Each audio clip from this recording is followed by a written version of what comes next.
Good morning. Thank you for the party's patience. Court is now in session.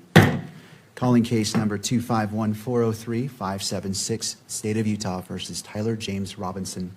Counsel, please enter your appearances. Chad Grunander, Ryan McBride, Lauren Hunt, David Sturgill, Chris Ballard. For the state, County Attorney Jeff Gray also present. Good morning.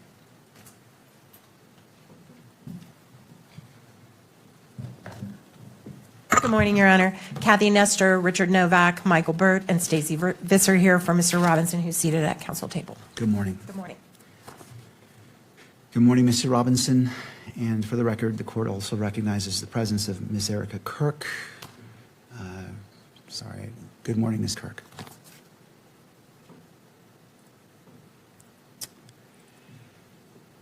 All right, as you've probably come to expect, I do need to read the following as it relates to today's preliminary hearing. The court is mindful of the safety and well-being of all parties, counsel, witnesses, court staff, and members of the public who may be present. The court is also mindful of its duty to protect and uphold the constitutional rights of both Mr. Robinson and Ms. Kirk. To serve those important interests, the court reminds all persons who will be in attendance that portable electronic devices will not be permitted in the courtroom or on the fourth floor. And this prohibition does not apply to legal counsel and support staff for the defense or the state or the media in this matter, or the equipment permitted under any electronic controlling electronic media coverage order, and includes the counsel for victim representative Ms. Kirk. I do ask the parties, the attorneys, if you will join me in turning off your ringer to ensure that we do not have any interruptions. So I am turning off my ringer, and I invite you to do the same. Every person who is in attendance today and every day will be afforded the dignity and respect due to them, and pursuant to the standing decorum order by the court, all spectators shall be quiet, civil, and orderly. Spectators shall not engage in any distracting, disruptive, provocative, disrespectful, uncivil, or threatening behavior of any kind. Spectators shall not make any audible comments of any kind, shall not shake or nod their heads, shall not otherwise make any gestures during the hearing. Spectators shall not wear or display pins, buttons, signs, clothing, or photographs expressing support for or against any person related to this case or to the status of this case as a capital offense. All right.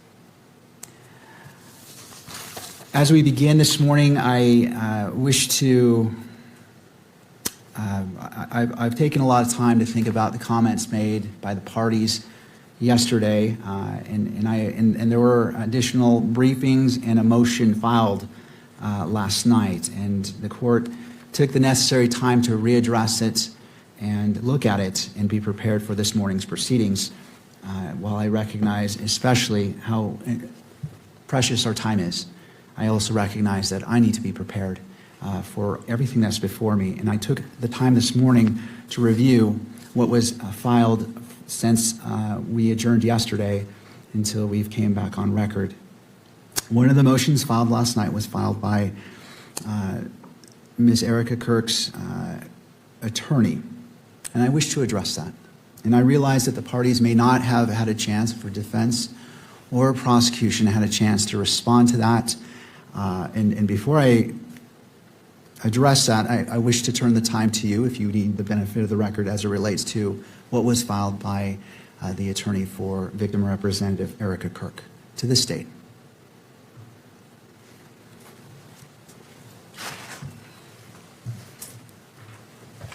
Good morning, Your Honor. Christopher Ballard on behalf of the state.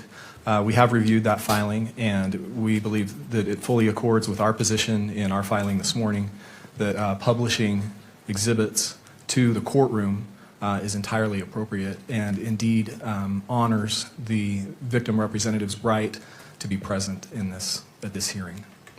Thank you, Mr. Ballard. To defense, Mr. Novak. Thank you, Your Honor. I read the pleading. I believe that every order that this court has made to date complies with and respects the victim's rights under the Utah Constitution. I think that the rulings that the court has made the last few days do so, and I don't believe that the issues that are presently before the court going forward with the hearing with respect to exhibits in what I'll just call the 16 series interfere with any of the enumerated rights set forth in the Utah Constitution concerning the rights of a victim representative in any criminal proceeding. So that's our position. And I want to also be very mindful of timing issues because we spent a lot of time arguing without the court having the benefit of briefing yesterday. But we have witnesses we have to get to, including a defense witness who is not available after tonight. So I could, of course, as Your Honor knows, say much more, but the court has all the briefing, and I think we should move forward.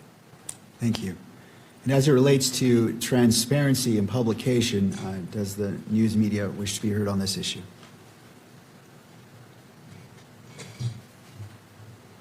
Only briefly, Your Honor. I've also reviewed the submission from yesterday.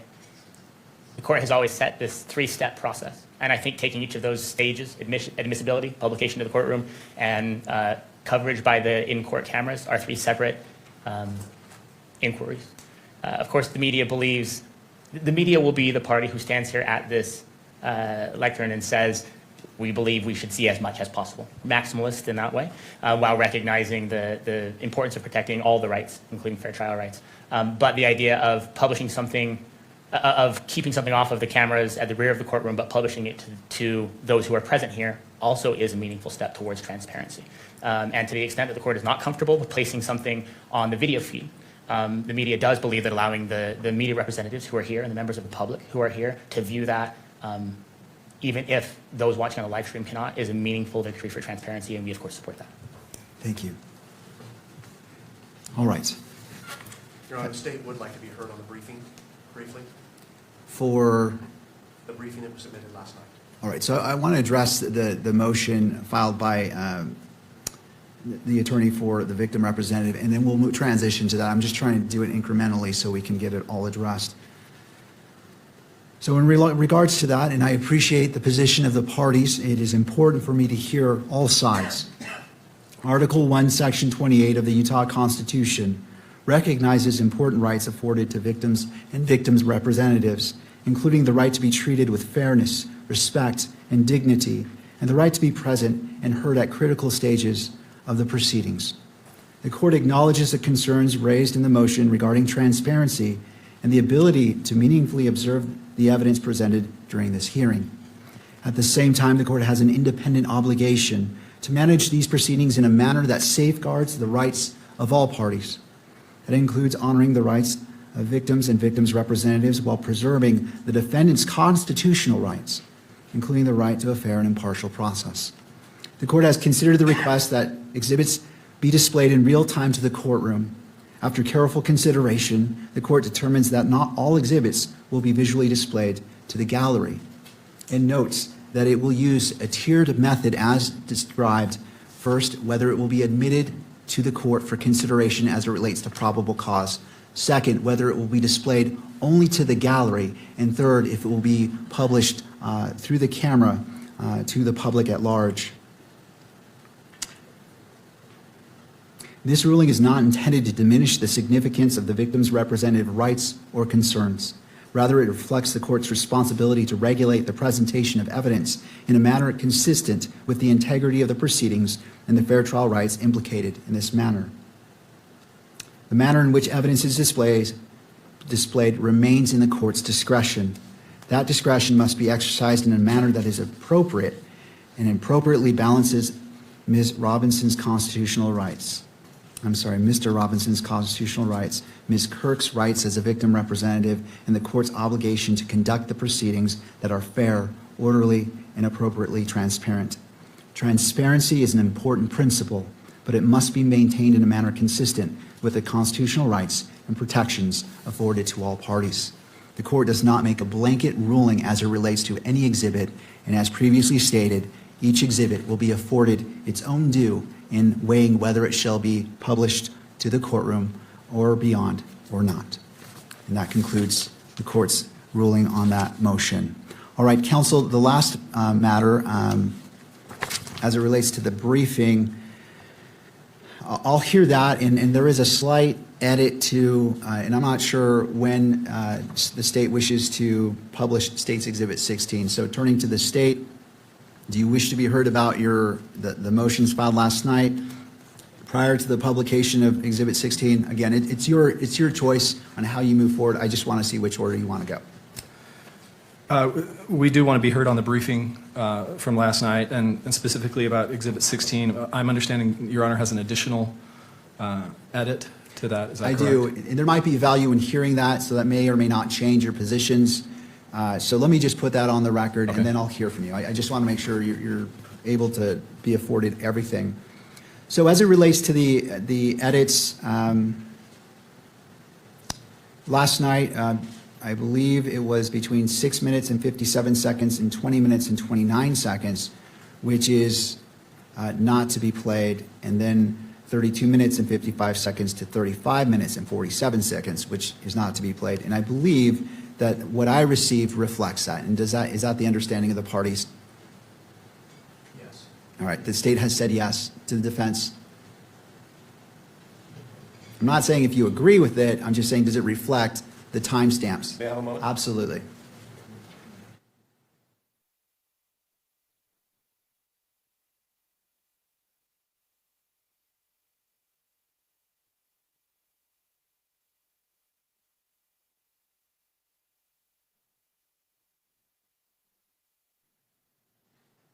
Go ahead, Judge, I think, Your Honor, and then let's just see what the court is referring to. Well, I'm asking, did you receive a copy of the edited video? Okay, so I'll answer that question directly. The state sent us a copy of the edited video. The redactions of the audio were exactly as the court ordered, but we noticed that the video, which followed, ended up being inconsistent with the redactions of the audio. So I brought that to the state's attention last night. I believe that they ultimately forwarded to the court what I'll call version 2 of the redactions, which redacts the video that would have made the audio redactions sort of superfluous or ineffective. So that's sort of where we are. But we may be not communicating with each other about the same issue. I'm not sure.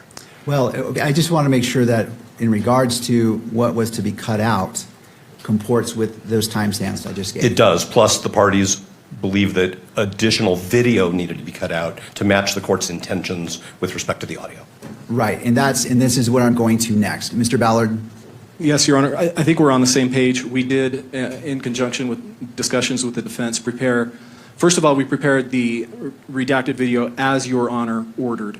Then after discussing with the defense, we prepared a second version that still maintained the audio redactions as the court ordered, but we took out the video portions that the defense brought to our attention. All right, and I didn't see that, but here, and this is the court's own independent finding after spending significant time last night reviewing it. So I'm requesting a video-only redaction between 20 minutes and 29 seconds and 25 minutes and 23 seconds. And so what I looked at was what was on screen. So any video showing anything other than Mr. McBride and Lance Twiggs was to be redacted, with the exception of the screenshots of the images pulled from the surveillance video and the FBI bulletin, which I believe was also briefly displayed. I think we're all on the same page, based on what the court just said.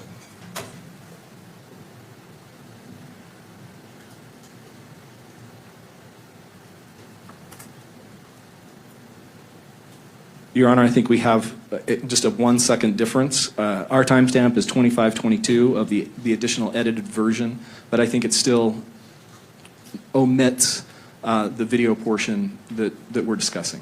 All right, well, it's a good day when we are literally on the same page. I'm glad that within 1 second we are all in agreement about this. So that the court, and it sounds like you're one step ahead of the court. I was going to say that if you had it, you simply turn off the monitor for that section. But if you've already made that change, then all the better. There are 2 additional changes as well. And this is very short, and so I'll leave it to the state if you wish to just in real time pause and fast forward or wish to redact it. I'll leave it to you. So the additional requested audio and visual redaction, so this is not to be played whatsoever, is 27 minutes, 18 seconds to 27 minutes and 25 seconds. And the second is 28 minutes and 11 seconds to 28 minutes and 18 seconds.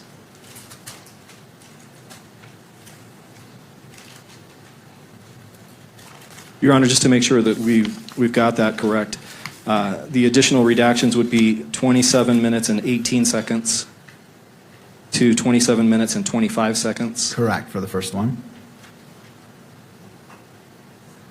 And then 28 minutes and 11 seconds to 28 minutes and 18 seconds. Yes. And Your Honor, while we're talking about additional redactions, let me approach.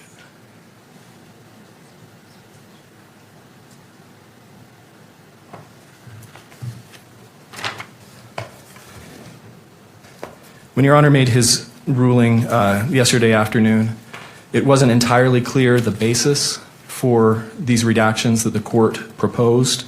The state's understanding was that those additional redactions were based on the potential that the video 1102 would be showing duplicative evidence and would be displaying evidence that would be duplicative of future exhibits, and then also potentially a concern about admissions by the defendant. Portions that the court has ordered to be redacted do not have any of those concerns as far as the state's view of that evidence, and I would like to be able to point the court to those. We've got two brief portions that we believe don't implicate those concerns and should not be redacted. All right. Does Your Honor have the transcript? I do. In front of you? Okay.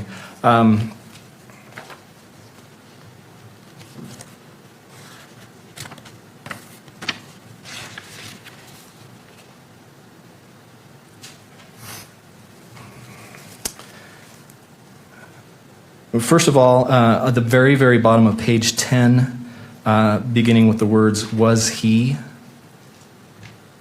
and then over to page 11, down to timestamp 1646. That portion is not cumulative of additional exhibits, and it contains nothing that could be classified as an admission by the defendant. That's the first portion. So going back to page 10, I don't see "was he" at the bottom. Where are you? How many lines from the bottom up are you referring to? You may.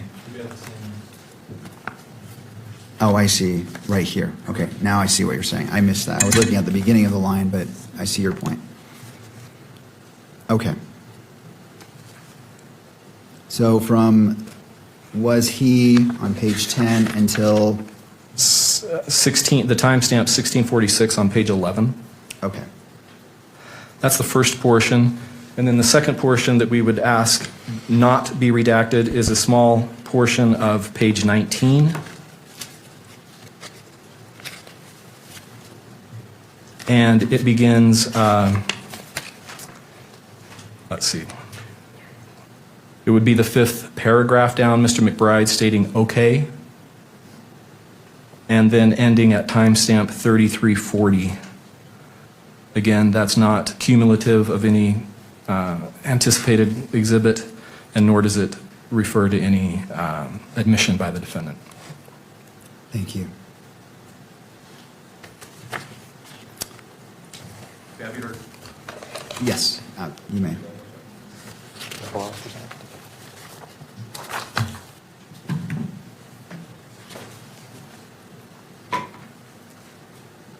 Thank you, Your Honor. With respect to the first of the two portions that Mr. Ballard referenced, I want to be totally transparent with the court, of course, that was not a section that we asked the government to agree to redact. That is a section that the court independently determined was appropriate for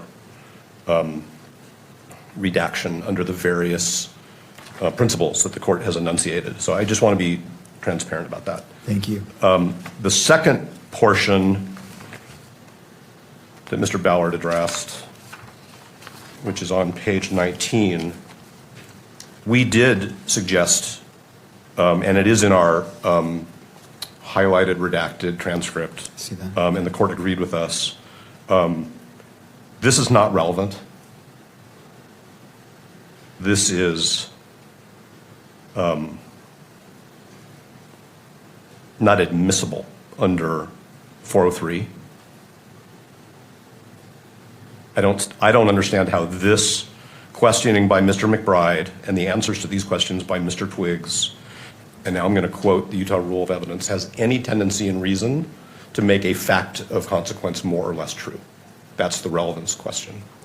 So I understand that the court has said, I can make determinations of which portions of this transcript to rely upon, but from my perspective, what the state is asking the court to do is to broadcast a portion of the transcript which we are saying is not relevant, and to the extent it has any relevance, is significantly outweighed by undue prejudice. All right. I am not Mr. Twiggs' representative, but I think as a witness who has counsel, there might be something that Mr. Twiggs' counsel would want to say about this as well.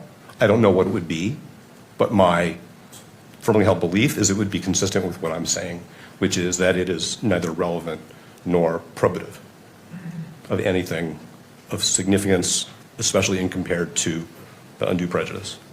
Thank you, Your Honor. Thank you, Mr. Novak. Mr. Ballard. Thank you, Your Honors. Mr. Novak recognized Mr. Twiggs was represented during this statement. His counsel knew that this was being prepared to be produced in court, and his counsel made no objections to this part of the interview. And this is critically relevant. It provides important foundational information about Mr. Twiggs and identifying information about him, and then also it's very relevant to the enhancement that we have charged. All right. Thank you. Anything further before the court rules on these two requests? All right. In reviewing the first section, again, citing to page 10, and I know it is, to anyone listening, this may not make sense when I'm saying page 10, but it's roughly just a few seconds after 1539 on the video, starting with was he, and ending at 1646, the last word asking, after hearing and considering what has been argued, the court agrees that this, in applying a balancing test and as it relates to transparency, to ensure the court is taking a very narrow approach in what is or is not published to the public, that this is permissible. It doesn't run afoul of the issues that the court addressed previously, that the court is trying to avoid by publishing portions. And in addition to that, independently of the court's decision-making, it appears that the parties also agree as it relates to the first requested edit to unredact or to allow in. So I am ruling that that may be played and published through all mediums in a courtroom and via video.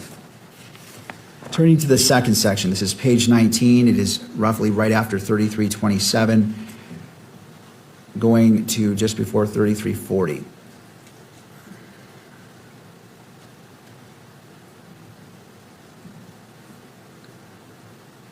Sorry, Your Honor, just to clarify, what we asked was just before 3307.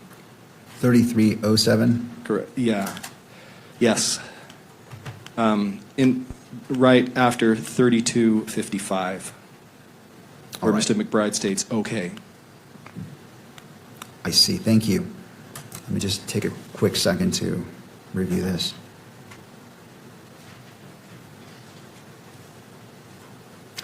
In relation to that request from right after 3255, starting with okay, is that the spot you're talking about, Mr. Ballard? Yes, Your Honor. All right.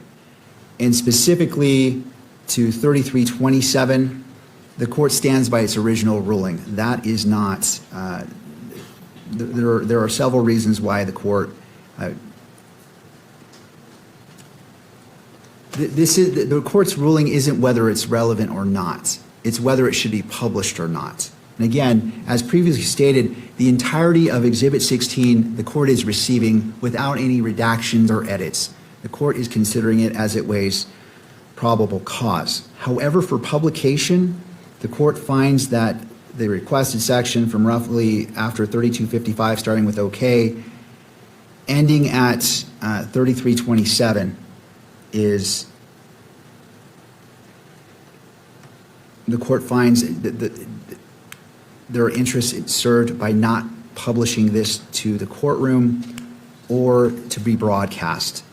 I note the, and I recognize Mr. Novak's statement as it relates to what Mr. Twiggs' counsel may or may not assert, but the court finds independently that this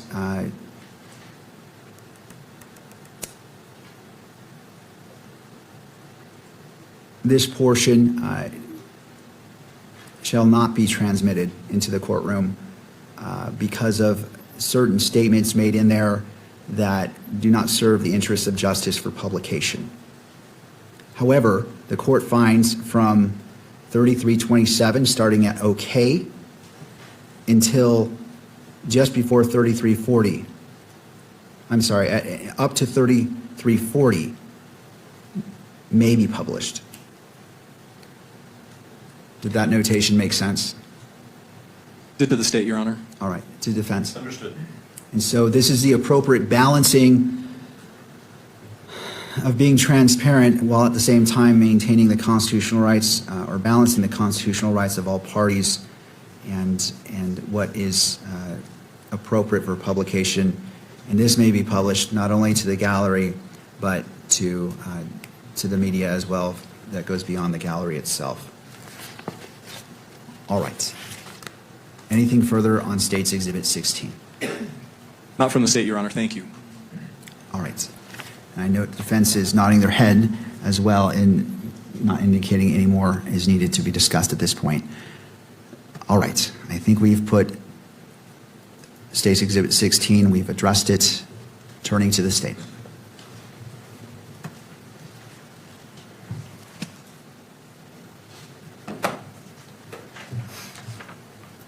Thank you, Your Honor. We would just like to briefly emphasize a few points in the briefing that we filed early this morning. Last night, the defense raised the issue of publishing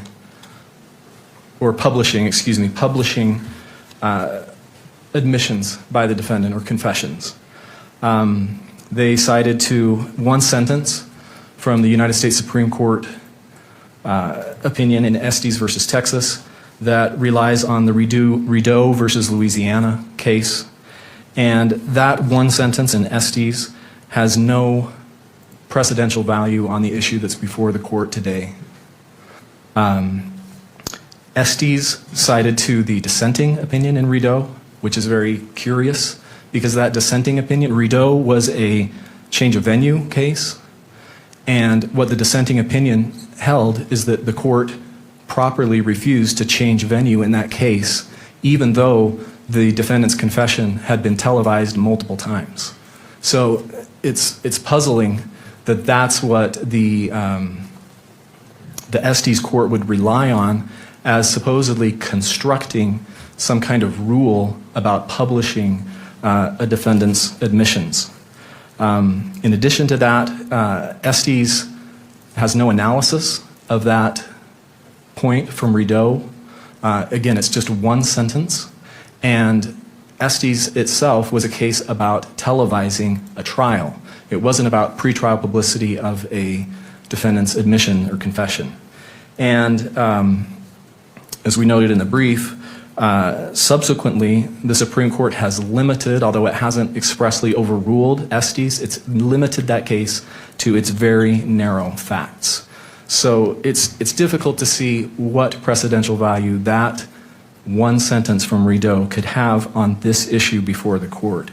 Even if it could have some applicability here, the circumstances in Rideau are starkly different from the circumstances here, the statements, the types of statements from defendant that we're talking about. In Rideau, what the police did was orchestrated a recording of an uncounseled, unmirandized police interrogation. The police recorded that interrogation. It was leading questions. They recorded the defendant answering those leading questions. And then they immediately, it was the police that immediately released that recording to the press, who then publicized and televised that. The defendant confessing to police, answering the police's questions. That's not the types of statements that we're dealing with in this case. What we're dealing with are statements that defendant voluntarily made to close friends and associates of him and his roommate.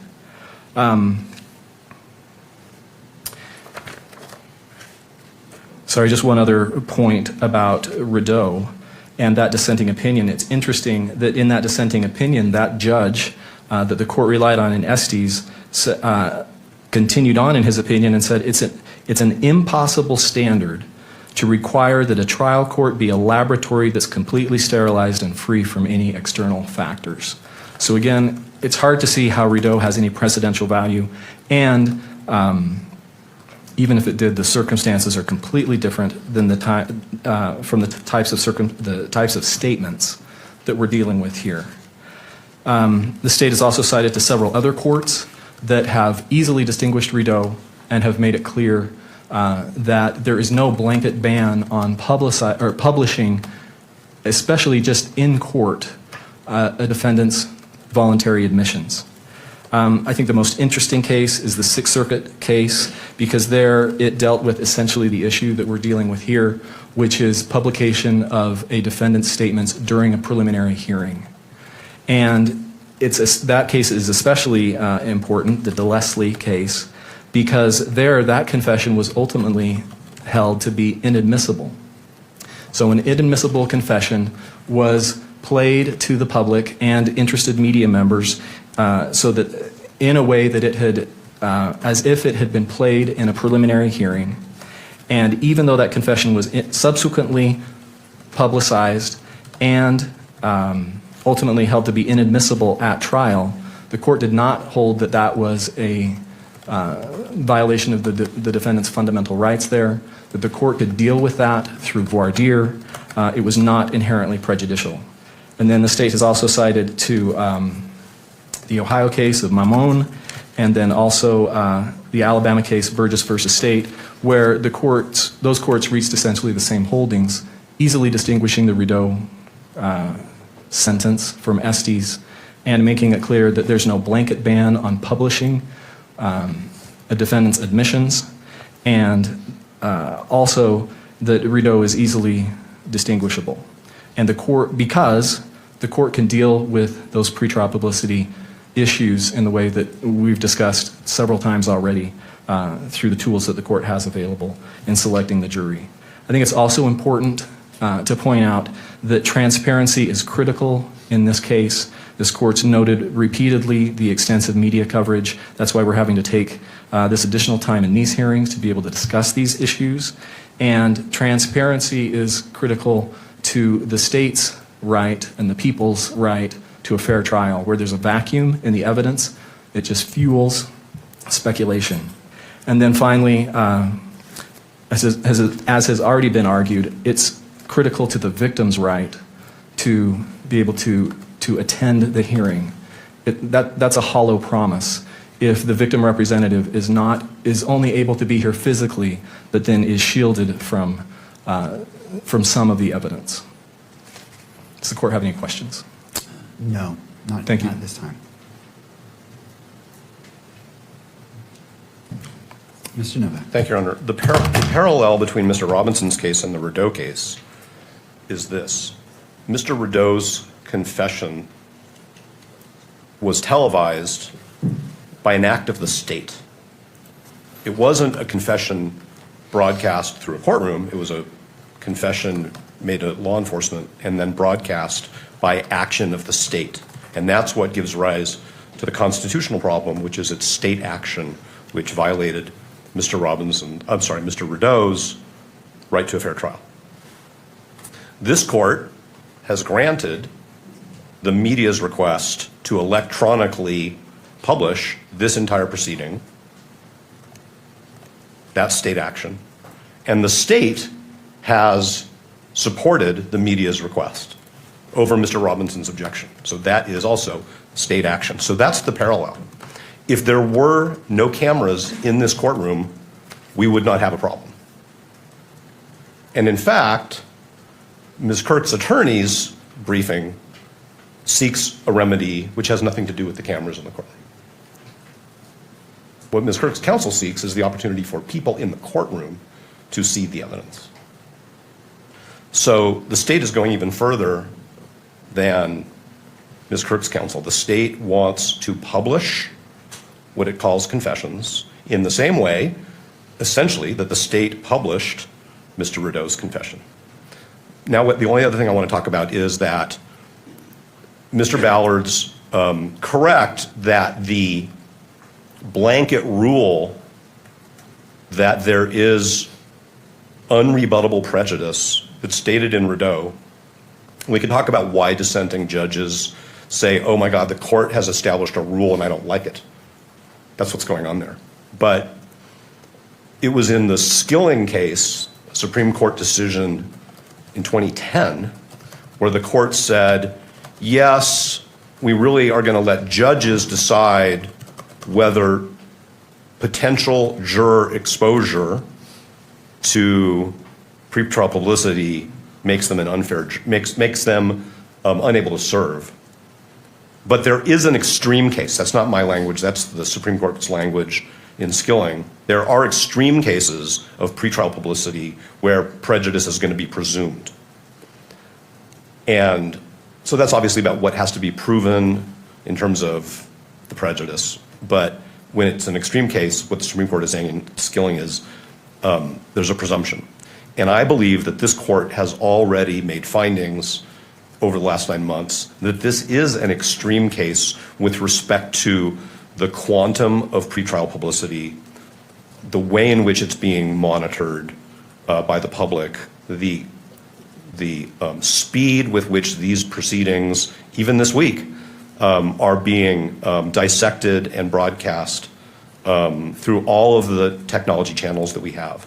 So it's our view that this is the extreme case that the Supreme Court talked about in Skilling. We wouldn't have any state action giving rise to this problem if we didn't have cameras in the courtroom. And that's why we think that Exhibits 16.1, 16.2, and 16.3 need to be managed in the way we've asserted. Thank you, Your Honor. Thank you. Mr. Ballard. Thank you, Your Honor. Just briefly, Mr. Novak's misrepresented the state's position. We're not going beyond what the victim representative has asked for. As we made clear in our briefing this morning, that we filed this morning, we are asking that these exhibits, unredacted, be published in the courtroom. Not electronically, but they be published in the courtroom. It's not the camera in the courtroom that's the problem. The issue here is the public's right. This is a public hearing. The court's ruled that it's a public hearing. Kearns Tribune recognizes that preliminary hearings are public, and the public that is here in this courtroom should be able to see the exhibits that are admitted and that the court is going to rely on. And that is even more important to the victim representative's right to be able to be present and to observe these proceedings. Thank you. All right, counsel. Your Honor, if I may, I'll be brief. I want to begin by saying thank you to both the parties, to the state, to the defense, to the court. Today, the time that's being taken today and the nimbleness that's required to talk about things like the transcript in open court is a challenge. I recognize that it presents difficulties and that it takes time. And I want to begin by thanking both the parties and the court for taking the time to do that. It's important to the public, and I appreciate the court doing that. I know the public does as well. The only thing that I want to say with respect to this question about admissions or confessions is something that I hope will help the court. The court is looking at Rideau. It's looking at Estes. these cases from 50 or 60 years ago in a different media environment under the United States Supreme Court. I want to urge the court to do what the court has done before, and that's to look at Algier. This is a 2011 Utah Supreme Court case. It's obviously in the wake of Rideau. It's obviously in the wake of Estes. It's here in this state, unanimous Utah Supreme Court, upholding a decision made by Judge McCleve below in a case that has striking parallels to this one. In the Algier case, there was a murder trial. The court received a letter, a notarized letter from an inmate saying the defendant in this case has confessed to me. Told me that he was involved in the shooting, gave me details of it, threatened me and my family if I did that. I want the court to know that. That was provisionally sealed for many of the same reasons that the court could conceivably consider keeping some of this information from the public. The court did a two-step analysis. It began by trying to determine whether or not there was a presumptive right of access to that document. The answer is yes. There is a presumptive right of access to this proceeding as well. Like Mr. Ballard just said, because this is a preliminary hearing, there's a presumptive right of access for the public. The second question was simply whether there's some kind of balancing that should be done. Notably, in paragraph 17 of that Algier case, it stressed something that we have said over and over again, which is much of the information that would be revealed through that letter had already become public at that point. And the idea of sealing a document that contained allegations or details that were already in the public sphere would only create the impression that information was being kept from the public when it was not. We stressed what we did yesterday, that much of, as we understand it, much of the information that is now under consideration for the court is already in the public sphere. The right case to analyze this under is Algier. Algier would dictate in this case that the court recognized as a presumptive right of access to this material, and that the presumption, the balancing test that would be needed to overcome that presumption of access has not been satisfied here, particularly because so much of that information is already in the public sphere. That must be an animating factor here, and we ask the court for that reason to grant access, both publication to the courtroom and, in our view, publication on the cameras as well. But we again do recognize that middle step is a meaningful one, and if the court were to decide that information be shared in the courtroom but not on the general feed, we would recognize that as well as a meaningful step towards transparency in this case. Counsel? Good morning, Your Honor. Jeffrey Nyman on behalf of the Kirk family. And we appreciate the court is trying to balance here, but the Kirk family's waited 10 months for this hearing. And they have a right to be here, and they have a right to hear the evidence. They have a right to see and feel what's going on in this courtroom, just like, and they want to understand, Judge, what you are viewing. They want to see the evidence. And we understand you have to balance, but at a minimum, this courtroom needs to be open for the evidence to be displayed openly in this courtroom, for them to see it. The Utah Constitution gives them the right to be here, and to be here and not to see the evidence, what's the point of being here? We ask you to let the evidence be seen in the courtroom, please. Thank you for your time. Thank you, Counsel.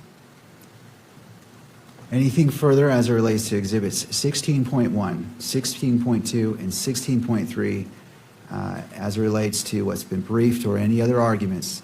I just want to make sure it has all been received before the court issues its ruling. No, thank you. Not from the state, Your Honor. Thank you. All right. And just to be clear, as it relates to the state's request, 16. So under the three factors, or the three levels, admission to the court, publication to the gallery, and then publication beyond the gallery, what is the request for each of these exhibits? We are asking.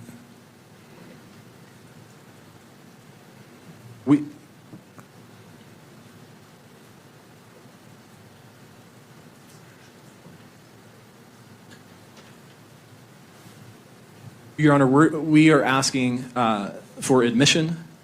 We are asking for publication within the courtroom, but not publication electronically on to the electronic coverage in the courtroom or of these proceedings. We do want to make clear that once the exhibit is admitted, that the witness will be reading from portions of the exhibit, but again, we're not asking that that be displayed in any way so that those outside the courtroom could capture that and reproduce it. Thank you. The court just wants to. And just for clarification, 16.1 is the text messages, 16.2 is Discord chats, and 16.3 is photograph of notes.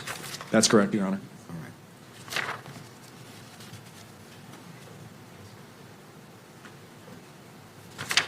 And finally, and this hasn't really been addressed by any party, but it is a factor the court's weighing, how much of 16.1 has been published to the public prior to these proceedings? And this is open to all if you wish to weigh in. I just want to make sure that that's clear, because that wasn't really addressed in the briefing, and it's a factor. So I want to make sure that that issue has been presented by the parties, if you choose to.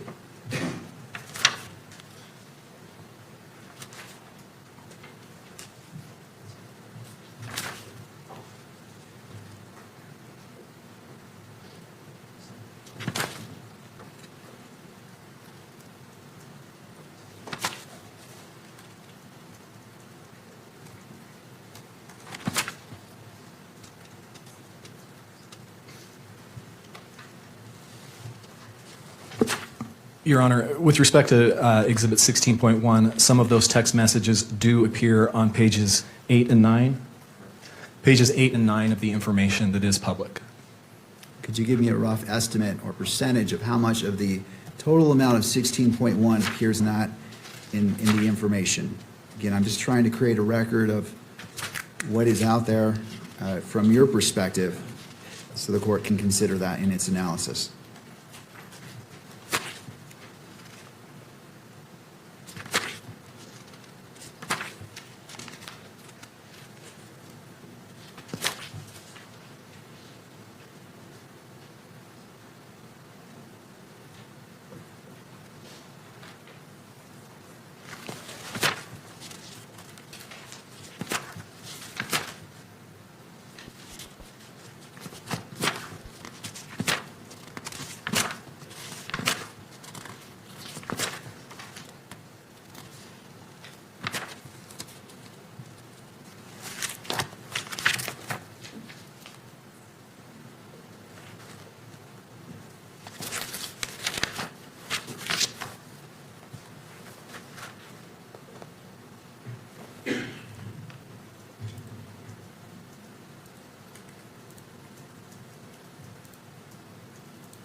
Your Honor, State's Exhibit 16.1 is 18 pages total of photographs of text messages. It's approximately 5.5 pages of those 18 pages that are reproduced in the information. Thank you for your patience. Thank you, Mr. Ballard. I appreciate you doing that on the fly. Anything further from any party? To defense? No, thank you. To the prosecution. No, Your Honor, thank you. Media.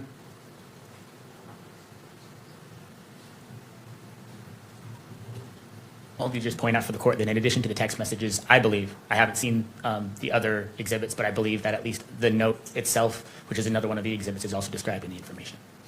Thank you. Ms. Kirk's victim representative attorney.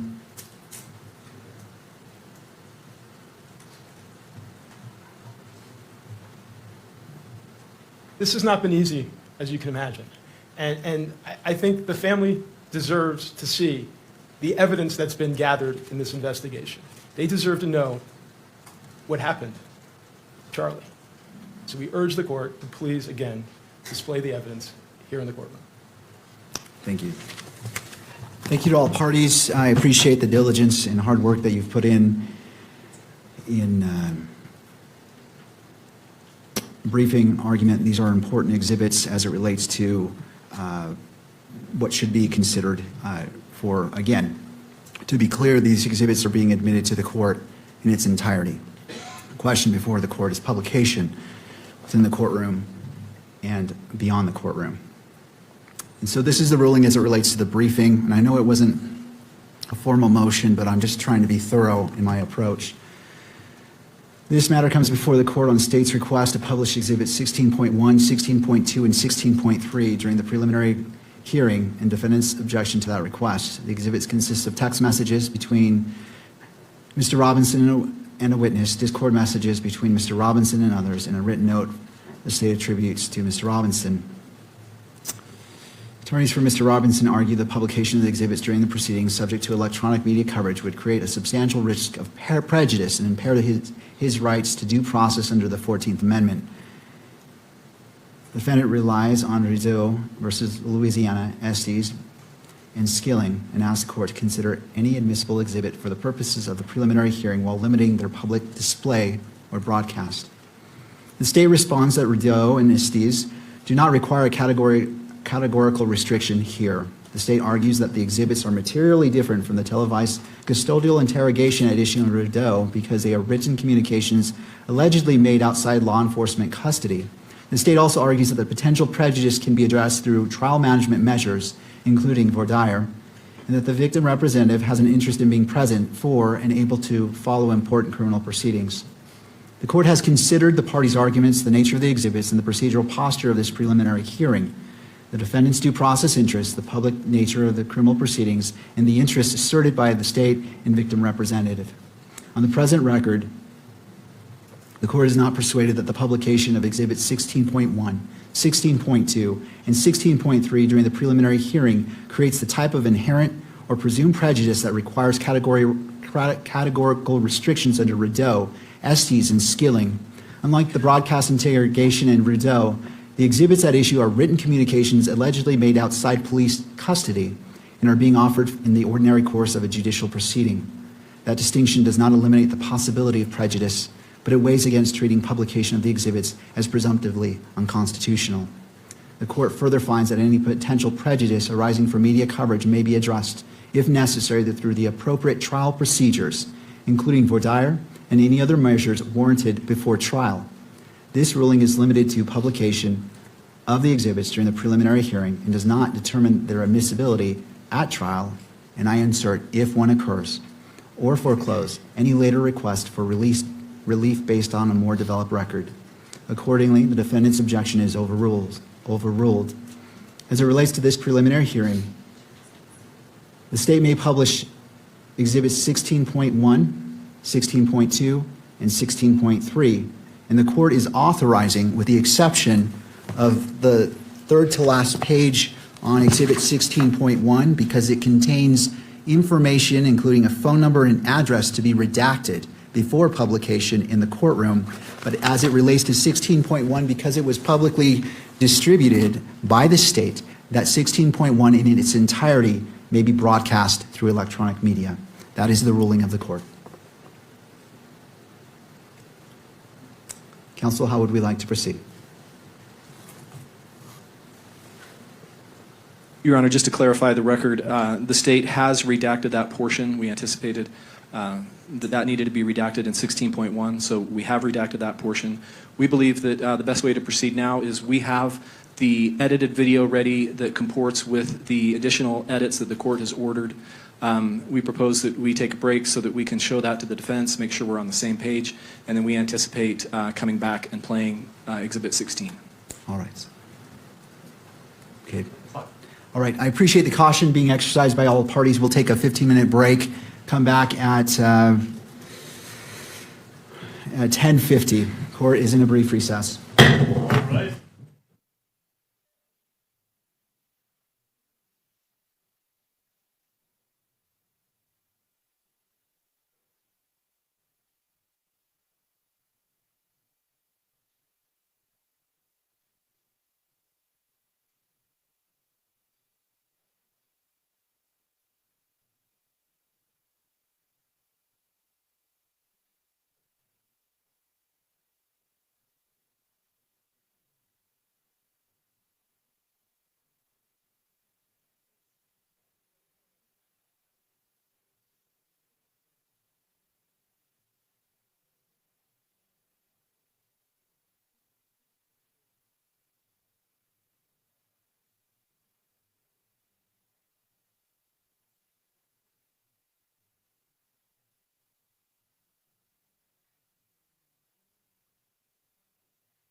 We'll wait a moment for the public to be able to come back into the courtroom.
Back in session. Welcome back. Turning to the state. I apologize, Judge. We were having computer technology issues. We believe those have been sorted out, but we have not yet had the opportunity to show the final edited versions to the defense. All right. Well, how much time do you need? Just as long as it takes to show the video. So maybe 10 minutes. All right. Well, we'll go into, well, I want to make sure sufficient time is done to do that. I'm sorry, I didn't realize that we were at this point. We'll be in recess for 10 more minutes. So by 11:05 approximately. That should work. And also we can inform the bailiff as soon as we're done if it's ahead of that time. All right. So ladies and gentlemen, I apologize. I thought we were ready to proceed. I want to be respectful of everyone's time, but at the same time keep this hearing moving forward. So court is in a brief recess.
Court is back in session, noting the presence of the parties, all being present.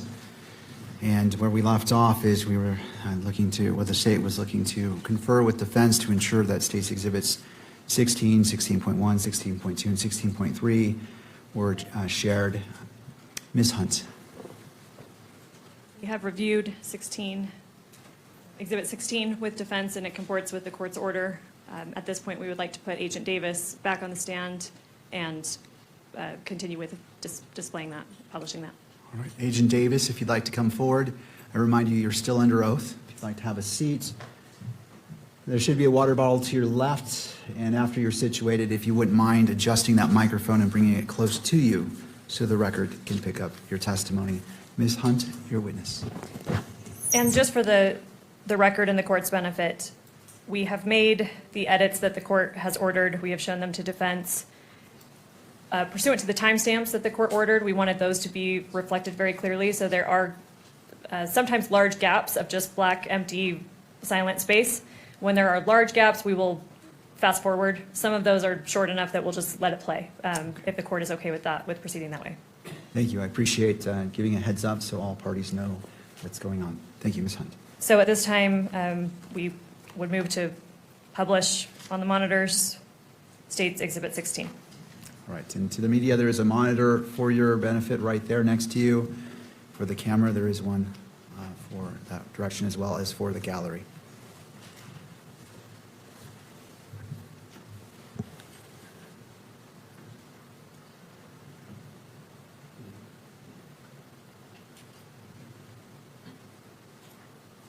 This meeting is to use your statement here instead of your testimony at a preliminary hearing.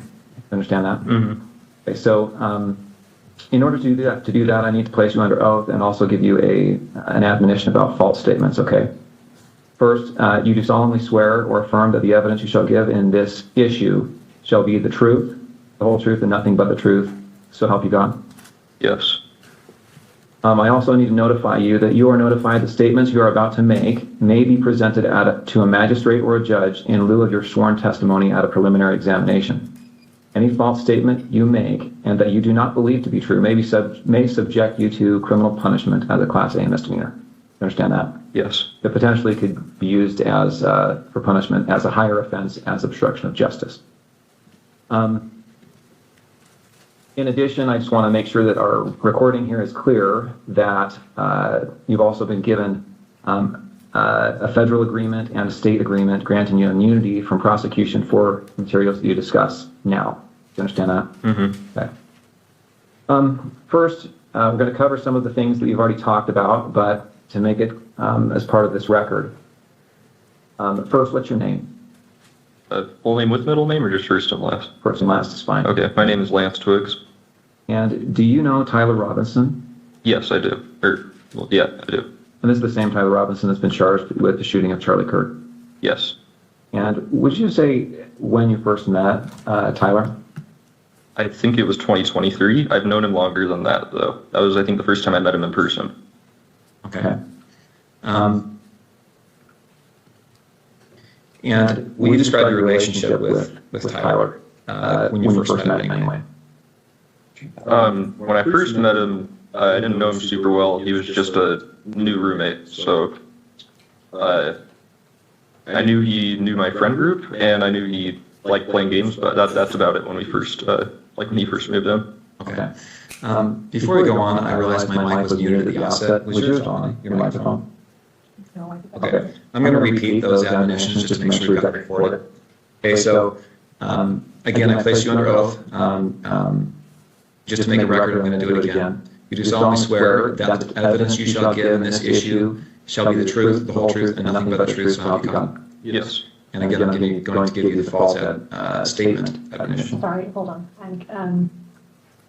They're saying that it's echoing, so I think this one's mic is on. Okay, sorry. Okay, you don't mute my mic, that's fine. Okay. Okay, so we should be good, all right.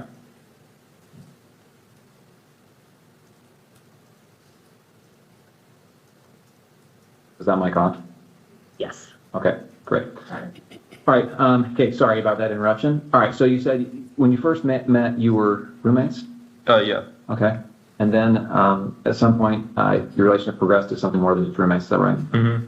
When was that? I think we started dating 2 or 3 months after he moved in. Okay. And where did you live at that time? St. George, in an apartment complex. And is that apartment the same place you lived on September 10th? Yes. When you lived there with Tyler, were you in the same room? Did you live in the same room or different rooms? Separate rooms. And at that time, let's say September of 2025, what were you doing with your life? Were you working, school? I was working. I was doing like bathtub and shower repair and stuff in new construction. Okay. How about Tyler? I think he was both working. I think he was working for an electrician company then, and he was also in a trade school for being I don't know, higher like ranking electrician. I'm not sure how the trade system works for that. Okay. But yeah, I think he was both. What was his typical work day like? I think he'd leave around 7 generally and get back around 3 to 4, depending on like where the job was and how long it was for the day. And then on certain days of the week during school, like semesters, he would then later in the day, I think around 5 or 6, go to school.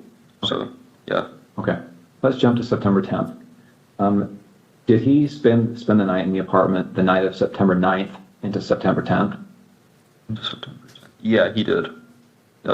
Yes. Do you know when he left the apartment on September 10th? I don't know an exact time. I just know he left early. I heard him leaving, and he just said he had a long drive to work that day, so he was leaving early. Okay, so early. Any guess as to what when that was? I don't know. I would have thought it was 5 a.m. because that's when like an early work day was for him, but it was probably more like 4. Okay. I'm gonna have him spit out his gum just to make sure that I can do that. you mind if I take it should- right in front of your laptop. Here you go. Thank you.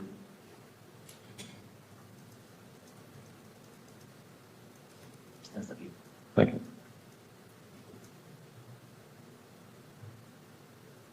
All right, so what time did you get up on September 10th? Probably like 12 to 1 p.m. You didn't have to work that day? No. And did you hear from Tyler? Did he call or text you before then? No, he sent that message in the group chat I mentioned, but he didn't message me directly at all that day. Okay. When did you first hear from him on September 10th? It was at 11 o'clock with that like automated message. Okay, 11 p.m. Yeah.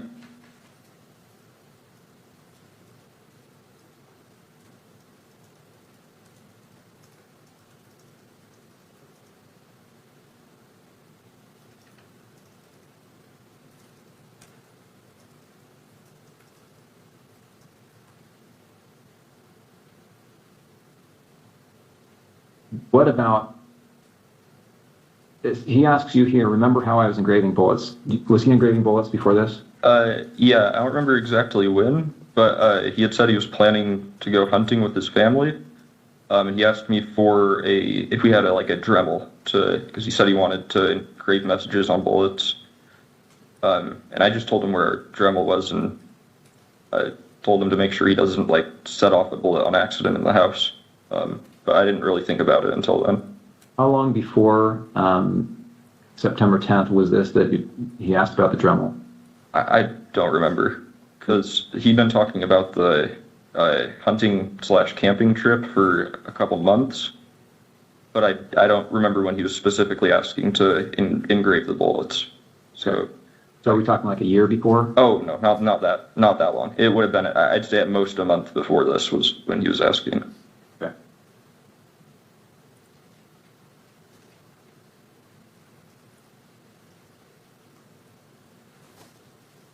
Okay.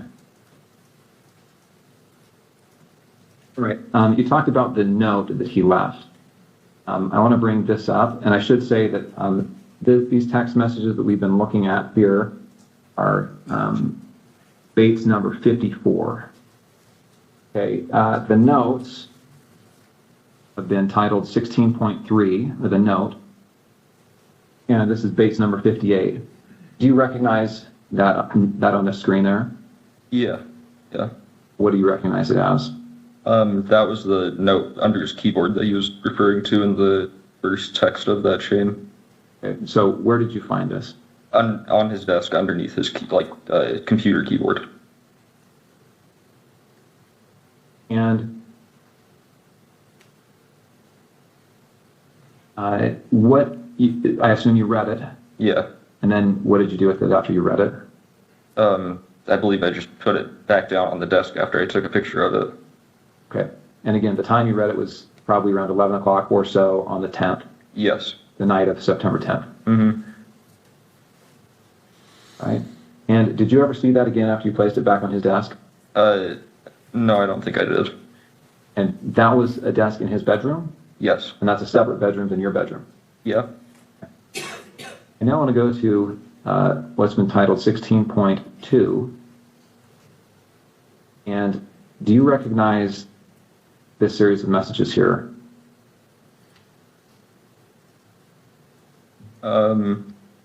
Yeah, that was the server, like his friend that I was mentioning. Okay, and this is your phone again? Yeah. And I'm assuming you recognize it because the big crack up at the top. Mm-hmm. And so this is a server. Is this Discord? Yeah, this is Discord. And who are members of this server? I don't want names, just generally, who are these people? Members of This is his friend group. They play D&D together every week. Okay. And I just want to scroll through this to make sure that you get a chance to take a look at it. Or go to the next page. Mm-hmm. Or yes.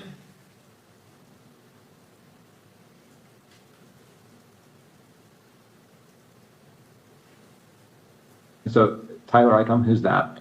That's Tyler Robinson. And these other people are just others that are members of the server? Yes. Jug, Barnaby, Marina, DM. Mm-hmm.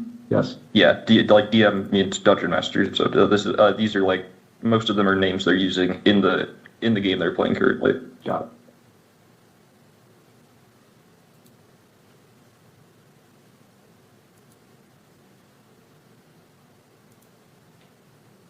Yeah, it looks like the last text from Tyler looks like it's 8 p.m. And do you know what day this would have been? 8 p.m. on the 10th or the 11th? I would think that would be the 11th. Because at least I think so, because I don't think on the 10th that he messaged anyone before me at like 11. So. And he turned himself in on the 11th, right? I thought so, yeah. Okay. So again, we're just going to go through this so that we have a record of the messages.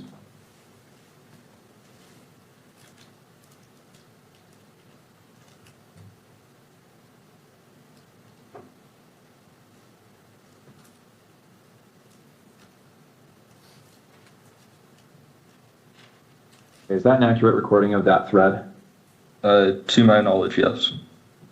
And that was sent, looks like between September 10th and September 12th. Looks like the last day on this is September 12th screen. Yes.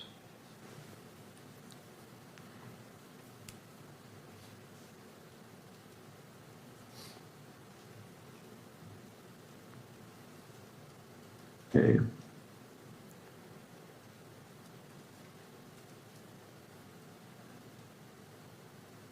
All right, so again, those messages covered from September 10th to the evening of September 11th. Now, September 11th, what time did you see Tyler on September 11th? Yes. When did you first see him on September 11th? So this is the day after the shooting? Yeah, I saw him when I woke up.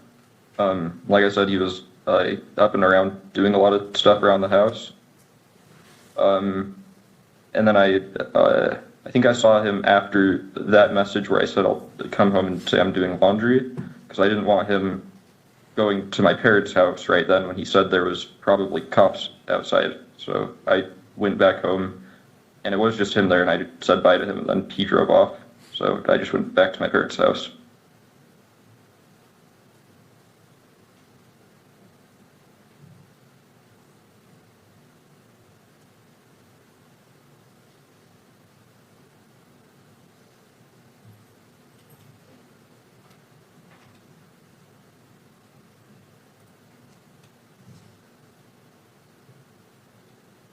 So he acted erratically. Was he pacing? Was he just sitting down, relaxing? No, he was walking around a lot. And that's within the home? Mm-hmm. And did he talk about what he had done? Didn't go into detail. I just asked him in person if what he said was true the night before, and he said it was. He started crying a little bit and said he wishes he hadn't done it. And then kept going around and just doing stuff, I think, to keep himself busy or distracted or something. Okay. Did he talk about what he was going to do next?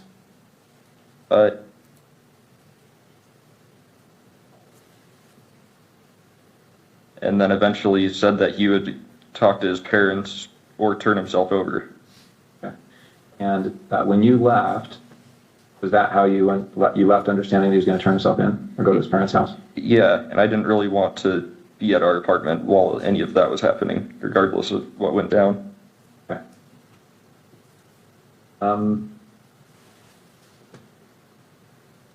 Okay, before he came home, had you seen the press releases, any of the media on this? I'd seen one Instagram link a friend of mine had sent in our group chat, Okay. but I hadn't really looked into it at all. And had you seen the images that were released of the suspect? I did the next day. I don't think I saw any on the 10th. I'm going to show you a couple of those images.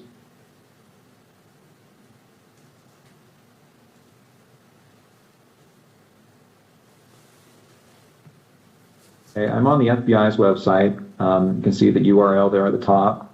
This is some press release about this event. And here on the screen, you see these, looks like there's 2 rows of 3 images. Mm-hmm. Do you recognize the person in these images? I wouldn't say it with 100% certainty just because of camera quality, but that looks like him in terms of the shoes he's wearing, the sunglasses. I don't think I'd specifically seen him wearing that hat, but he was usually wearing a hat. And then jeans. So it definitely, especially the bottom, the last 2, definitely do look like him. Oh, they do look like Tyler Robinson. And you talked about that with your friends, right? This looks like him. Yeah, his friends. Yeah, I don't know if I talked. I don't remember if I talked about it with any of my friends. And then since I didn't have my phone after that for a while, and I still am not using social media, I don't know on my friend's end. Okay. All right, I want to back up a little bit now. We've talked about September 10th, but let me get a little bit of context here. So, did you game with Tyler? Yeah. What kind of games? We played some just kind of party games together, anything that would be multiplayer with a group of friends. There was one game he really liked called Sea of Thieves, where you play as a pirate, and you can fight against people, but most of it's just fishing, fighting sharks, skeletons kind of stuff. We played some co-op games where it's you both have to work together to win in whatever way. Way back when I was just out of high school, when I first knew him online, we played some shooting games together, but I didn't know him very well, so that was just when we had a full friend group on to play, and he was someone that my friends invited. Okay. Did you and he ever talk about politics? He did more than me. I don't really keep up with politics very much. He'd usually talk about stuff he heard on the radio on his drive to work in their work car, since it sounds like their whole crew went in the same car most of the time. But I wouldn't say super consistently, because it wasn't a topic I really contributed much on. What about Charlie Kirk? Did you ever talk about Charlie Kirk? I personally had never heard him talk about Charlie Kirk before specifically. Okay. How about political issues? So did you ever talk about gender identity issues and LGBTQ rights? No, not really. Usually if he did talk about politics stuff, it was relating to Trump or current policies being issued or voted on, I think. But yeah.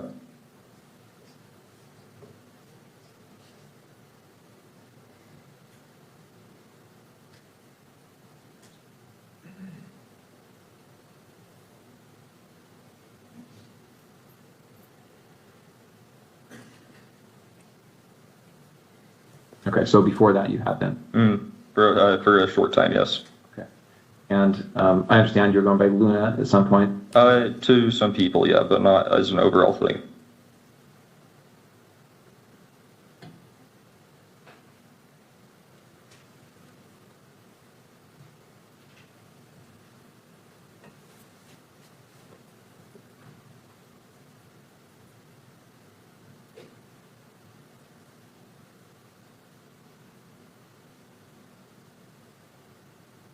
Okay. Okay.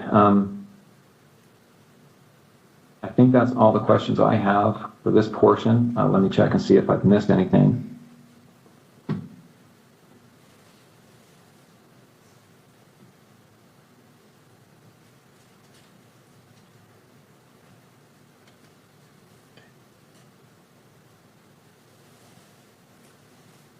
Okay.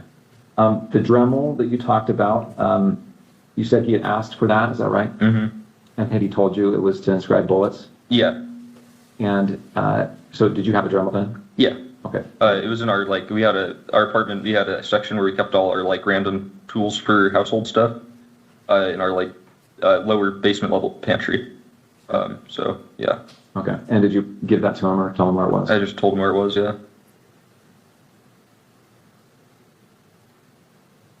Okay, I'm going to go ahead and end the recording for the 11:02 purposes.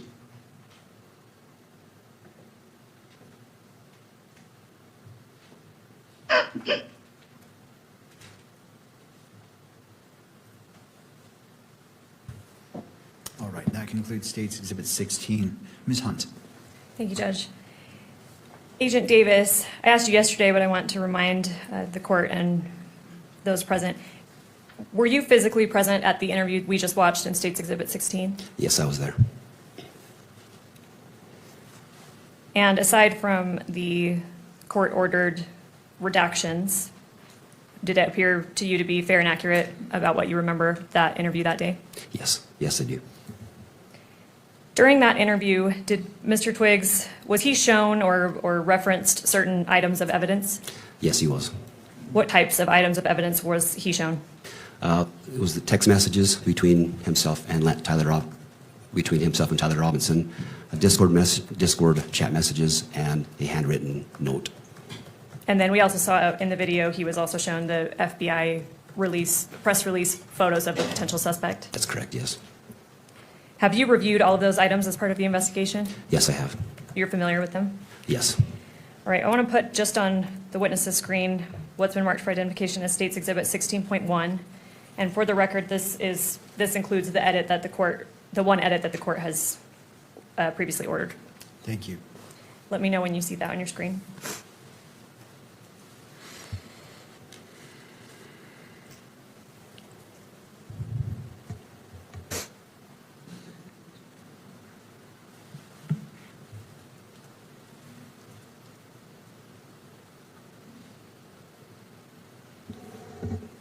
I see it. I see it now. Do you recognize this? Yes, I do. What is it? This is a photograph of screenshots of text messages between Tyler Robinson and Lance Twiggs. This is a photograph of Lance's phone. So sorry, you said photograph, you also said screenshot. Can you differentiate or clarify there? Yeah, sorry. These are photographs directly from Lance's phone.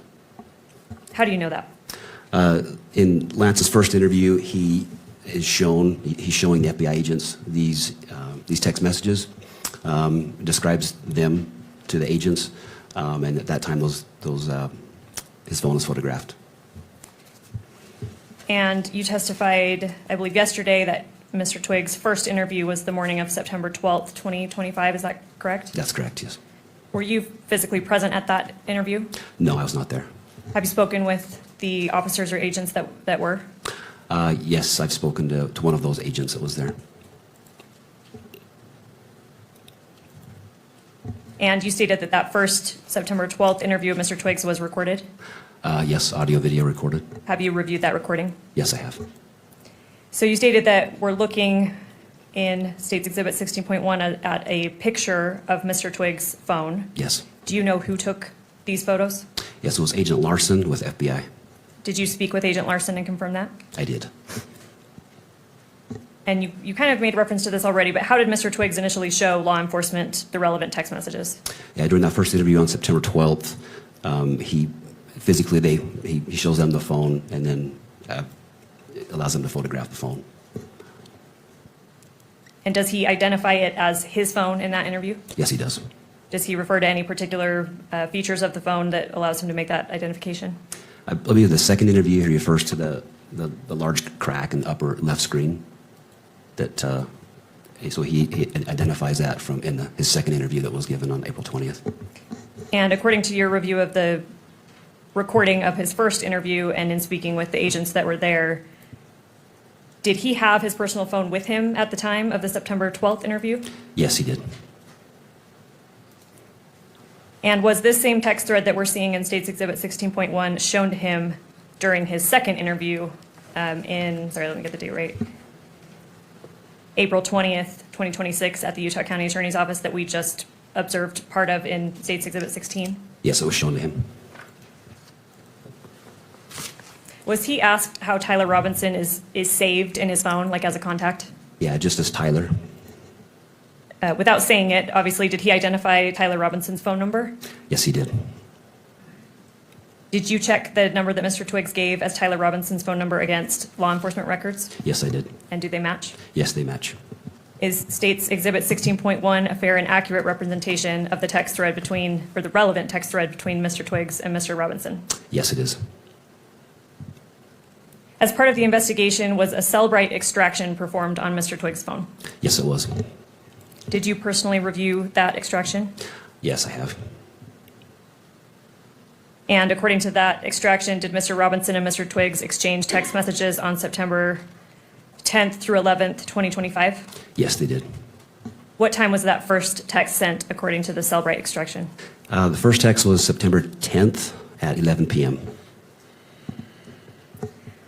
All right, Judge, I would move to admit State's Exhibit 16.1, and then pursuant to court order, I would move to publish it to the monitors.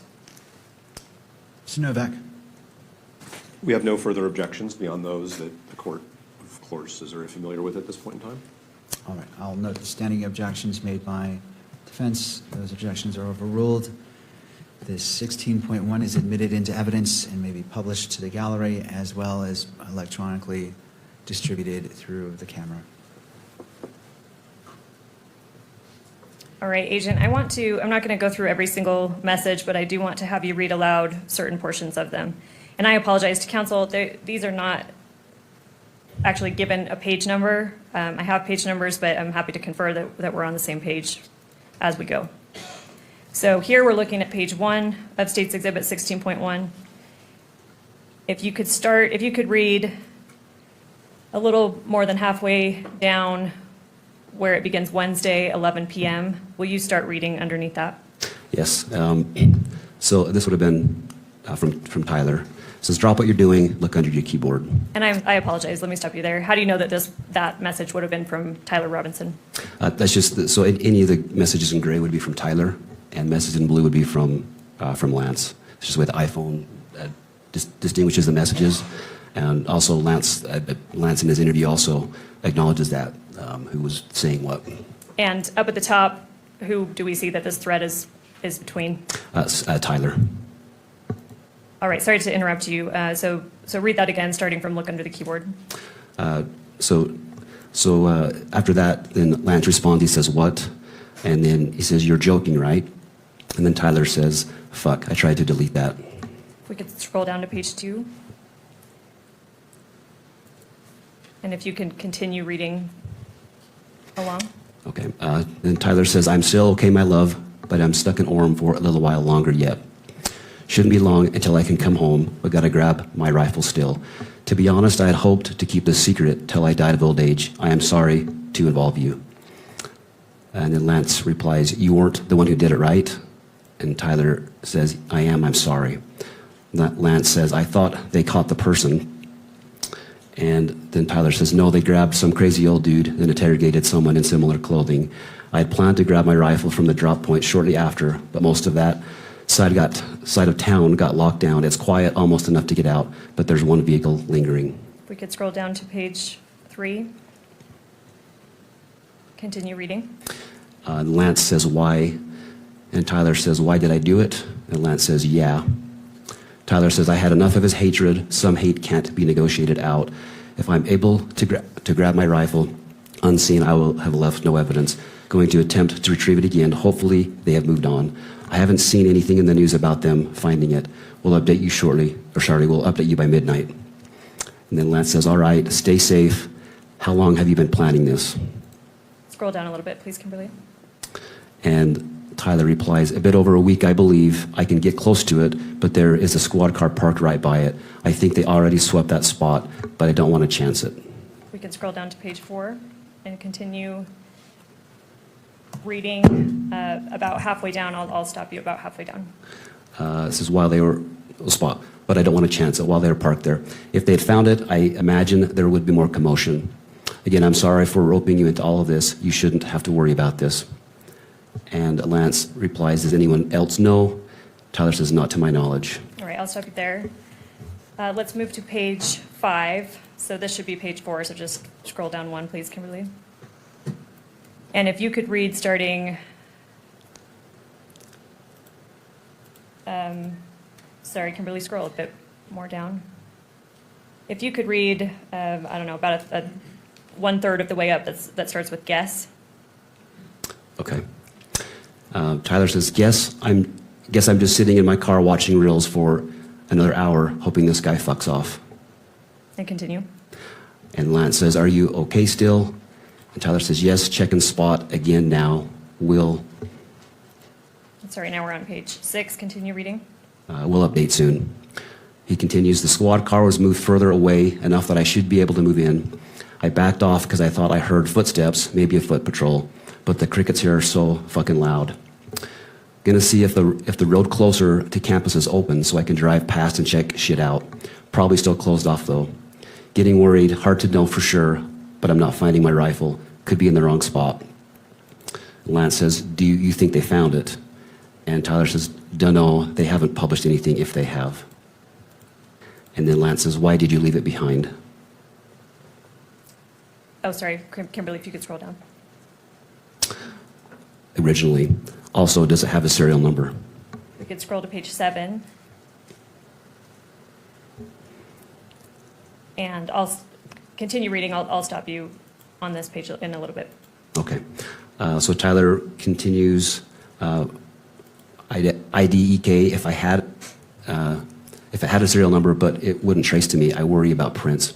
I had to leave it in a bush where I changed outfits, didn't have the ability or time to bring it with. And stop there, please. And then if we could go to the next page, page 8. And if you could start at the top. Okay, so Lance says, was your change of clothes there or was that also gone? Or did you bring those with you originally? Anyway, you could replace the gun or would he notice?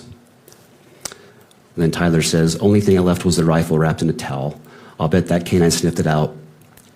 Little snitching bastard. Replace it unlikely. I don't fully know what the gun was because it was old as shit and Gramps did some modifying. There was a 4-digit serial on it. God only knows who it's registered to. Hopefully some dead guy who gave it to Grandpa. And he continues, remember how I was engraving bullets? The fucking messages are mostly a big meme. If I see notices bulge UWU on Fox News, I might have a stroke. And then continue. I'll stop you in a moment. He says, all right, I'm going to have to leave it. That really fucking sucks. And let me stop you there. And then if we could go on to the next page, page 9. And do you see the first blue message we see on page 9? Can you start there? Yes. So Lance says, do you need it for hunting? And Tyler says, no, my dad wanted to use a high caliber for the rifle hunt. Judging from today, I say Gramps' gun does just fine. IDK. I think that was a 2K scope. Lance says, geez. And then Tyler says, OMW home 3.5 hours. Lance says, drive safe. And then Tyler says, delete this exchange. And I'll stop you right there. And then, sorry, we're on page 9. If we can scroll to page 15.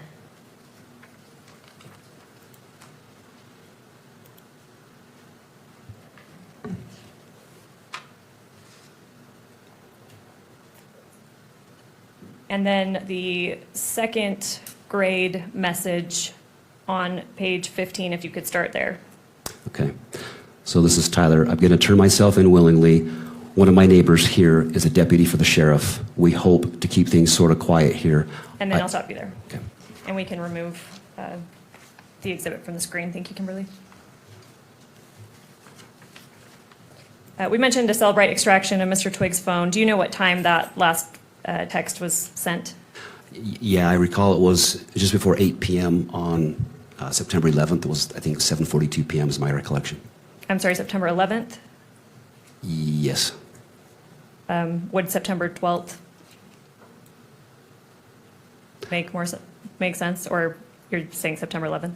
So September 11th was when he turned himself in. Okay. It was September 11th, yeah. Okay, thank you. Yeah. All right, I'm going to show just for the witness, State's Exhibit 16.2.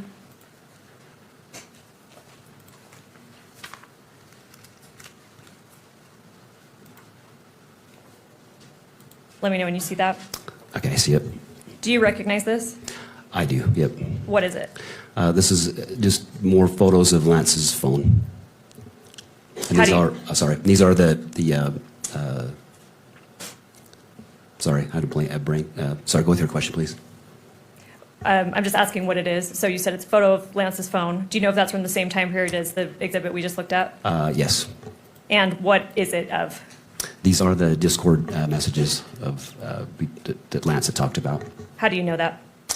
So Lance, in the first interview with FBI, shows the phone. The photos are taken by Agent Larson, and then these images are shown to Lance during a second interview, and he confirms that these are those same messages, and this is photos of Lance's phone. You mentioned an Agent Larson took the photos. Do you know if he's the same agent that took the photos of this exhibit, 16.2? Yes, same agent.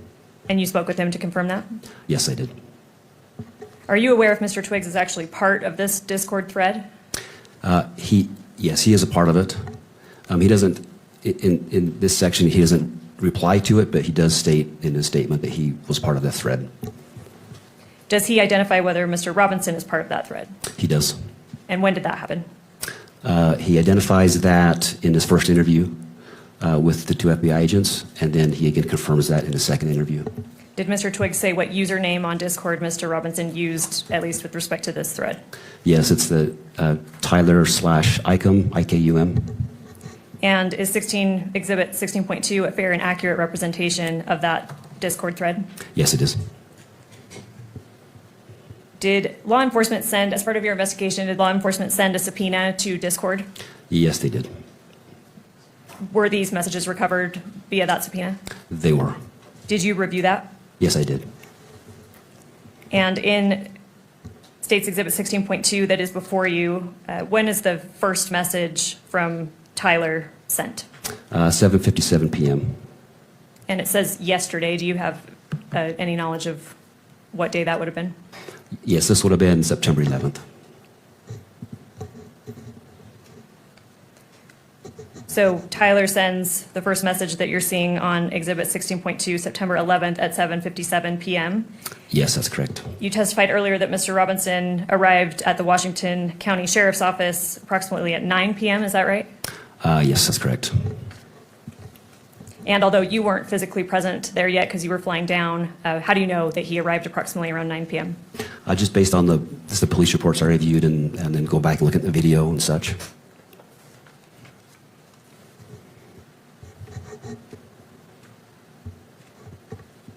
Judge, the state moves to admit State's Exhibit 16.2 and publish it pursuant to court order. Mr. Novak. Thank you, Aaron. We've already lodged all of our objections on all three phases. All right. Noting the objections, standing objections by defense. State's Exhibit 16.2 is admitted into evidence and may be published only in the gallery, not for distribution on electronic media.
I see it.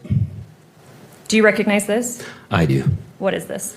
This is a handwritten note or letter from Tyler to Lance. How do you know that? In Lance's first interview with FBI, he tells them about this letter note he found under Tyler's keyboard per a text message he received. He states from 11 p.m. on September 10th.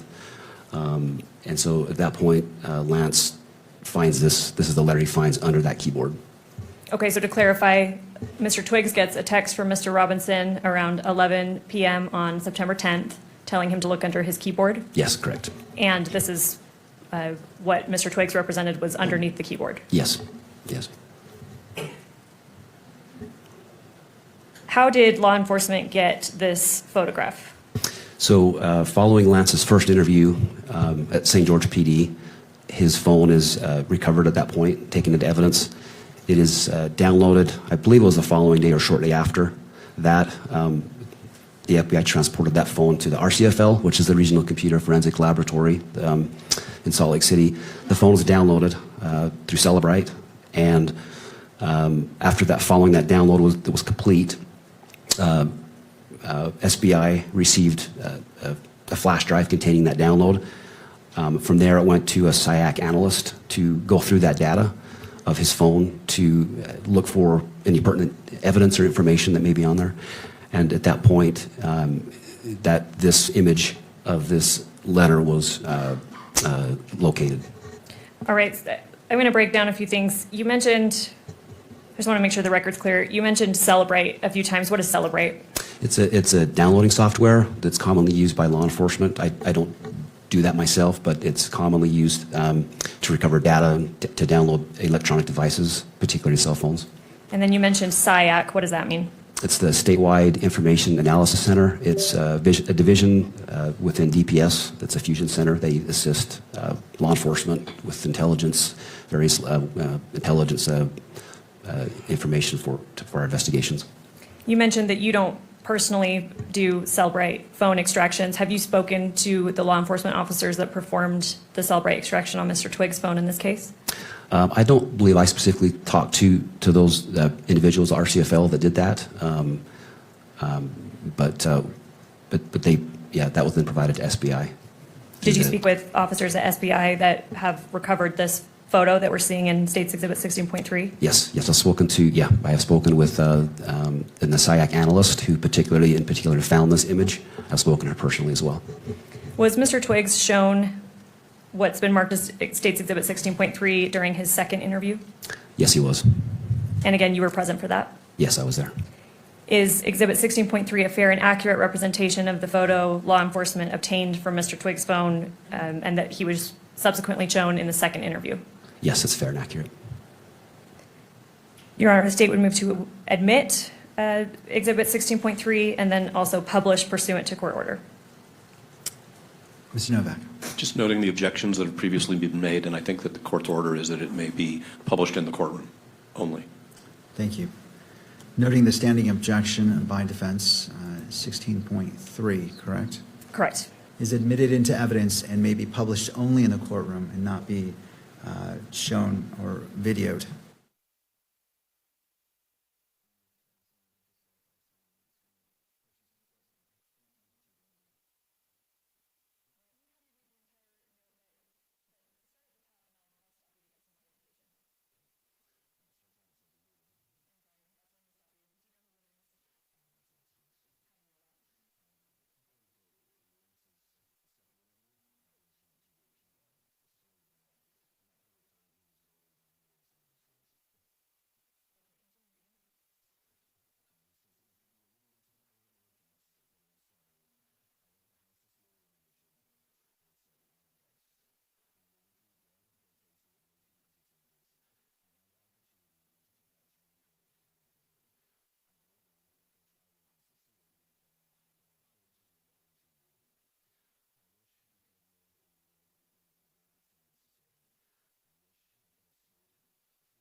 this?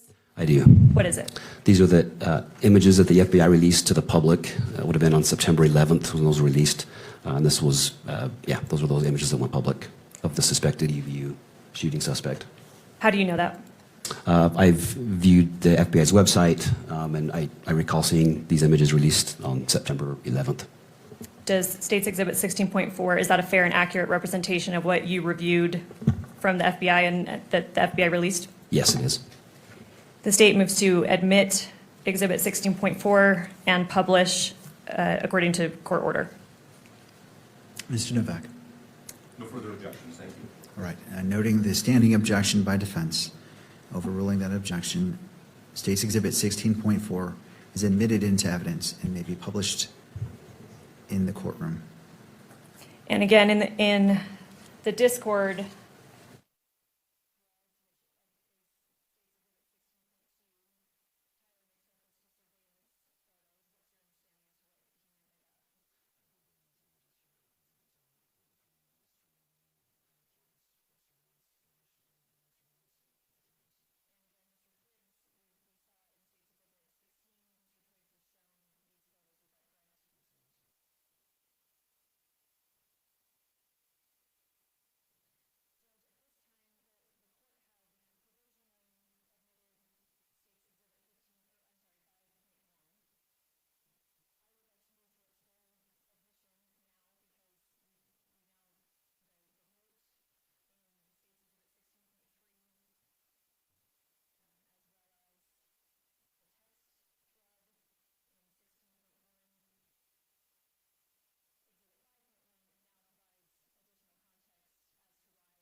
As it relates to 5.1, the court previously, the day that I did it, I believe it was day 2, perhaps, That sounds correct.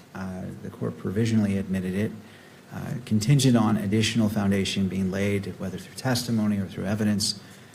And the court notes that such foundation and testimony has been laid in order for the foundation to be laid for 5.1 to be admitted into evidence for full consideration by this court. And so that is received. As it relates to publication and taking into consideration the argument by Mr. Novak, well, first noting the objection, the standing objections by defense, and that is overruled as it relates to the admission to 5.1. But going to the publication, the court understands the argument made by defense that this is going toward perhaps religion, and that the enhancement, and let me just read that from the information, victim targeting enhancement in violation of Utah Code annotated 76-3-203.14 sub 2. Tyler James Robinson intentionally selected Charlie Kirk because Tyler James Robinson's belief or perception regarding Charlie Kirk's political expression, and that was also noted as an enhancement for count 2 and count 7. The court is not going to engage, the court can weigh how this is applied, but it finds it relevant, whether how it relates to the enhancement is for the court to weigh as it looks at the bind-over decision, and it's not engaging in that decision-making today, but finds that it is relevant, it is admissible to the court, and is publishable to the gallery as well as to the public. And so if the state wishes to publish State's Exhibit 5.1, it may do so at this time. Thank you. Yes, we do.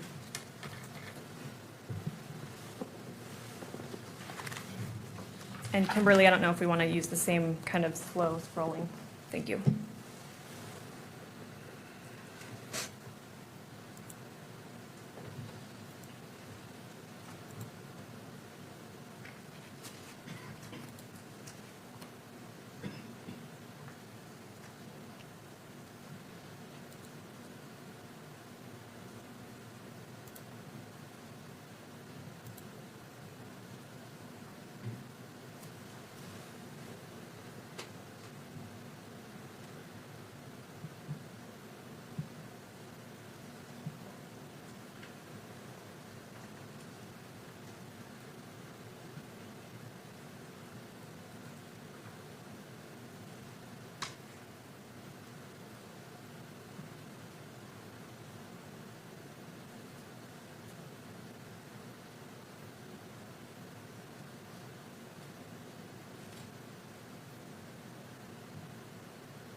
All right, I believe that should be sufficient.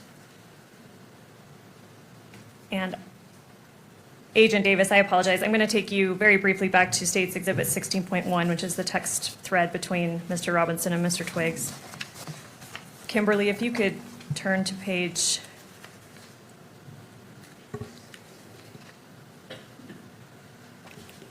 17.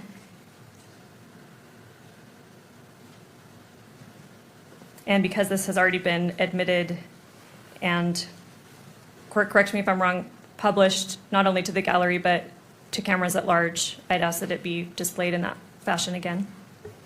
All right. Any input from any other party on that request? No.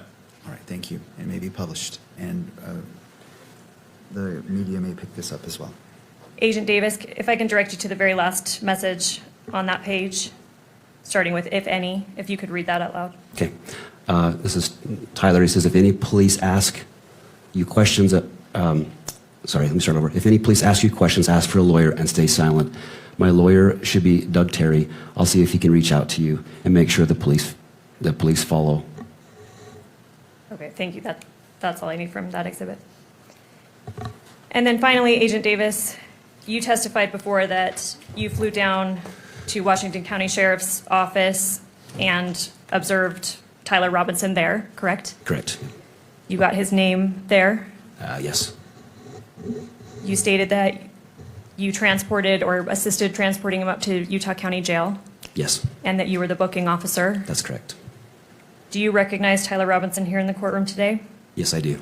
If you could point him out and briefly describe something that he's wearing. His individual seated at the defendant's table in the center chair with a gray suit coat and a green tie. Your Honor, if record could reflect identification of the defendant. Counsel? No objection. All right. I'll note for the purposes of this hearing only that Agent Davis has identified Mr. Robinson in court. Thank you. And Judge, if I can just have a moment. You may. Ready to pass the witness, thank you. And I don't know if now would be a good time for lunch. All right. We'll go ahead and break right now for lunch for 1 hour, 1 hour and 5 minutes. Let's come back at 1:30. We'll resume. We'll pick up the defense for cross-examination if they choose for Agent Davis. Does either party need the benefit of the record before we go on our lunch break? Not the state. No cross-examination for Agent Davis, so I don't want him to wait here if he has other things to do. Thank you. Thank you, Mr. Novak. Thank you. No cross-examination. May this witness be excused. Yes. All right, Agent Davis, you may Thank you. step down, Thank you. and then we'll resume with the state on their next witness. Court is now in recess. All right.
good to go. Yeah.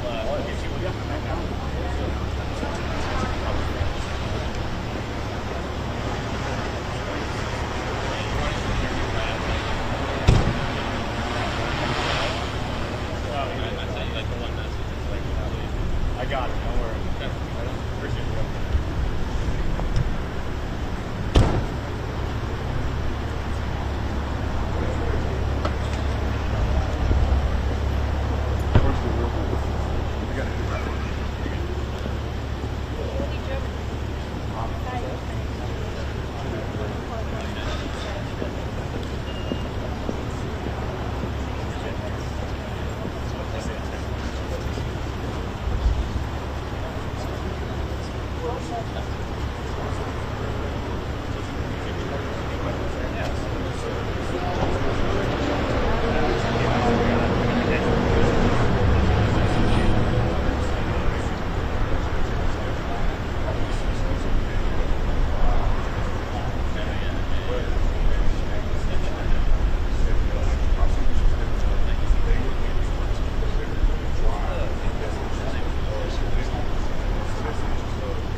show him the true remorse when he starts to apologizing and say, I wish I never did? Or is that just the team kind of channeling this text? He never wanted to tell anybody until he figured out. Never showed remorse. Only ever that is not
I moved back from Texas, Bumble.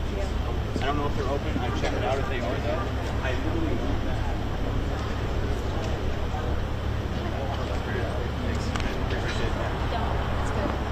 I just did one for radio, but I was glad to do one for video. I would.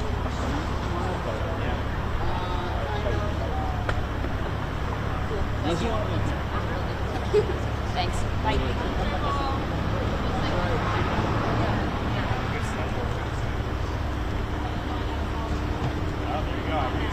Come on now. Come on. You from here? No, come on. Okay. Is that where you live full-time? No, we're good. New York? Okay. No,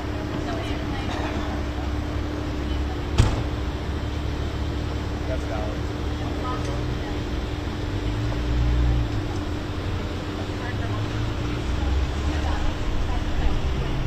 I was going to say, sure.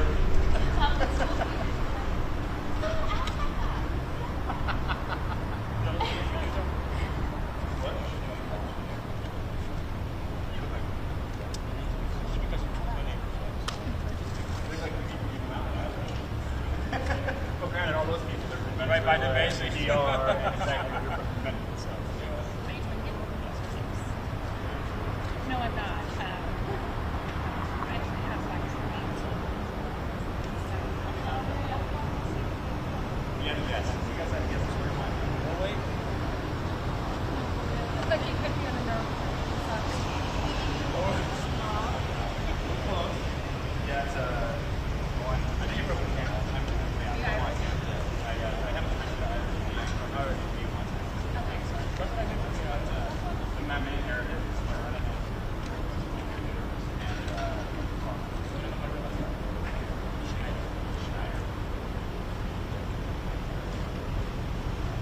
Yeah, my family had to change their last name. I said what? I love the Irish. You gotta go.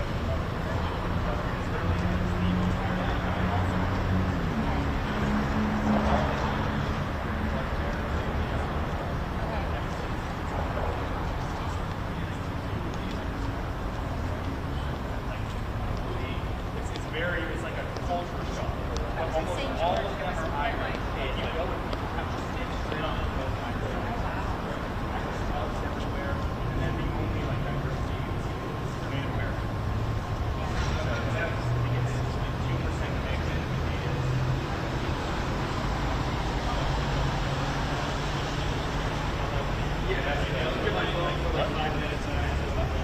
Guinness is on tap everywhere. Dude, it's the best place. I've been to every state in the country.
Please be seated.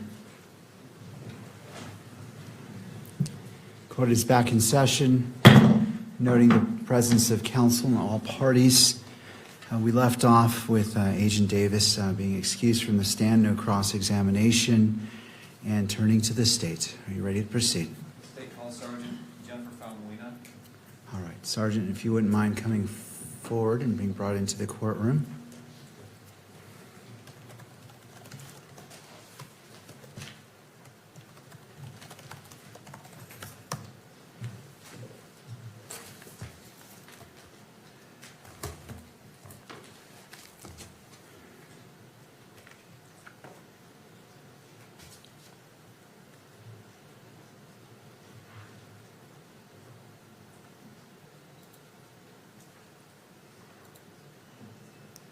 Right, Sergeant, if you'd like to come forward, you're still under oath from your previous testimony from the previous day. So if you'd just like to come up to the witness stand, be seated to your left. Behind the monitor should be a bottle of water. After you're situated, if you wouldn't mind just pulling that microphone toward you to ensure that the audio is picked up. Mr. McBride, your witness. Sergeant Falmolina, good afternoon. Good afternoon. We briefly covered some of your involvement in this case the other day. I want to return back to your initial assignment to this case. When were you first assigned to go to the campus of Utah Valley University? On September 10th of 2025. What time did you get that assignment? I believe it was approximately 1:30 p.m. And where were you when you received that assignment? I was at our headquarters office in Salt Lake. And did you go directly down to the campus? Yes, I did. And will you describe what you're seeing as you arrived there?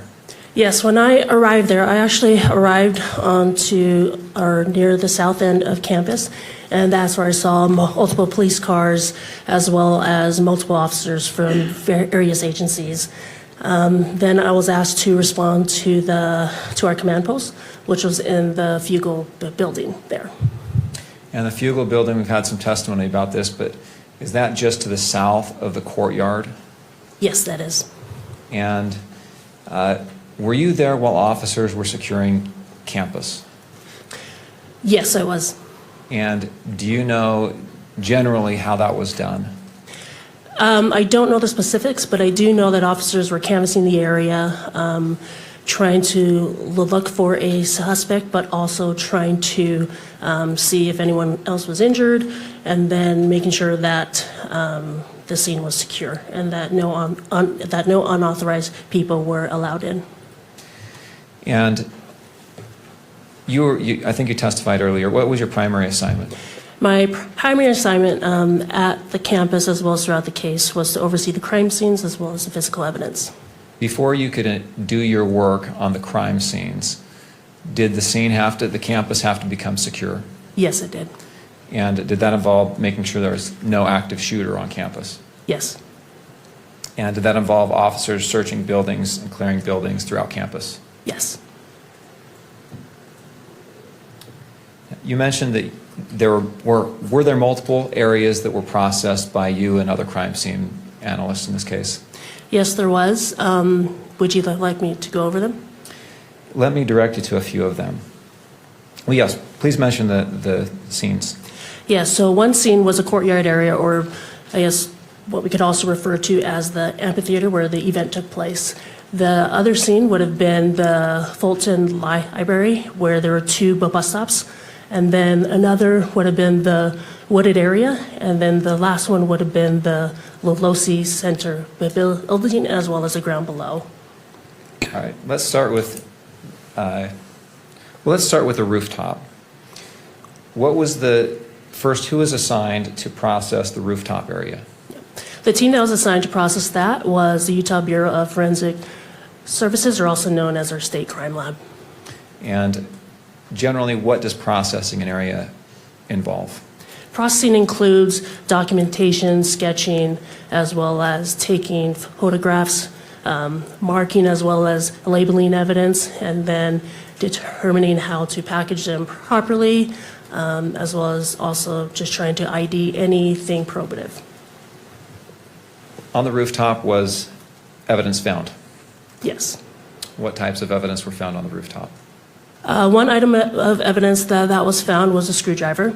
Another one would have been what we believe was the shooter's perch. That was determined that was easy to see at night. Using oblique lighting, we could see disturbances in the gravel on the rooftop.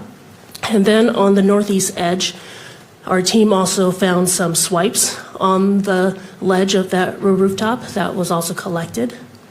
Okay, so northeast ledge, and is this the dropping off point? Yes, it is. You said swipes. What does that mean, swipes? Swipes is, I would describe it as kind of hand marks or any type of marks that is left by something that causes some type of disturbance. Okay. And where on the ledge were those located? Those were located right on the edge of that right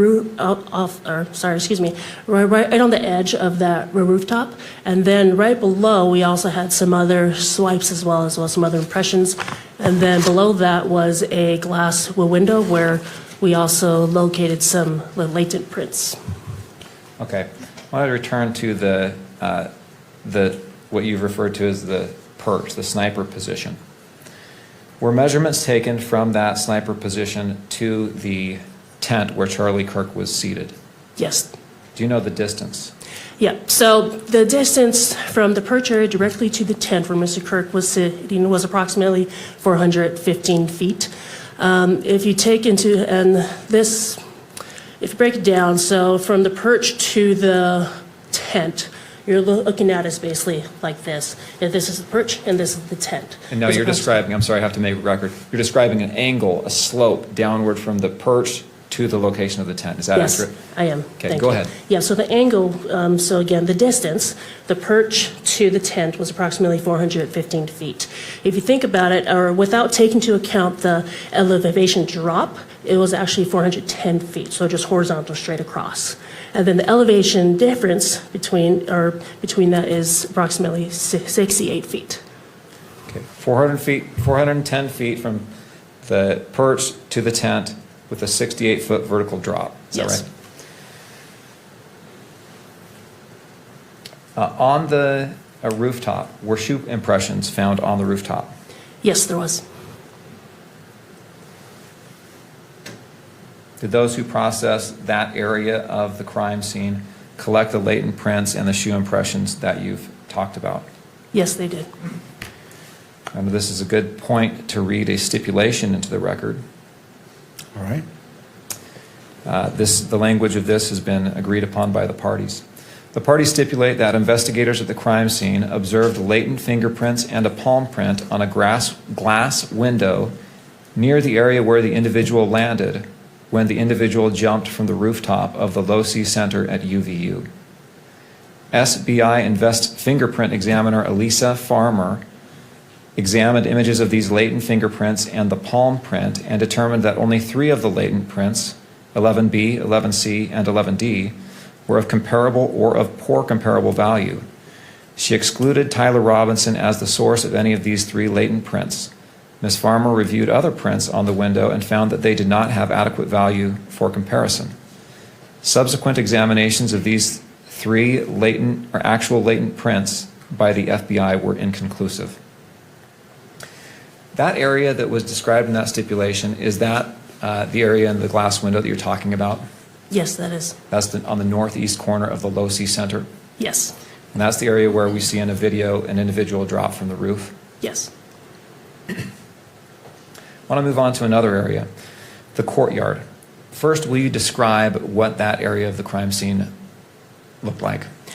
Yeah, so when I arrived on scene, you have different steps. I believe there were maybe like five or 6 covered in grass. When I was there, there were personal belongings spread throughout. There was a tent towards the west end of that courtyard area, as well as some banners and some barriers as well.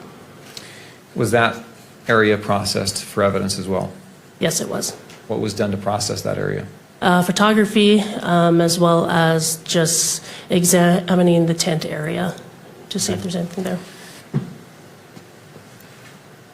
And who is assigned to process the courtyard area? The FBI. I want to take you to another area, a wooded area. Was there a wooded area that was processed as well? Yes, there was. Will you describe, first off, where that area is? Yes, so this area is located northeast of the Lolosi Center building, and it is across from Campus Drive. Your Honor, could we publish Exhibit 35, please? Yes.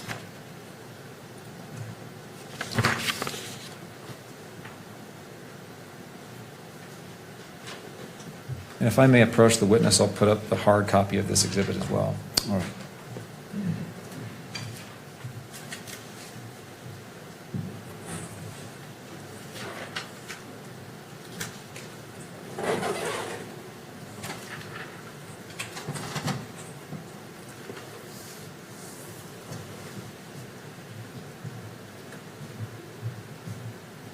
Can we publish the oh, thank you.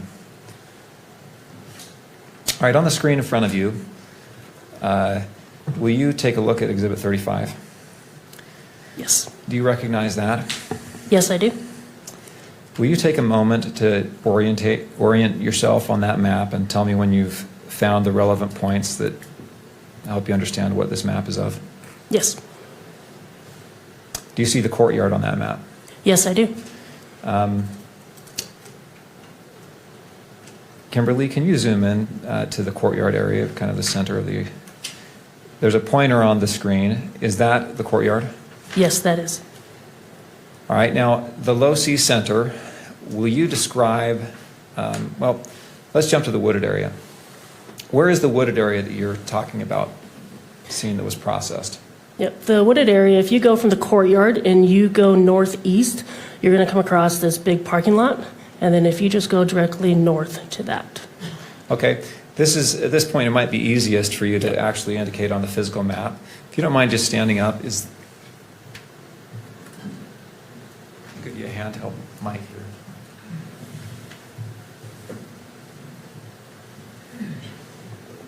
Yes, so the wooded area is approximately right here in this area. Okay, so just to make a record of the area, on the northern, I guess I'll say, and north is up on this map, is that right? Yes. Do you know where Campus Drive is? Yes, Campus Drive is this road that winds right along here. Okay, and so that's kind of the windy road that begins in the upper left-hand corner of the exhibit and winds down through the center of the map and kind of exits to the middle right side of the map, is that right? Yes. And the wooded area, where is it in relation to the Campus Drive? It is north of Campus Drive. Okay, kind of in that, probably the center right of the map, is that right? Yes, that's correct. Will you describe, first off, what is on the south side across the street from the wooded area? Yeah, so on the south side of the south side of the wooded area, we have the computer science building, which is to, I guess, east. And then we have a parking structure, and we have a walkway along here in between that connects the computer science building and the Lolosi Center building. And then right onto the southwest of the parking lot area is going to be the Lolosi Center building. Okay. Now, you referred to the area across the street from the wooded area as a parking structure. That's a parking lot, right? I'm sorry. And there is a parking structure on campus, correct? Yes, there is. But that's different than the parking lot you just mentioned? Yes. Okay. All right. Back to the wooded area. What was found? Was anything found in the wooded area of evidentiary value? You can sit down. Thank you. You can take that.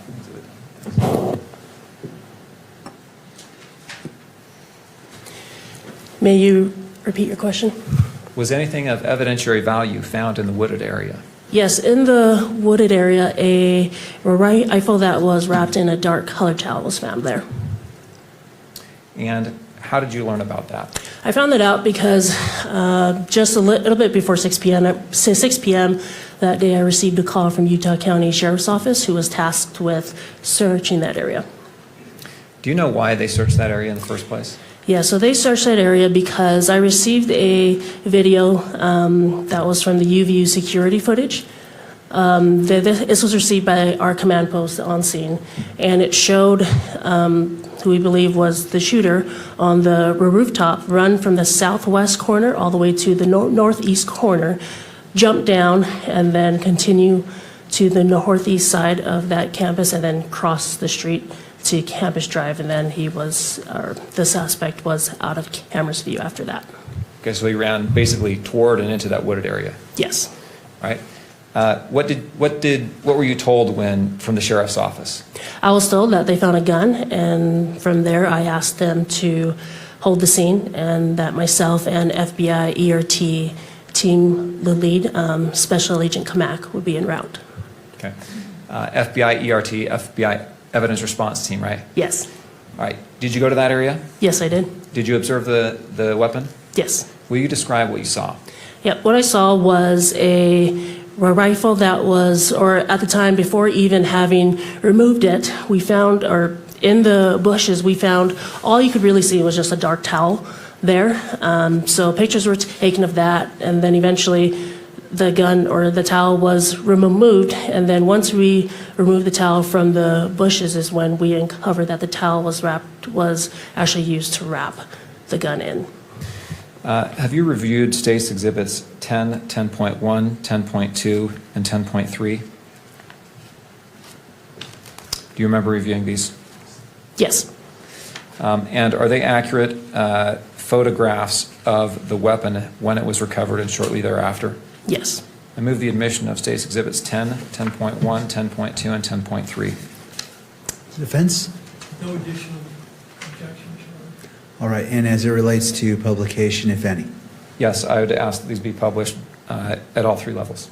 All right, any input, Mr. Burt? Same objections. All right, I'll note the standing objections from defense. Those are overruled. And 10.1, 10.2, 10.3 are admitted into evidence and may be published both in the courtroom and through the use of the camera. If we can please publish number 10, thank you. You have in front of you on the screen Plaintiff's Exhibit 10. Will you describe what we're looking at here? Yes, what we are looking at here is actually the bushes where the dark colored towel and the gun were found.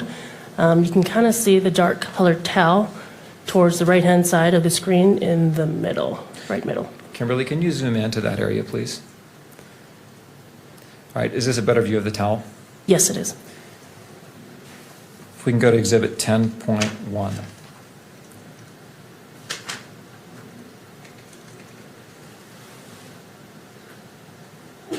Will you describe what we're looking at in Exhibit 10.1?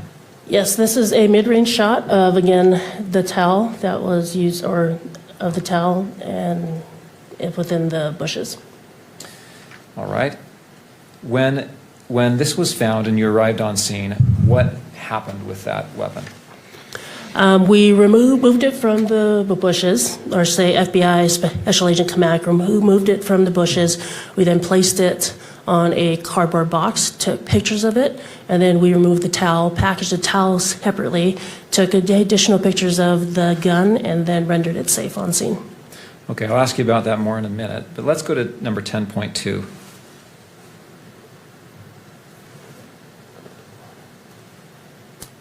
Will you describe what we see here?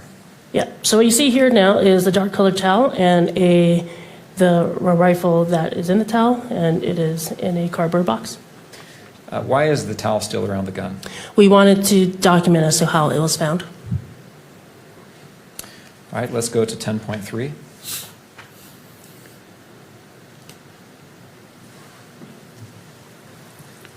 Is this the rifle?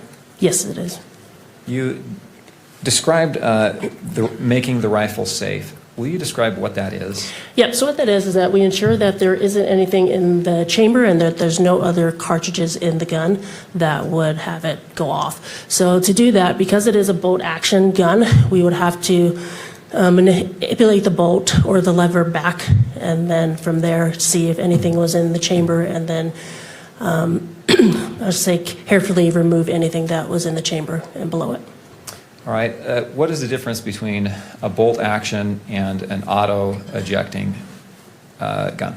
Yep. A bolt action is one where the user actually has to manipulate the bolt. So they would actually have to turn, or they would actually have to pull it back and forward to, whether it be to load it, lock it, as well as extract anything that's in it. Unlike a semi-auto gun, that is one, every single time you pull the trigger, a bullet will be fired, and then from there, a casing will be extracted out, as well as a new cartridge will then be automatically fed into the chamber. So if you shoot a bolt action rifle, does that spent shell casing automatically exit the gun?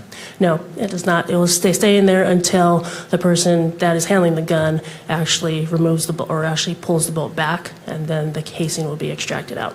Were you present when this weapon was made safe? Yes, I was. Will you describe what was found when that happened? Yeah, so when we rendered the gun safe, we found in it, when we removed the bolt back, we found one 30-06 cartridge case, or I should say a fired cartridge case, and we also found 3 unfired cartridges, all with engravings on them. Okay. I want to make sure we understand the language you're using. When you say cartridge case and you say cartridge, what do you mean? Yeah. So a cartridge is basically the round itself, right, the whole round. And the round consists of the cartridge case, and then the powder, and then the bullet on top. So the cartridge case, the term is used for something that has been fired already. A cartridge is an unfired round. Okay. Cartridge is the unfired round that still has the bullet, the powder, and all that. Yes. Cartridge case is the fired, is a round that has been fired, and it's just the empty brass casing. Is that right? Yes. Okay.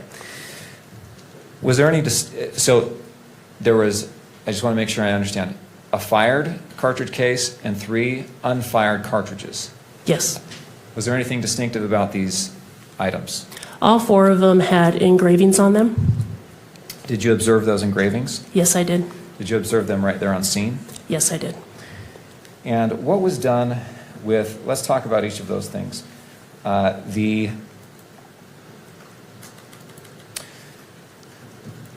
First, the towel. What was done with the towel? The towel was packaged and then it was eventually provided to the FBI. What was done with the firearm? The firearm was also packaged and then provided to the FBI as well. Did the firearm go to the FBI or the ATF? Oh, sorry, correction. It went to the FBI, and then to be in their custody, and then it was then sent to the ATF lab. Okay. And the rounds, the cartridge and cartridge cases, Yep. the cartridges and cartridge case. Yes, all those were packaged, originally provided to the FBI, then was sent to the ATF lab. Right? And were each of those items tested? Yes, they were. And in the testing, were they photographed? Yes.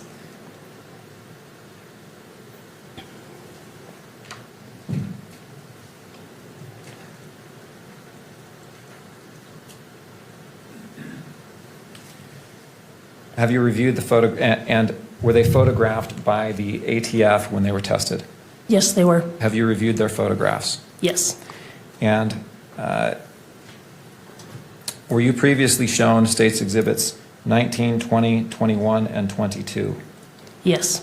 And are those photographs that the ATF, or that you received back from the ATF, of those cartridges and the cartridge case?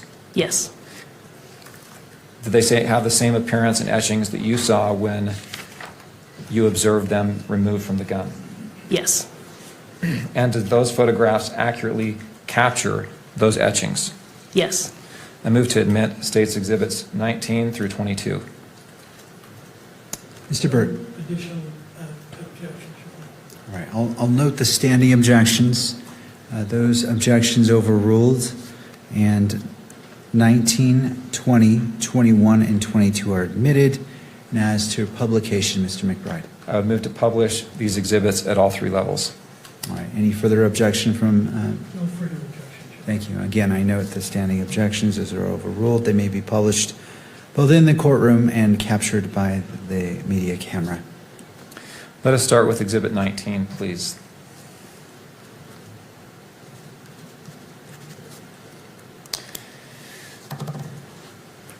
What are we looking at here in Exhibit 19?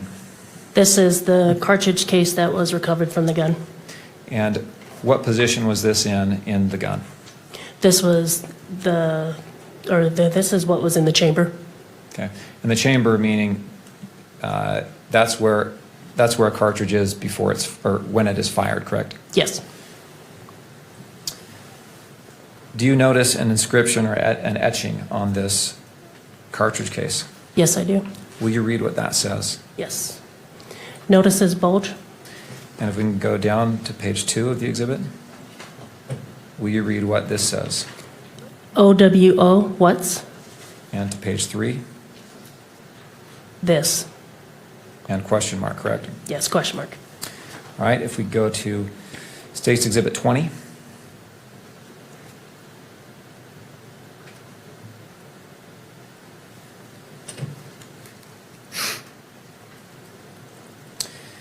Is this a photograph of one of the cartridges that was found in the gun? Yes, it is. And what are we looking at here in this view of page 1 on Exhibit 20? This is the head stamp of it, and it says it is according to the head stamp, it is a Remington 30-06 Springfield. Is that a different caliber than a .223 round? Yes, it is. Will you look at page 2 of Exhibit 20? Will you read the markings here? A fascist. And page 3? Catch. And page 4? Up arrow, right arrow, down arrow, down arrow, down arrow. All right, let's go to Exhibit 21.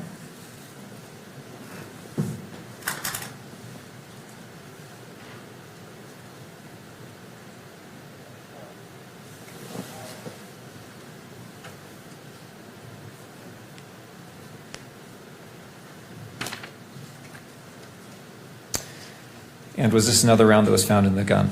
Yes. Will you read the inscription here? O Bella Chow. Page 2. Chow Chow. All right, let's go to Exhibit 22.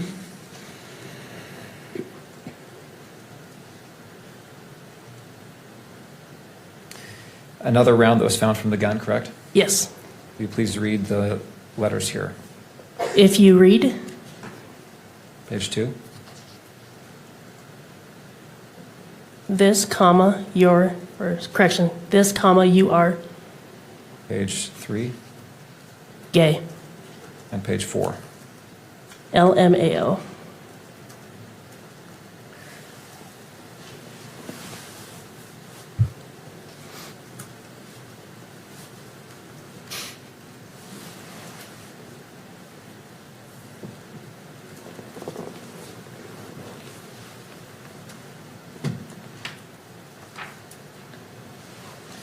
All right, after processing the scenes there at Utah Valley University in Orem, did you go to St. George? Yes, I did. And what was your role in St. George? My role was overseeing the execution of the search warrants at both Mr. Robinson's residence as well as his parents' residence. And we've had testimony that Mr. Robinson was arrested there. Was he fingerprinted and his DNA taken? They were actually taken at the Utah County Sheriff's Office jail. After he was transported to Yes. Utah County? Okay, you said that there was, were items of evidence collected from him after he was arrested? Yes, there was. From his person. What were those things? They were his clothing that he was wearing at the time of his arrest, to include shirts, pants, underwear, as well as shoes and anything that were in his pockets. Do you remember what tops he had on? I believe it was a maroon top. And was there any other top layer that was collected that you recall? I don't recall. Okay. Let's go to, you said there were a couple of homes that were searched there, is that right? Yes. Whose homes was that? One of them was where Mr. Robinson and Mr. Twiggs resided, and the other was Robinson's parents' residence. I want to ask you about the defendant's home. What items were, will you describe some of the items that were collected from that home? Yep. Some items collected in that home were a Dremel tool and its bits container, as well as two Remington boxes of 30-06 ammunition, as well as some 30-06 cartridge cases, and a handful of long guns or rifles, a revolver, as well as a burned paper. All right, I want to ask you about clothing as well. Was any clothing collected from the townhome? Yes, there was. How about shoes? Yes. What kind of shoes?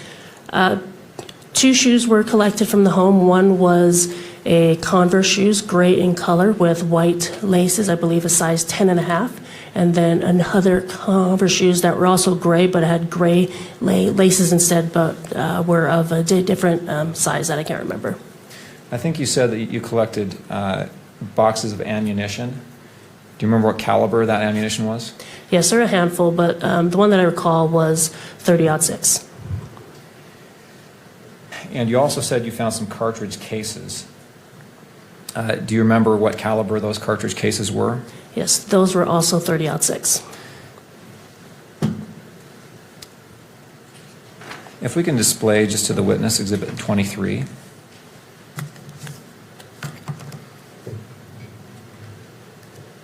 Do you recognize Plaintiff's Exhibit 23? Yes, I do. And is that an accurate photograph of the cartridge casings and some of the bullets that you found? Yes. I would move the admission of Plaintiff's Exhibit 23. Mr. Burt? No further objections, Your Honor. All right, I'll note the standing objections by defense. Overrule those objections and admit into evidence State's Exhibit 23 as to publication, Mr. McBride. I would move to publish at all 3 levels. All right, it is published to the courtroom as well as maybe broadcast via the camera. As that's coming up,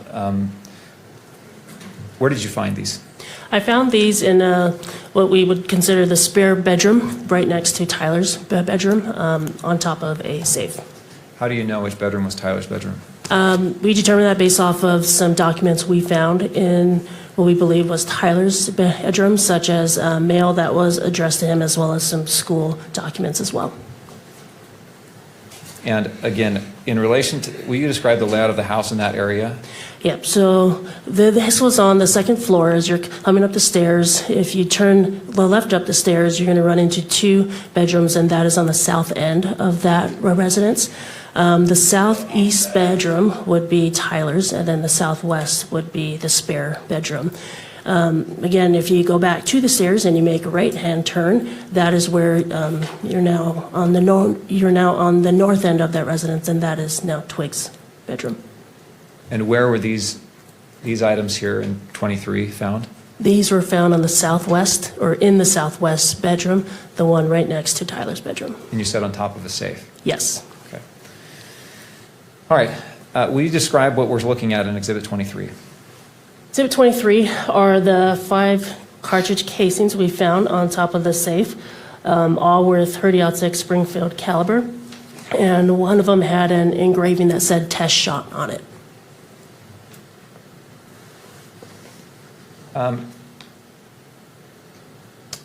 You've talked about Springfield, Remington. Are these 30-06s? Are they the same type of round as was found in the gun? Yes.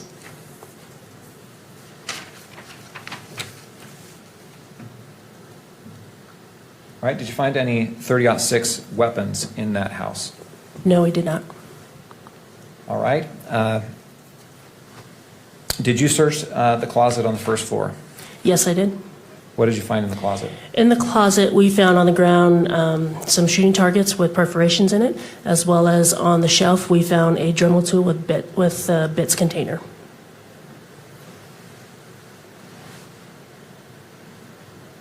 All right, a Dremel tool with bits. What is a Dremel tool? It's basically like a handheld device where you can make etchings or engravings on things. What are bits? Bits would be I guess like a sharp edge or something that would actually cause the etchings that you would put into the tool. Is this kind of like a drill bit? Yes. And what did you do with the Dremel and the bits? We photographed them in place, took additional pictures, packaged them, then sent them for testing to the ATF. All right, you also mentioned targets. Were those targets photographed? Yes, they were. I want to show you on your, and have you reviewed Plaintiff's Exhibit 25 before? Yes. And is that an accurate photograph of those targets that you found? Yes. I move the admission of State's Exhibit 25. Mr. Burt? No further objections? All right, I note the standing objection, and those objections are overruled. And Stacey, excuse me, sorry. oh, well, did you want to, in regards to publication? Yes, I'm so used to admission before publishing. I would move to publish those at all 3 levels. Any further comment, Mr. Burt? No further objections. Again, all right, noting the standing objections, those are overruled. State's Exhibit 25 is admitted into evidence and may be published in the courtroom as well as captured by the media camera. Will you describe what we're looking at here? Yeah, so these were shooting targets we found in the closet, and each of them have have perforations in them. You say perforations, what do you mean? Holes in them. Those holes consistent with? Objection. Foundation on this opinion. Mr. McBride, do you want to weigh in upon that objection? No, I'll submit it. I'll lay foundation if the objection is sustained. I'll sustain the objection. All right. Holes. Have you ever shot a gun before? Yes, I have. When you hit a target, what happens to the target when it's hit with a bullet? Hit with a bullet, there's holes in there, what we call perforations, because there's an entrance as well as an exit. Looking at State's Exhibit 25, I'm going to ask the question that was objected to. You said there's perforations in those. Are those consistent with bullet holes? Yes. And I would ask you to describe where those perforations are there's 3 targets here, right? Yes. Let's look at the far right target first. Where are the perforations in relation to the bullseye? They're all probably within the 7, 6, and 8 ring. Is there a perforation up at the upper left-hand corner of that rightmost target? Yes, there is. Do any of those hit the bullseye? No. Okay, looking at the center target, will you describe where the perforations are in relation to the bullseye there? It is closer, but still not it. Most of them are to the left of the bullseye in rings, let's say 9 and 8. All right, and then the leftmost target, will you describe where the perforations are there? Yeah. The perforations are actually closer to the bullseye as well, actually one being in it.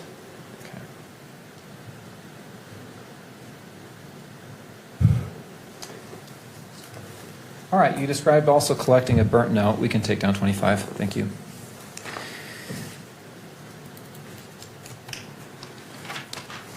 Will you describe where that note was found and what it looked like to you? Yeah, the burnt note was found in the trash can located in the kitchen. The way it looked like to me, it looked like, say you're at like a campfire and someone burns paper. What was done with that? That was also collected and that was sent to the FBI for analysis. Was it photographed? Yes, it was. And have you reviewed State's Exhibit 24? Yes. Is that a photograph of the note? Yes. I move the admission of Plaintiff's Exhibit 24. Mr. Burt? No further objections? All right, and to publication? I move to publish at all 3 levels. All right, I'm going to note the standing objection by defense, overrule those objections. And State's Exhibit 24 is admitted into evidence and may be published in the courtroom and may be captured by the media camera. Do you see here on the screen Plaintiff's Exhibit 24? Yes, I do. It looks like as to the evidence tag, it's actually upside down. Is that right? Yes. Is there any, does it look like there's any writings on that note, on that burnt paper? Yes. Will you point that out for the judge where the writing is? Yep. And describe what you're pointing at, kind of the general location on the image? Yeah. So the part that I'm pointing out is the paper that you can still see the lines in them, and as well as some handwriting as well to the edge, the left edge of that piece of paper. All right. Have you also observed the image of a note that was recovered from Lance Twiggs' phone? Yes.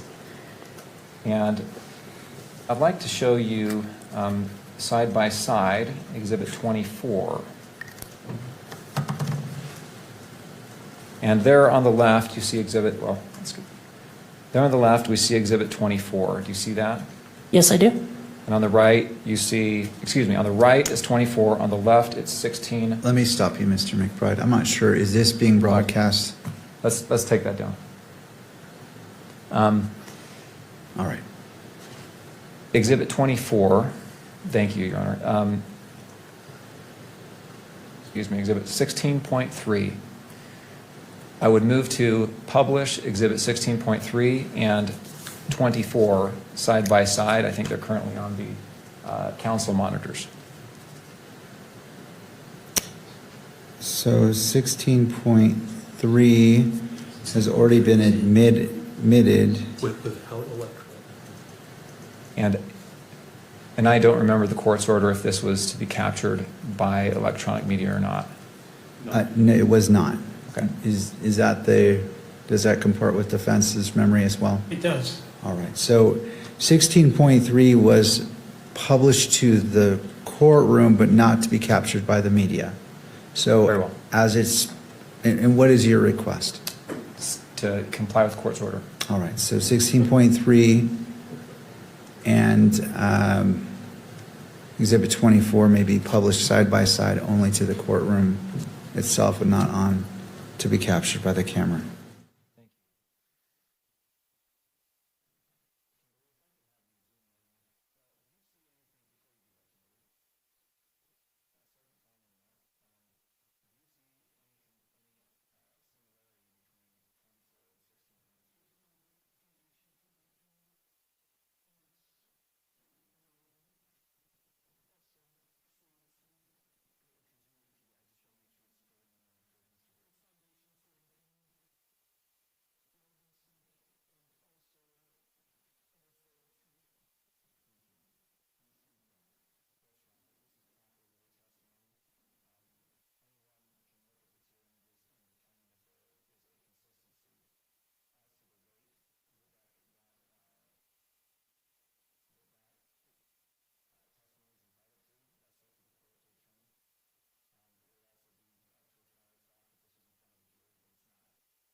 Also acknowledging that the magistrate can weigh the evidence and is not weighing in on this evidence, solely admitting it. Well, it's already been admitted, but as it relates to the testimony,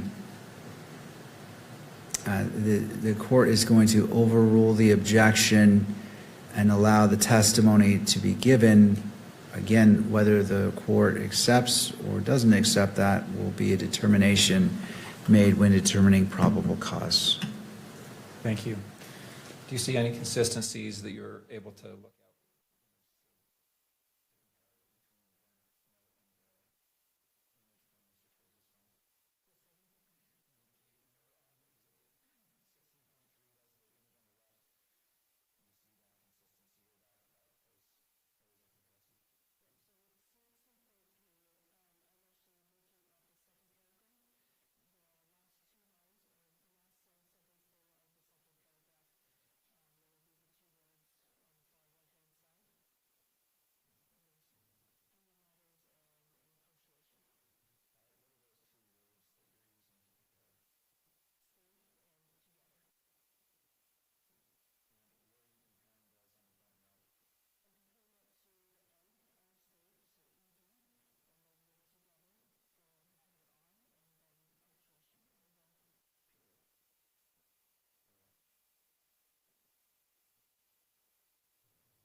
Did you also collect the defendant's car? Yes. Where did you collect that from? That was collected at the Robinsons' parents' home. And will you describe that vehicle? Yep, that vehicle is a gray-colored Dodge Challenger.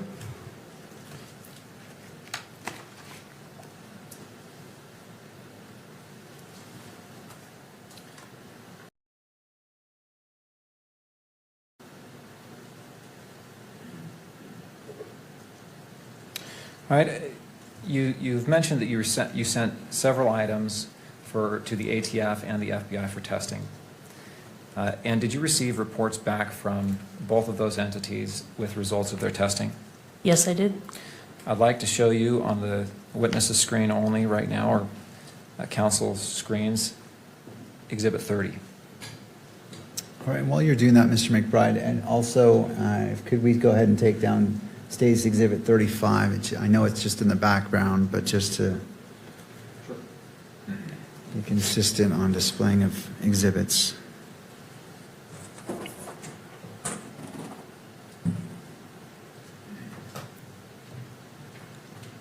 All right, thank you. You may proceed.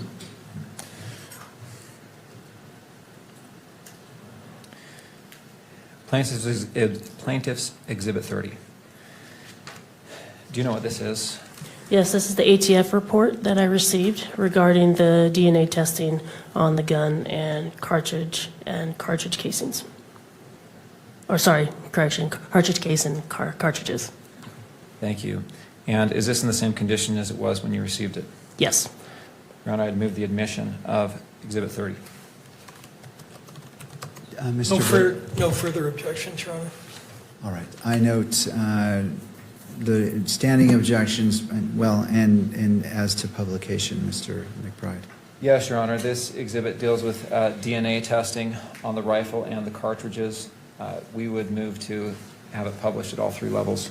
All right. So noting the standing objection by defense, I'm going to overrule that objection pursuant to Utah Rule of Evidence 1102.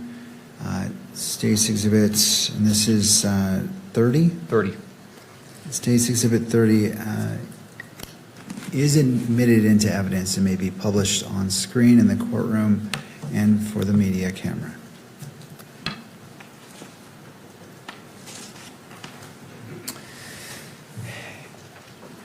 I want to ask you a little bit about the format because it may be helpful to understand here. But on page 1 under the exhibits, we have here a list of items that were sent in for testing and comparison. Is that right? Yes.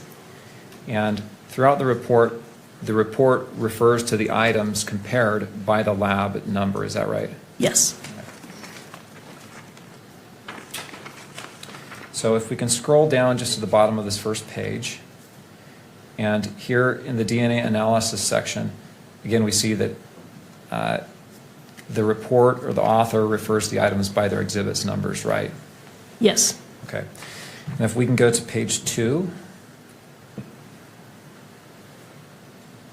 And same question here. The exhibit number on the left, if we want to know what exhibit number that is, we have to refer back to page 1 for the description, right? Yes. Okay.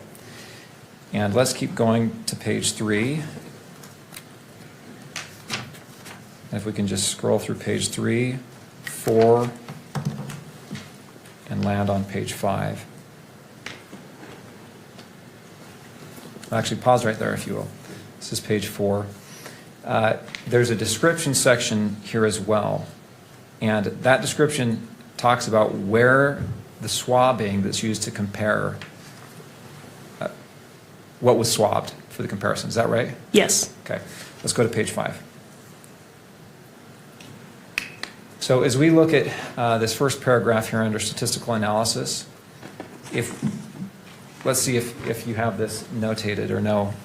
Exhibits 1.1 and 1.4. Do you know what that is referring to? Yeah, they're referring to 1.1 is swabs of the stock and grips of the rifle, and then 1.4 is swabs of the bolt of the rifle with possible ridge detail and or smudging. Okay. Will you read paragraph D? Yes. The DNA profiles are at least 1 trillion times more likely if they originated from Tyler Robinson, Exhibit 7.1, as a contributor to the major components and 3 unrelated unknown individuals than if they originated from 4 unrelated unknown individuals. And again, that's swabs of the grips and the bolt. Stock and grips and bolt, is that right? Yes. Okay. Number 2, calculation number 2. Where is this swab taken from? Exhibit 1.2 would be swabs of the butt plate of the rifle. And will you read paragraph D here? The DNA profile is at least 1 trillion times more likely if it originated from Tyler Robinson as a major component and 4 unrelated unknown individuals than if it originated from 5 unrelated unknown individuals. Looking at calculation number 3, exhibit 1.3, what areas were swabbed for this comparison? 1.3 is swabs of the trigger and trigger guard of the rifle with possible ridge detail and or smudging. Will you read paragraph D? The DNA profile is at least 1 trillion times more likely if it originated from Tyler Robinson as a major component and 3 unrelated unknown individuals than if it originated from 4 unrelated unknown individuals. If we can go to page 6. Calculation number 4, exhibits 1.5 and 5.1. What are those? 1.5 are swabs of the forend of the rifle, and 5.1 is swabs of one 30-06 cartridge. And again, that cartridge came from where? From the firearm. Will you read paragraph D? The DNA profiles are at least 1 trillion times more likely if they originated from Tyler Robinson as the major components and 2 unrelated unknown individuals than if they originated from 3 unrelated unknown individuals. All right, let's look at calculation number 5, 1.6 and 3.1. What are those? 1.6 is swabs of the barrel of the rifle with possible ridge detail and or smudging, and 3.1 is swabs of one 30-06 cartridge. And that 30-06 cartridge came from where? From the firearm. Will you read paragraph D? The DNA profiles are at least 1 trillion times more likely if they originated from Tyler Robinson as a contributor to the major components and 2 unrelated unknown individuals than if they originated from 3 unrelated unknown individuals. Okay, statistical analysis calculation number 6, exhibit 1.9. Where is that from? 1.9 is the swabs of possible ridge detail and or smudging on the optical accessory of the rifle. Is that a scope? Yes. Okay. Will you read paragraph D?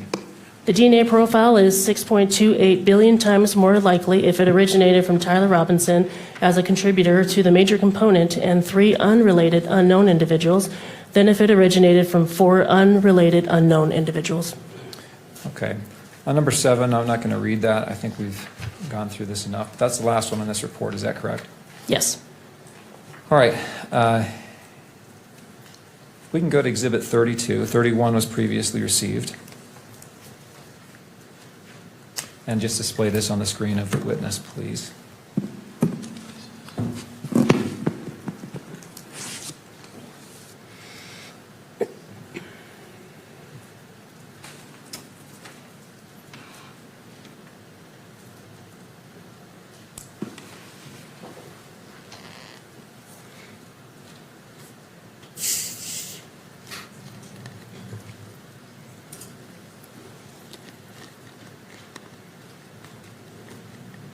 I think it might display on the gallery video. Okay. All right, thank you. Can you see Exhibit 32 on your screen, Agent Felmy? Yes.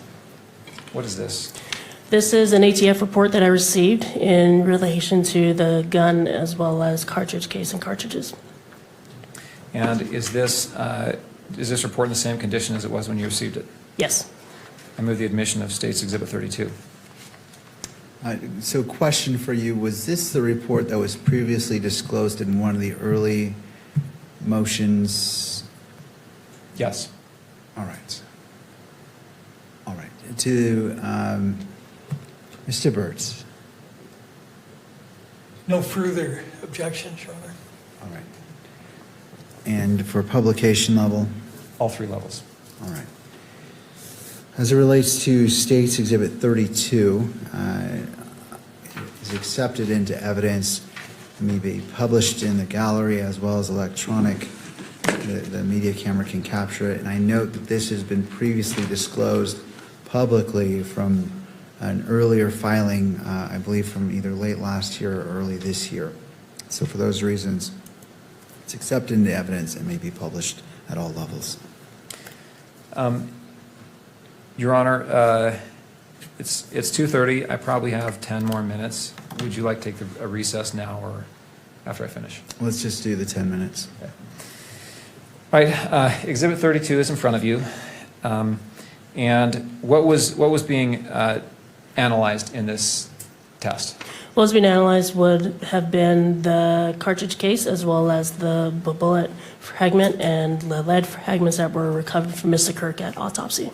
All right. Same question on structure of the exhibit.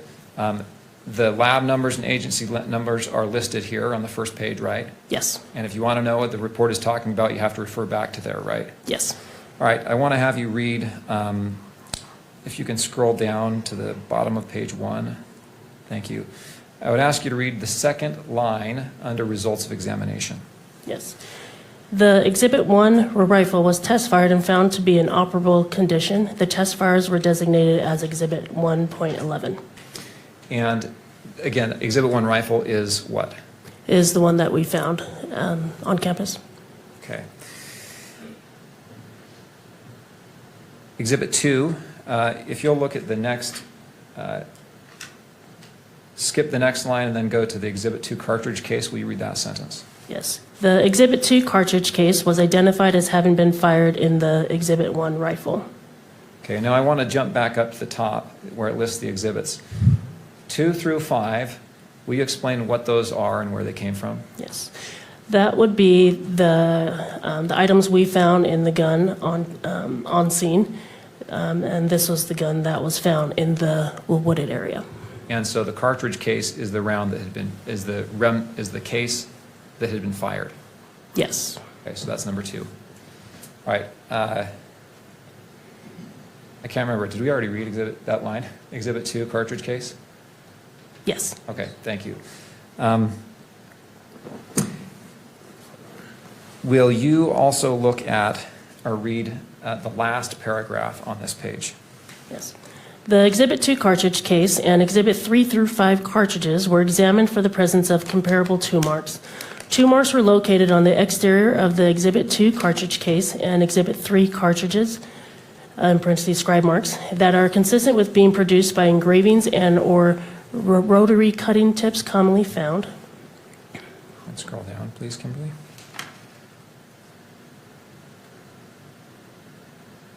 Installed in handheld rotary tools, such as a Dremel tool. These two marks contain marks of value for comparison if a suspect tool is located. Okay. I'd ask to scroll back up to show the exhibit list. Number 6. What is Exhibit 6? Exhibit 6 is the bullet fragment, the bullet jacket fragment, as well as some other fragments that were recovered from Mr. Kirk at the time of autopsy. Thank you. Going back to page 2, will you read the first full paragraph there, beginning with Exhibit 6? Yes. Exhibit 6 consists of one .30 caliber class deformed damaged bullet jacket fragment and 4 lead fragments. Will you read the next paragraph as well?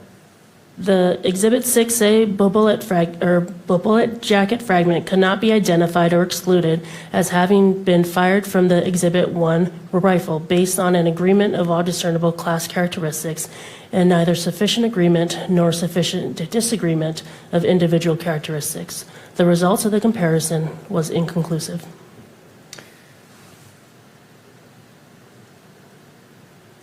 And if you'll look at the line starting with the Exhibit 6B through 6E, will you read that sentence as well? The Exhibit 6B through 6E lead fragments are not suitable for microscopic comparison. Thank you. We can take Exhibit 32 down.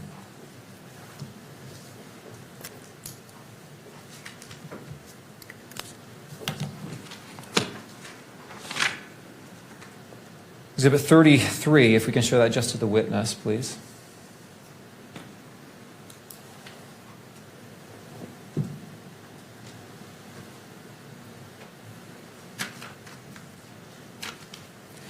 You recognize Exhibit 33? Yes. What is that? This is an ATF biology report on the Dremel tool as well as the cartridge cases that were found on top of the safe in Tyler's home. Did you receive this from the ATF in response to your request for testing? Yes, I did. I move the admission of State's Exhibit 33. No further objections, Your Honor. Thank you, Mr. Burtz. Noting the standing objections by defense and level of publication, Mr. McBride. All three levels. Court overrules the standing objections and states Exhibit 33 is admitted into evidence and may be published in the courtroom as well as captured by the media camera.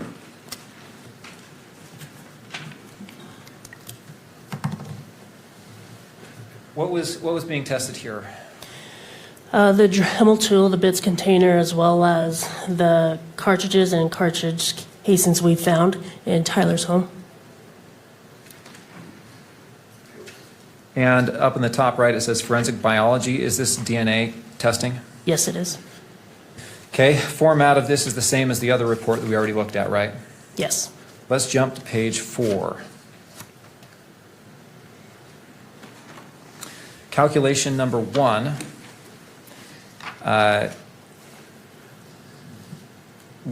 It mentions here Exhibit 15.1. Do you know where that swab is from? Yep, it is swabs of the buttons of the Dremel tool. And will you read paragraph D?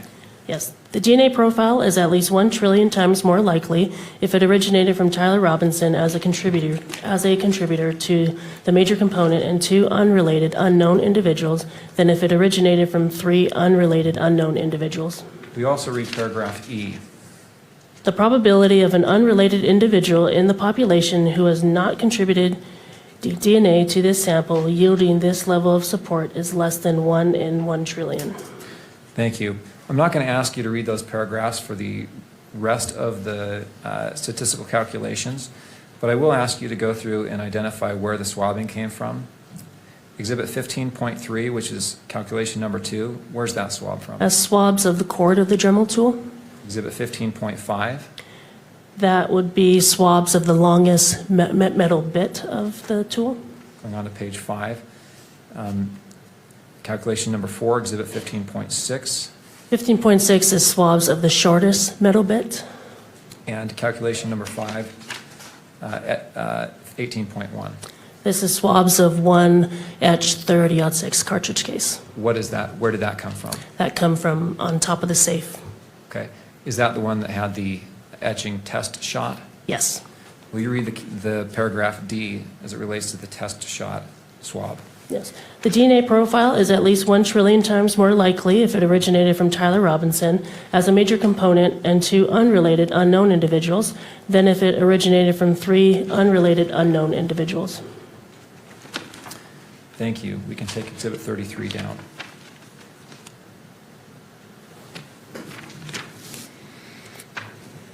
The final report is 34, if we can publish that just to the witness.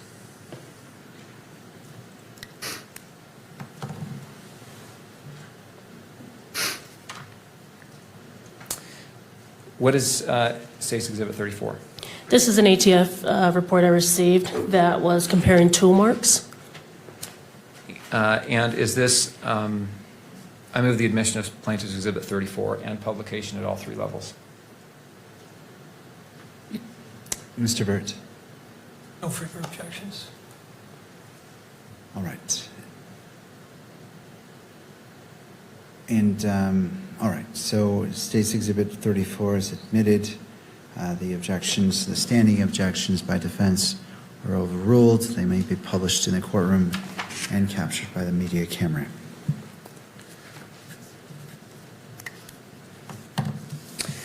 Okay, looking at the exhibits,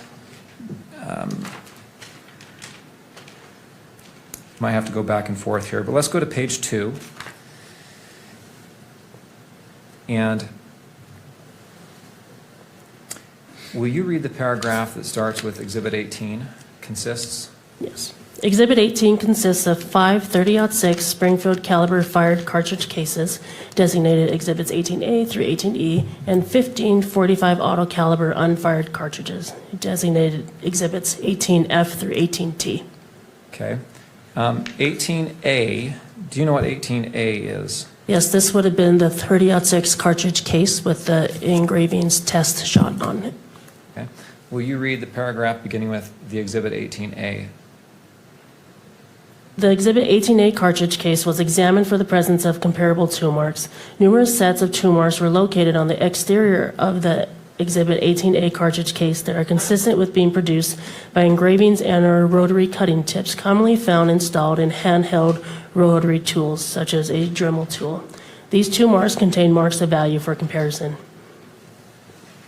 Okay. The next paragraph I'd asked you to read is the one that starts with Exhibit 16. But first I want to ask you, do you know what Exhibit 16 is? I do not, off the top of my head. Okay. 18, it also says Exhibit 18A through 18E. Do you know what those are? 18A through 18E would be the cartridge cases that were found on top of the safe. Okay. If you'll read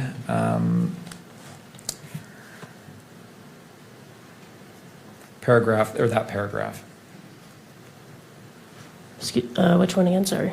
The one starting in Exhibit 16 and. Yes. The Exhibit 16 and Exhibit 18A through 18E cartridge cases were identified as having been fired in the Exhibit 1 rifle. Okay. Let's now jump to the paragraph beginning the test tool marks. Kimberly, if you could scroll down. Will you please, well, first off, 15A and 15B, do you know what those are? Yes, those would be the longest metal bit and then the shortest metal bit. Okay. If you would read, okay, and then also Exhibits 2, the Exhibit 2 cartridge case, what is that?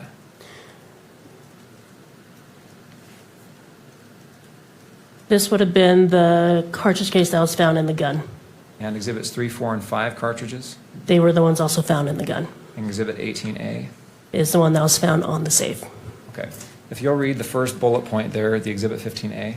Yes. The Exhibit 15A engraving cutter was identified as having made tool marks located on the Exhibit 2 cartridge case, Exhibit 3 through 5 cartridges, and Exhibit 18A cartridge case. And will you, Okay. We can go ahead and take that down.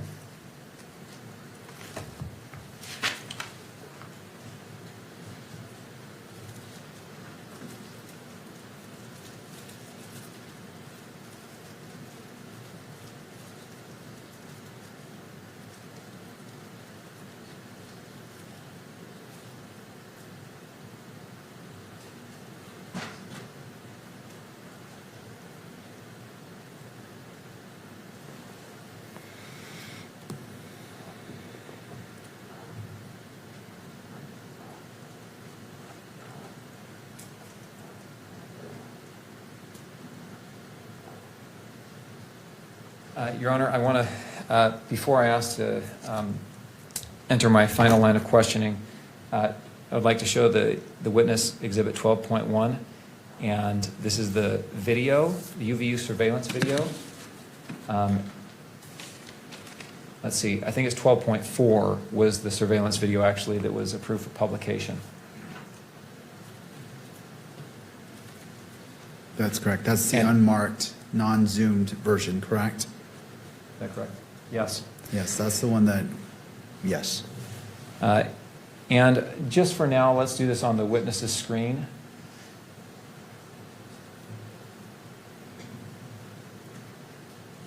.4, and I'll ask you to jump to the 804 mark.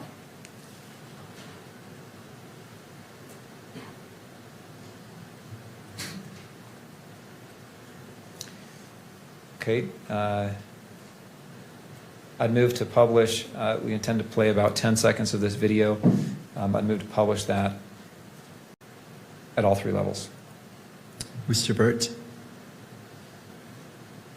I'm not sure what the relevance is at this point, so it's hard to object or not. I would ask for a proffer as to what it's showing, because it's not apparent from the exhibit. Understood.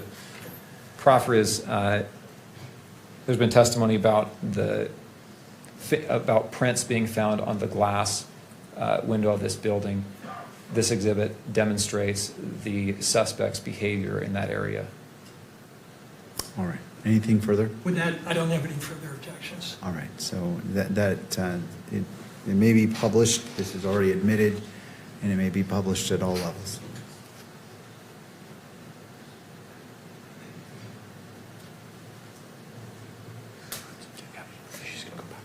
Okay, before you pause, before you hit play here, Sergeant Falmuina, do you see what's on the screen in front of you? Yes, I do. Can you see the suspect in this image? Yes. Will you describe where that suspect is? He's on the rooftop, let's say on the gravel part, and this would have been close to the northeast side of that building.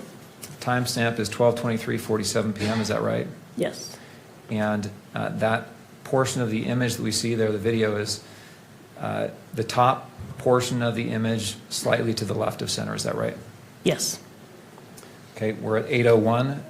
Kimberly, will you please hit play there?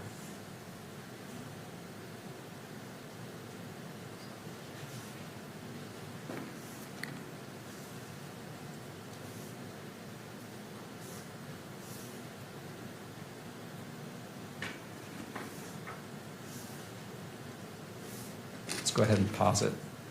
Pausing it at 8:20. Were you able to determine if the suspect touched the glass when he dropped from the roof? Not at the time when we first saw the video, no. Okay. Were you later able to make any determination on that? Yes, because the video we had was pretty grainy at the time at the command post, and it wasn't until we're actually able to get the footage directly from UVU.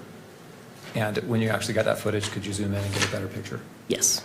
And were you able to determine at that time whether the suspect touched the window? Yes. What was your determination? We determined that he was not, or he did not touch it. Thank you. Nothing else. All right. Let's go to a break. To defense, I realize that you began talking about your concerns. You have a witness that needs to leave today.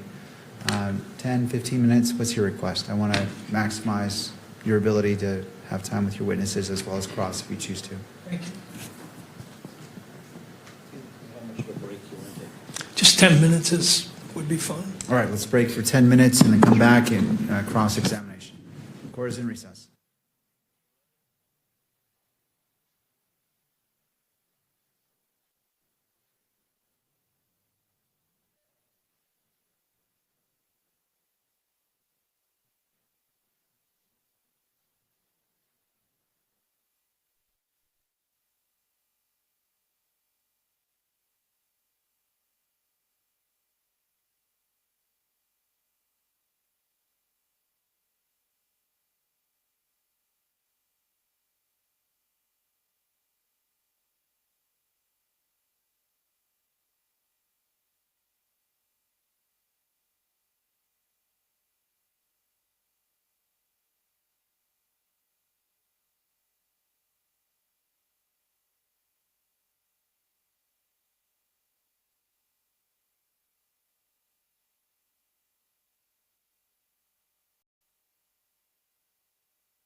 Please be seated. Court is back in session. Noting the presence of all parties, we just ended with a direct examination of the sergeant. Turning to defense, Mr. Burt, Thank the you. witness. Good afternoon. Good afternoon. Your role in the case was kind of as the traffic manager of the whole operation, right? That's a good way to put it, yeah. And we're talking about multiple agencies besides the SBI, correct? Yes. Your agency, if I'm correct, wrote a massive report, 229 pages long. Yes. You've read that, you're familiar with it. With most of them, yes.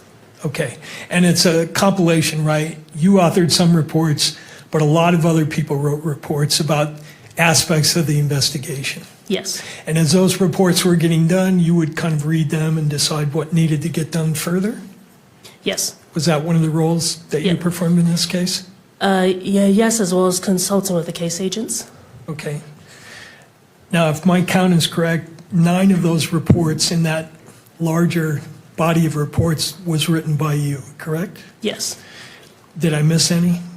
Does that sound about right? Yeah. Okay.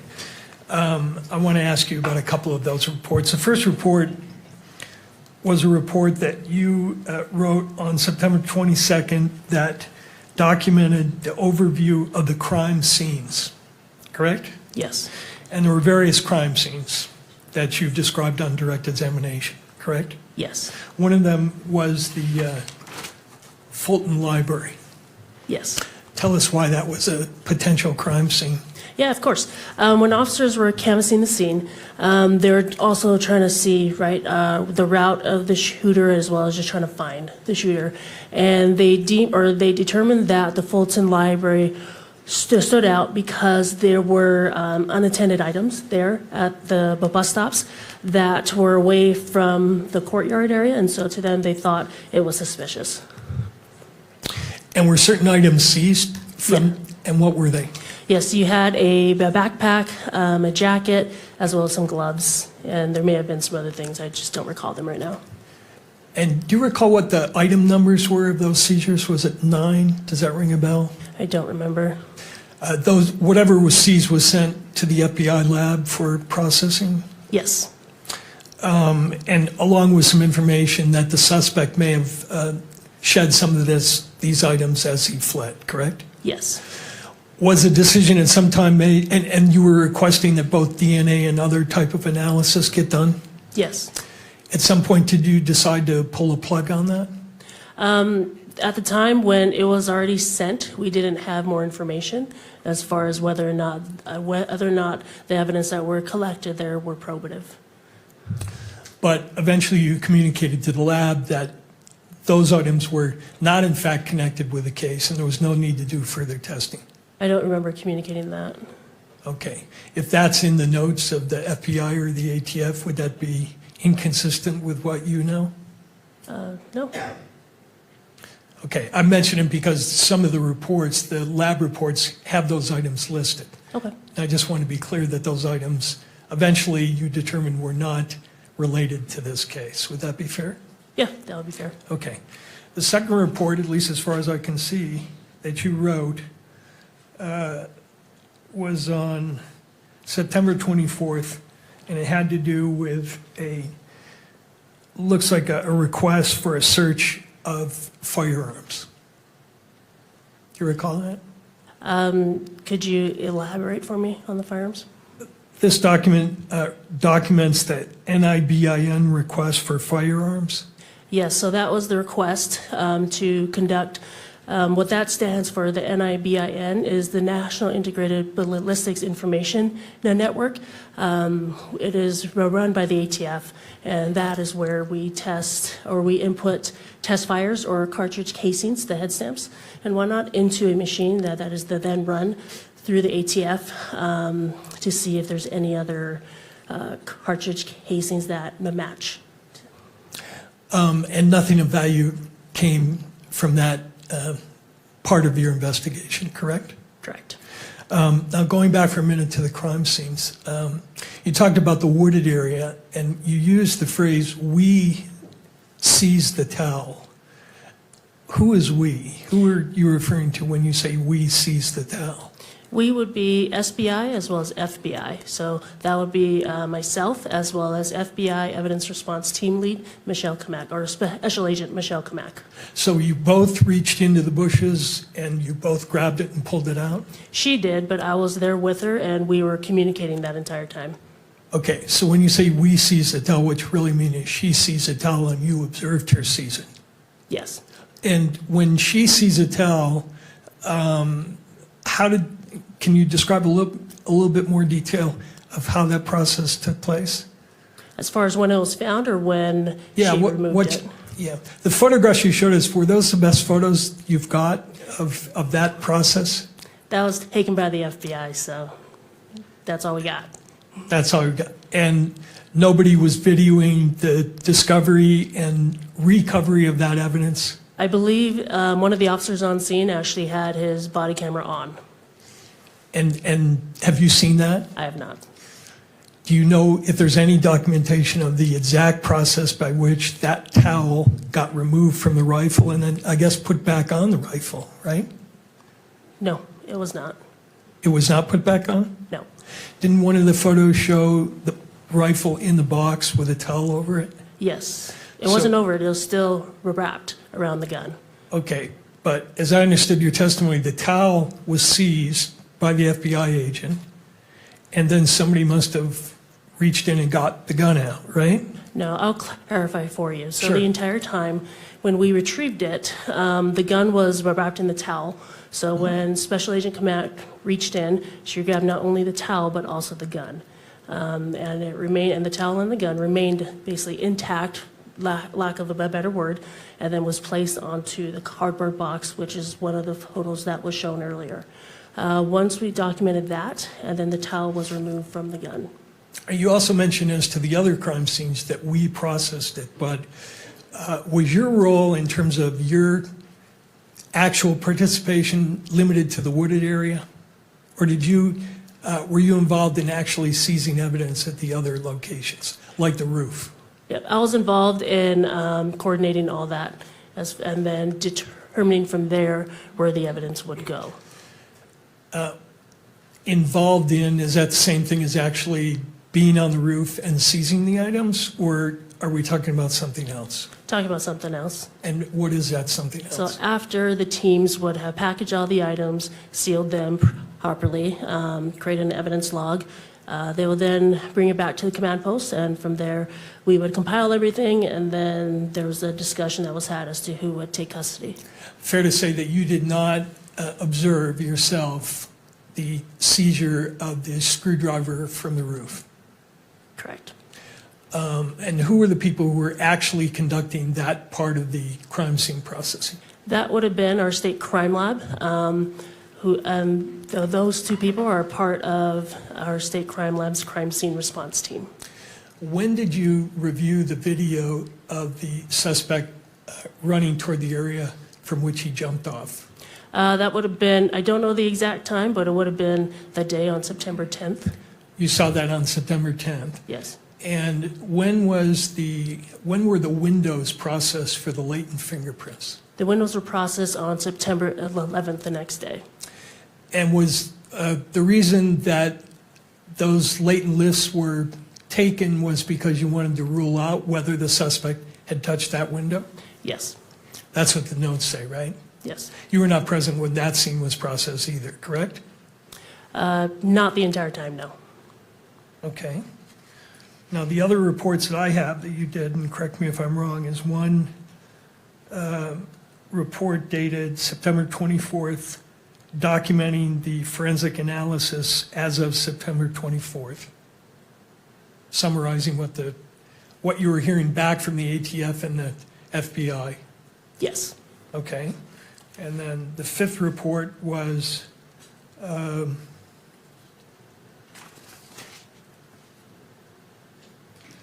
again about the crime scene progress of the forensic testing, right? Yes. All right. And then you have a report here which documents a firearm trace and a firearm seized at River River Street. Yes, Nothing of value came of that, correct? correct. You have a report that has to do with the latent print report from your people, SBI. Yes, or it's not SBI, it's actually the State Crime Lab, but yes, same department. Same department. Just detailing the results of that examination, which the stipulation addressed, Yes, right? You have a report documenting the transfer of evidence from the FBI to your department. yes. And then the last one that I have that you personally wrote has to do with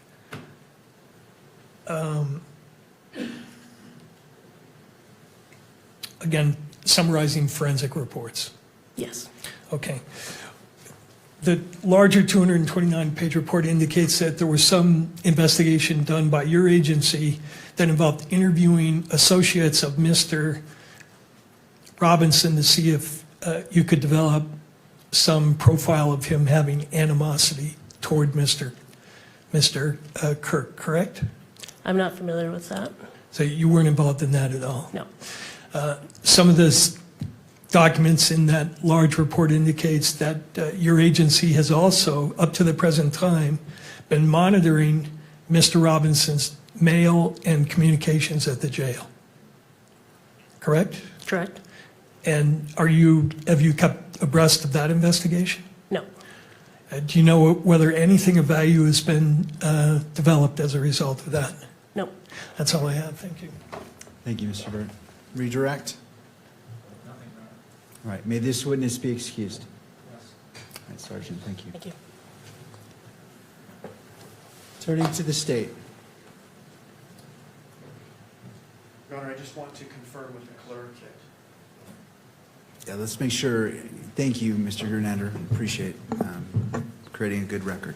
Judge, if I could just confirm with the court that all of the exhibits we have offered have been admitted into evidence. All right, so here's what I have, and my court clerk will certainly correct me if I'm wrong. I have State's Exhibit 1, 2, 3, 3.1, 3.2, 4, 5, 5.16, 6.17, 7.18, 8.19, 10, 10.1, 10.2, 10.3, 11, 12.1, 12.2, 12.3, and I believe 12.4, 13, 14,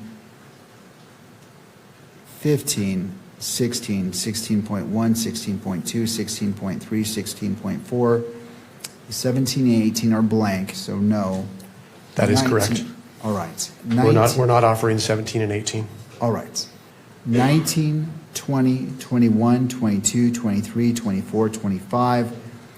The following are blank, 26, 27, 28, 29. That's accurate. We're not offering on those numbers. I have 30, 31, 32, 33, 34, and 35, which have been admitted into evidence. That is all that I have record of. All right. Can I- Does that comport? Yes, can we also go over the ones that were published? I mean, we certainly can. Yes, would you like to put on the record what were published and what were not published? No, that's okay, Judge. Okay, we're good. And then, all right. Can I have just a moment? Yes.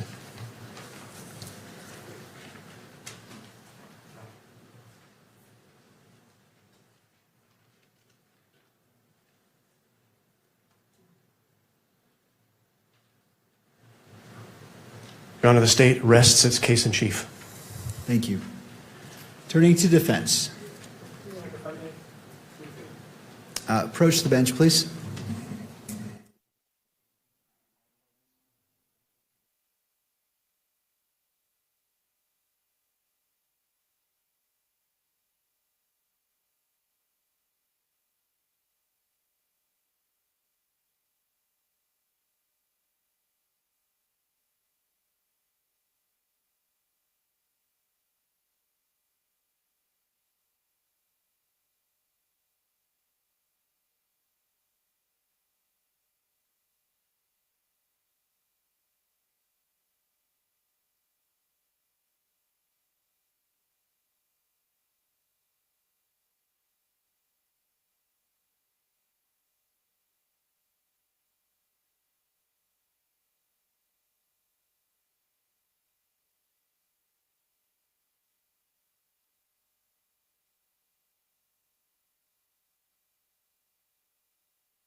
just waiting for counsel to get situated.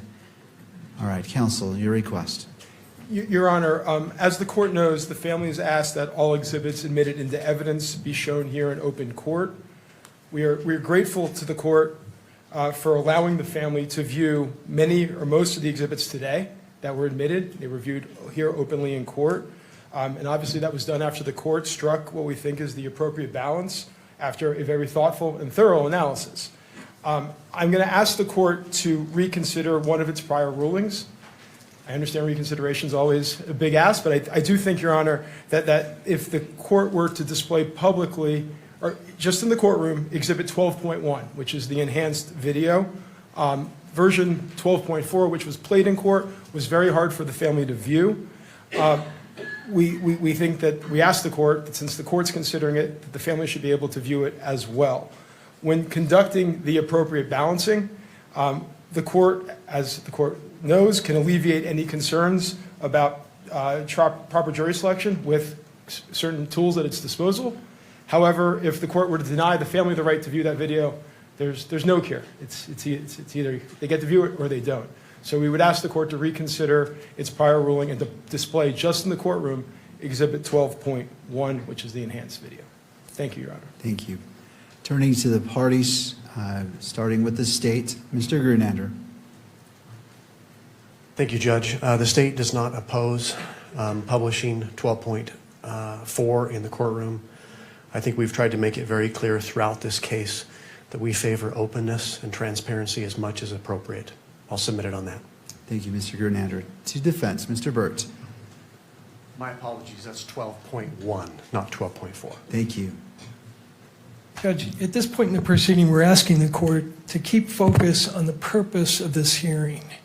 And as the justice has said in the Estes case, the purpose of a trial, and I know this isn't a trial, but the same logic applies, is to determine the defendant's guilt. It's not to educate the public or the victim's family or the world on what evidence the government or the state has.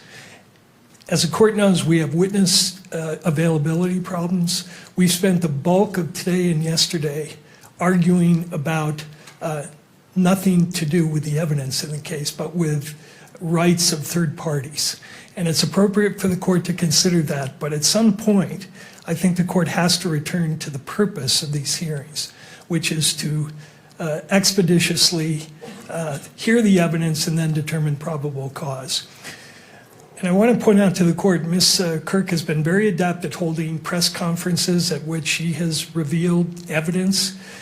She has represented that the state is her attorney. She has access to all the evidence that the state has publicized and that the media and her own lawyer argues is already in the public domain.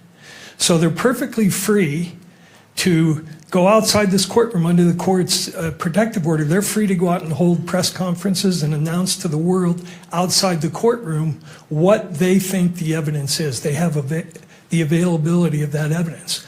But the court's role, I think, at some point is to exercise some control, move the case forward, and especially when we have witness availability problems.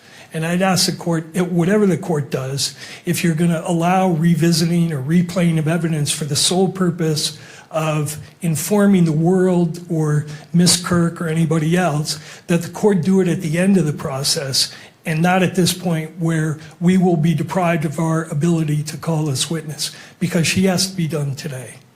Thank you, Mr. Byrd. Thank you.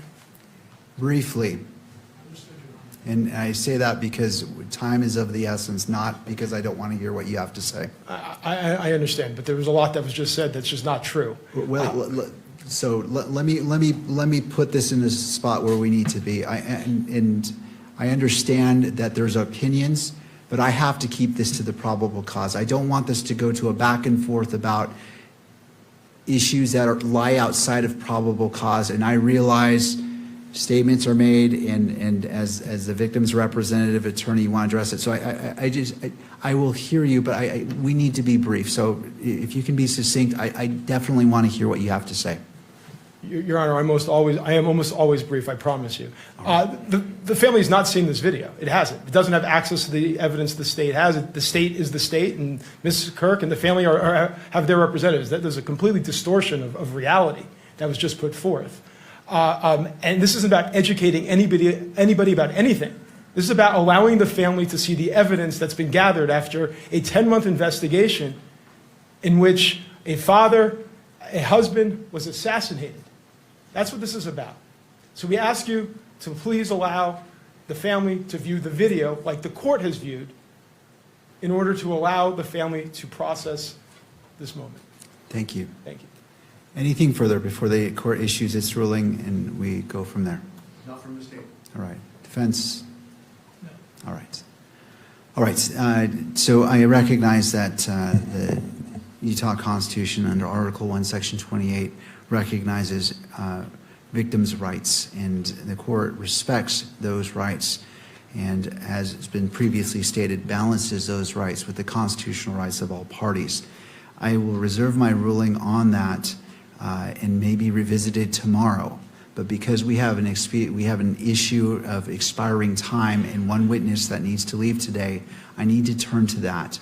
I'm not ruling that that cannot happen, but for today, we need to focus on this to getting this defense witness on the stand and off the stand. And so please, if I do not remember, the parties can remind me and we can revisit this tomorrow.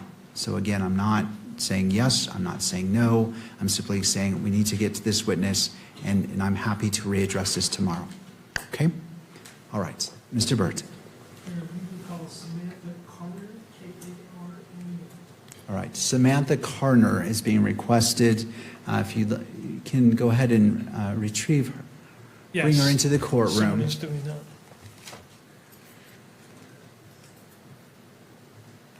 Is somebody grabbing her? Yes. Okay, thank you, Mr. Burt. I just couldn't tell and wanted to make sure.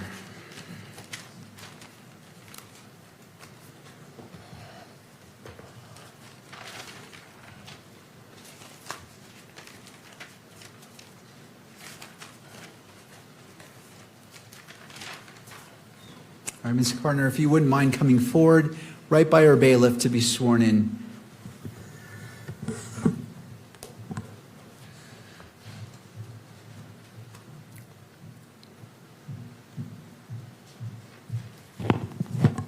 Please raise your hand. Do you solemnly swear that the testimony you're about to give now before the court will be the truth, the whole truth, and nothing but the truth, so help you God? I do. Thank you. You can sit. All right, thank you, ma'am. If you wouldn't mind coming forward, having a seat at the witness stand. To your left is a water bottle if you choose. It looks like you brought your own as well. And after you're situated, if you wouldn't mind pulling that microphone toward you, just to ensure that your testimony is picked up on the record. Mr. Burt, your witness. Thank you. Good afternoon. Could you tell us your name, please? Yes, my name is Samantha Carner. And Ms. Carner, what do you do for a living? I am a firearm and tool mark examiner. And where are you stationed? I currently work at the Forensic Science Laboratory in Washington for the Bureau of Alcohol, Tobacco, Firearms, and Explosives. And how long have you been employed at that location? A little over 6 years. What generally do you do there? What area of expertise do you have? I am assigned to the firearm and tool mark unit, so I receive items of evidence related to firearms, tools, tool marks, and fired ammunition components. At the request of the state of Utah, did you conduct certain examinations relevant to this case? I did, yes. Could you bring up State 32 in evidence?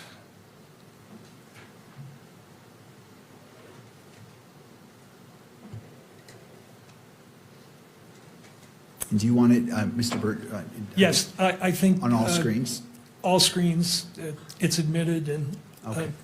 I think approved. All for right, let's go ahead and put publication. it on all screens because this was admitted and published previously.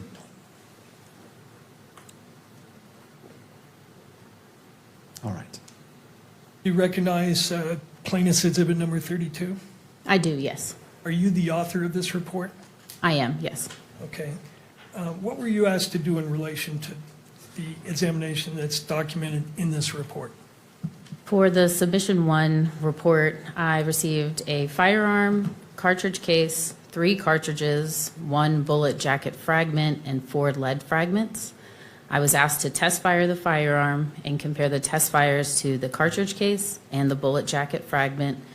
I also was asked to do a tool mark characterization on the cartridge case and the cartridges, and then I also ran a general rifling characteristic search on the bullet jacket fragment.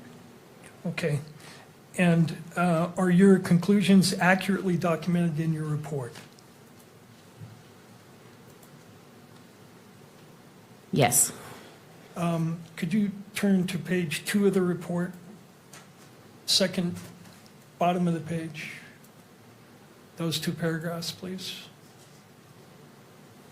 Did you write in your report, these conclusions conform with the relevant Department of Justice policy on uniform language for testimony? Yes, that is always added to our reports. And do you have a standard operating procedure that requires that in each examination you do, this language has to be in there? We do, yes. Okay. And I want to ask you to review the document that is referenced in that language, which would be, and this is just for her only, Exhibit 11. Let me know when you can see that.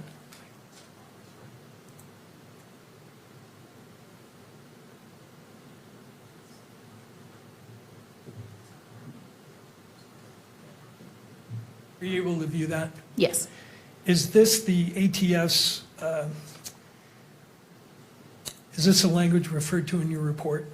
It is, yes. The written policy of the Department of Justice concerning uniform language for testimony and reports for the forensic firearm tool mark discipline pattern examination? It is, yes. I move that into evidence. This is, what is the title of this exhibit? Your Honor, this would be Carner 11. All right, and what level of publication are you requesting, Mr. Byrd? Both public and admittance into evidence. To this date? No objection. All right, Carner 11 is admitted into evidence and may be published on screens and captured by the camera. Thank you. And you can publish that?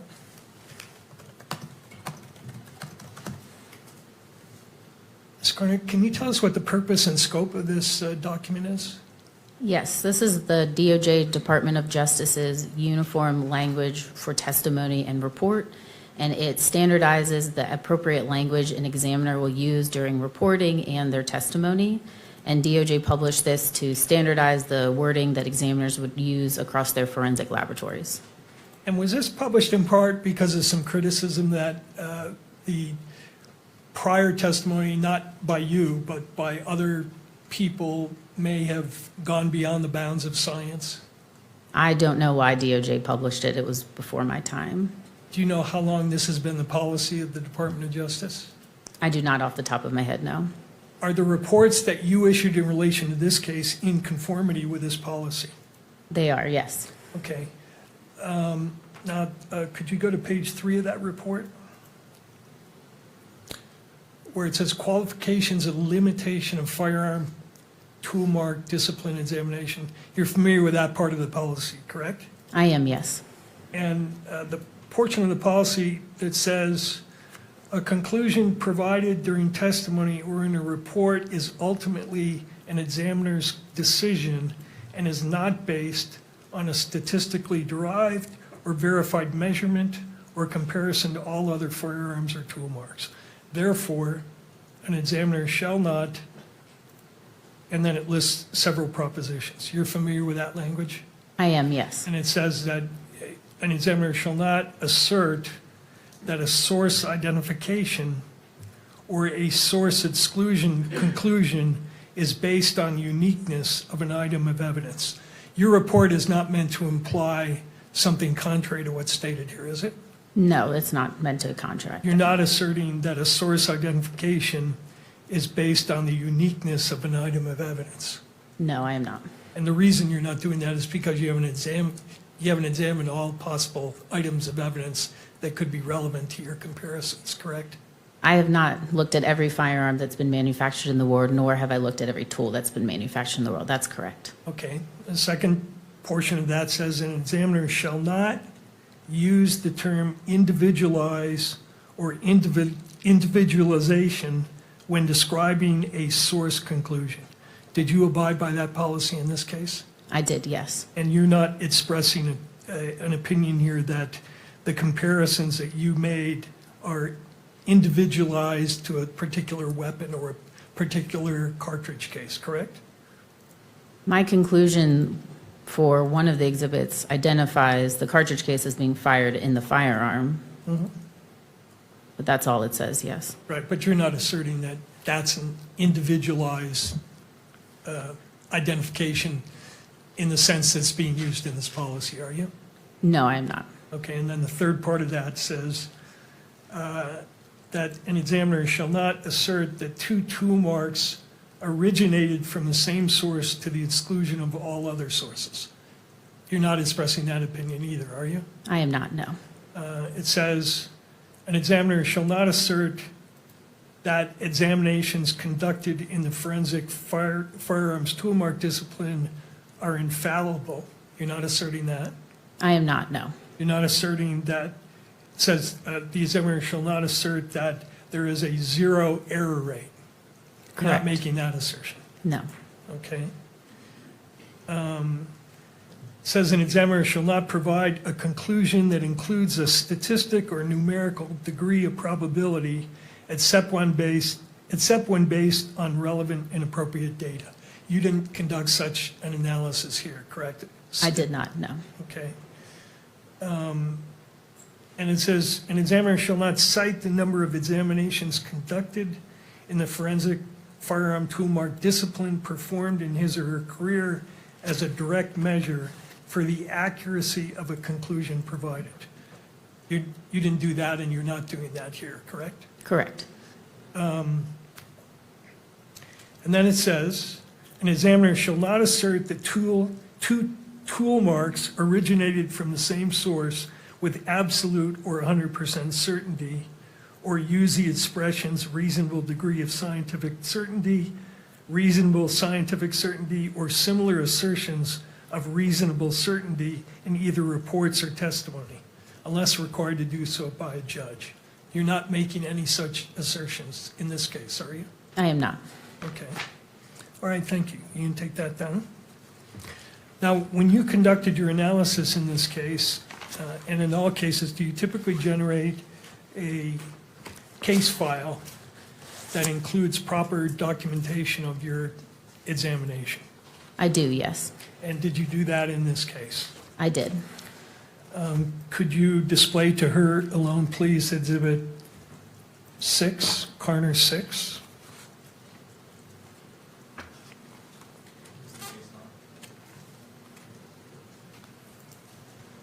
Case file. Yes. Do you see what's displayed there? I do, yes. It's a 47-page. Is this your case file? It is, yes. Did you rely on the documents and photographs that are documented here in writing the report that the state introduced into evidence here? How so?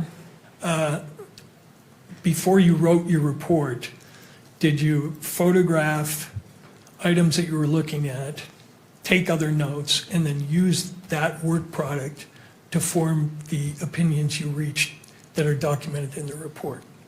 The notes are mostly used for initial documentation and evaluation, and then, yes, supplement to the conclusions that I make. It's all a representative image of what my conclusions are going to be.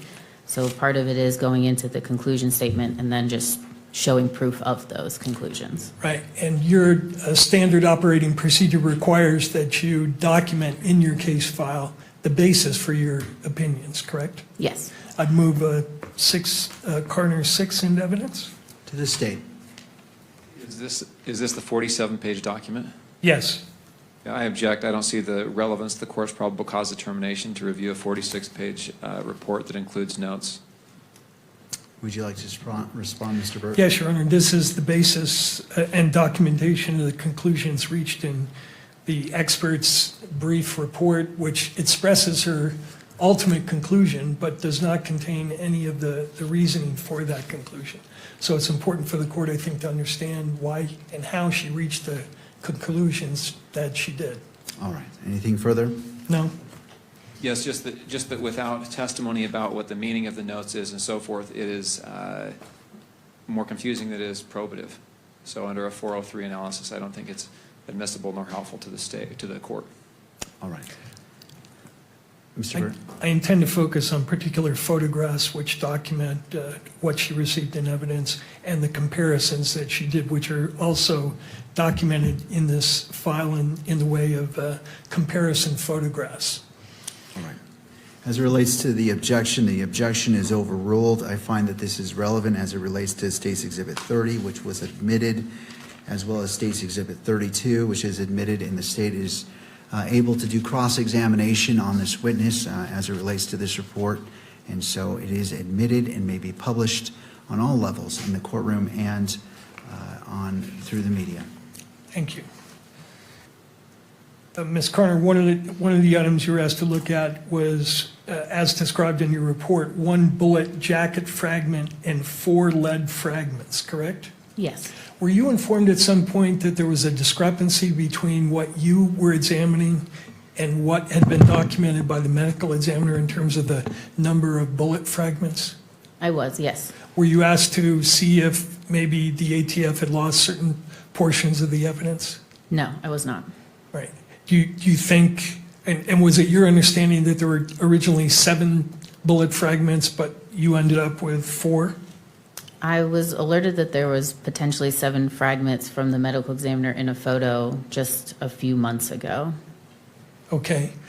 You're clear, though, that when you got the evidence, it was in a sealed condition, correct? It was, yes. And when you opened, what was it, an envelope? A small individual manila envelope, yes. And did you take the contents of the envelope containing the bullet and take photographs of it? I did, yes. Okay. Could you display page 41 of 47 of that exhibit?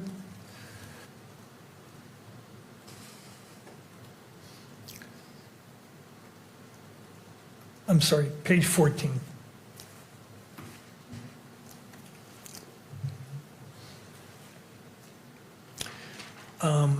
And tell us what's depicted here. Yes, this is a picture of the as-received condition of Exhibit 6 in its entirety. That's the top picture. So you'll see Exhibit 6A all the way through 6E in descending order. And then the bottom 2 photos on the left is the Exhibit 6A bullet jacket fragment, and that is the view of the exterior. And then the photograph on the right is the Exhibit 6A bullet jacket fragment, and that's the view of the interior of it. Okay. Now, after you documented what the bullet and the fragments look like, did you do certain procedures on the bullet, the larger bullet fragment? I did, yes. And what did you do? I cleaned the bullet jacket fragment, and I also peeled the petals back. If you think of a banana and peeling the skin away from the interior, it's almost like doing that. As you can see from the photo, the petals have been crumpled in on themselves. So in order for me to see the land and groove impressions, which holds those individual characteristics needed for a comparison, I have to do some maneuvering of those petals. And how do you do that? Do you use an instrument to peel back the portions that you want to look at? I use pliers. Okay. And after you did that procedure, did you then photograph the larger bullet fragment itself? I did, yes. Were the smaller fragments essentially not of any value to you in terms of doing comparisons? They were deemed unsuitable, which means there are no microscopic marks of value for comparison. Okay, but the larger fragment, after you did the process you just explained, you then photographed it again, correct? That is correct, yes. Could you display the next page of this exhibit, please? Tell us what we see here. This is 2 pictures of that 6A bullet jacket fragment after the examination preparation. So the top photo is going to be the interior of 6A, and then the bottom photo is the exterior of 6A. Now, after you took these photographs, did you proceed to do something to determine whether you had either class, individual, or subclass characteristics. Yes. Tell the court what that means. To start, when I do my initial examination of a bullet jacket fragment like this, I'm going to look at its class characteristics. Class characteristics are the least restrictive set of characteristics I use in my comparison process. And these are design features that are given to a large group of items that characterize them together. So for a bullet, you could think of the diameter of the bullet, the number of landing grooves, the direction of twist, and the type of rifling. So I would go through and look at the class characteristics of this bullet jacket fragment, which was 6 right conventional rifling. Then I'd move on to look at any subclass characteristics. And subclass characteristics are more restricted than class, but less than individual. And they are design features that can be put on an object during the manufacturing process, which is consistent among items that are made by a tool that's in a specific state of wear. So what I mean by that is it's going to be a subset of a larger group, which is why it's not used for identification or comparison purposes for the basis of a conclusion. But when you think of something that's made through a mold process, when that mold comes together, it creates a seam line, and that seam line is going to be represented on all the items that it makes. So that's why you can't use it for the identification process, because it's going to be on a lot of items, which is why it's a subset of the group. Then I move on at looking at the individual characteristics. And these are imperfections and irregularities that arise from the manufacturing process. And then there's also individual characteristics can arise from wear, use, and abuse of a tool. And these individual characteristics is what is going to be distinct to that tool, and that's why they're used for the identification process. So again, I did an examination of its class characteristics, looked for any subclass characteristics, and then looked to see if there was individual characteristics in the land and groove impressions sufficient enough of marks and values to do a comparison process. Now, once you have the class characteristics of a bullet, can you narrow the range of firearms that could have fired it just based on class characteristics? You can, yes. And is caliber a class characteristic or an individual or a subclass characteristic? It's going to be a class characteristic because a lot of firearms will have the same class, or excuse me, the same caliber. Did you measure the diameter of the bullet? I did, yes. And did you end up with a range where it could have been a certain range of length or diameter? I did, yes. And what was your reading? Can I refer to my notes, Yes, please? please.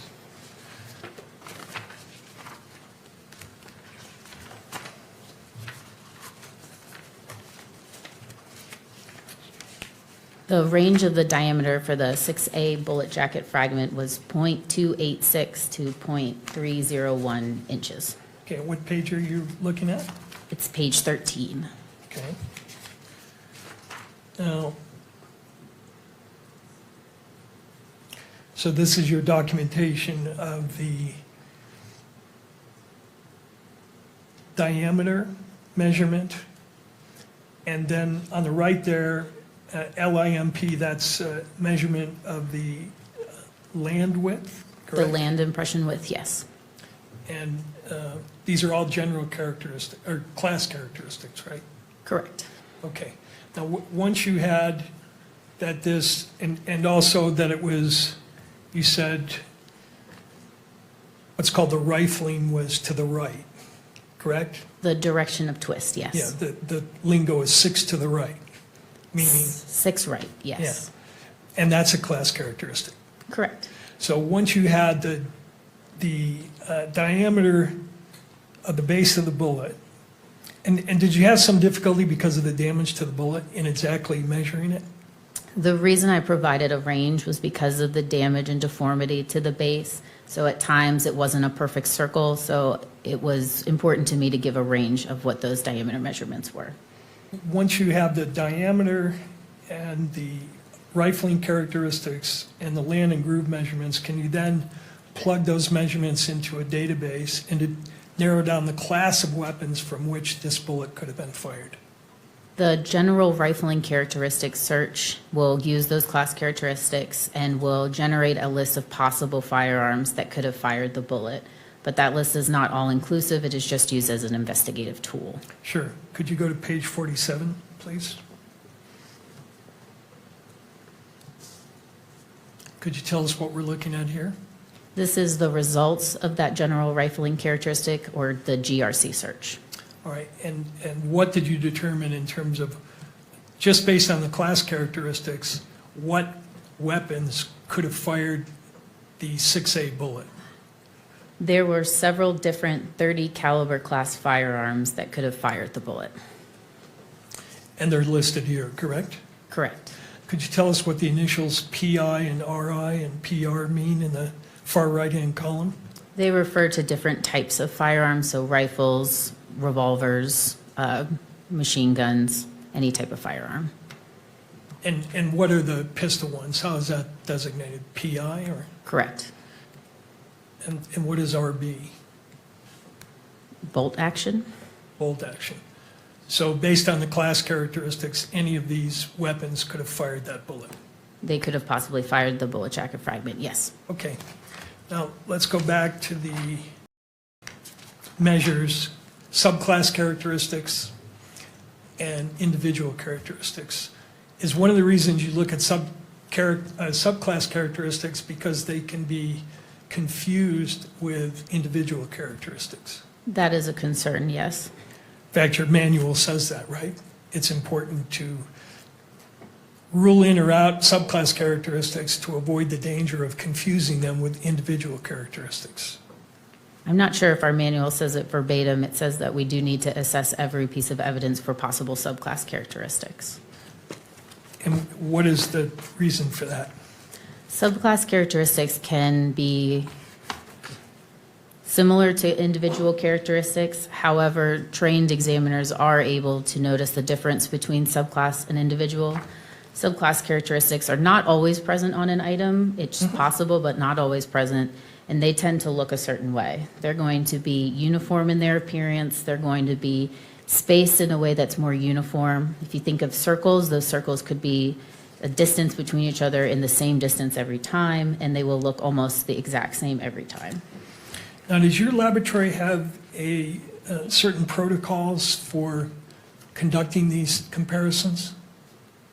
We have procedures for comparison, yes, like taking photographs, yes. Well, but also procedures for instance, you have a document called Examination and Comparison of Unfired and Fired Ammunition and Components that deals specifically with the procedures to be followed for the kind of examination you did here, correct? Yes, I believe that refers to the minimal documentation necessary for a piece of evidence. And one of those standard operating procedure requirements is document observations and evaluate for the potential of subclass characteristics on the relevant tool working surface, right?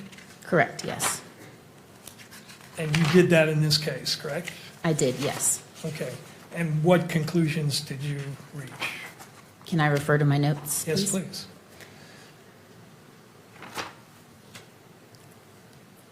My subclass assessment that's on page 13 of my report states, stria observed in the land and groove impressions contain starts and stops, are not coarse, and vary in their height, width, depth, and spatial arrangement. No apparent subclass influence.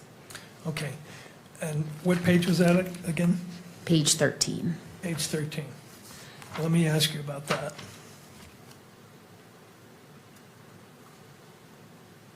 The striae observed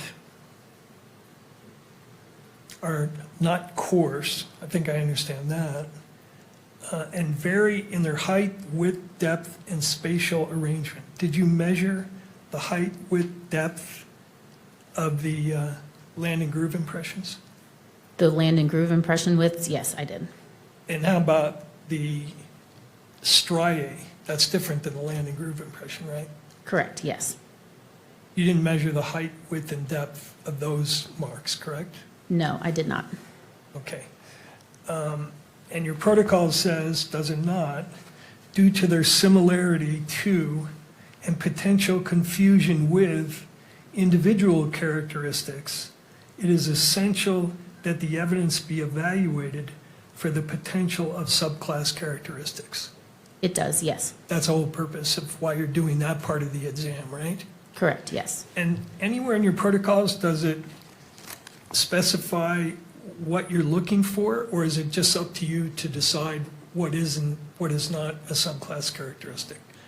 Subclass characteristics are a very large part of the training process to become a firearm and toolmark examiner. There are modules that are taught where you're trained to recognize what subclass characteristics look like, what manufacturing techniques might lend to more subclass characteristics.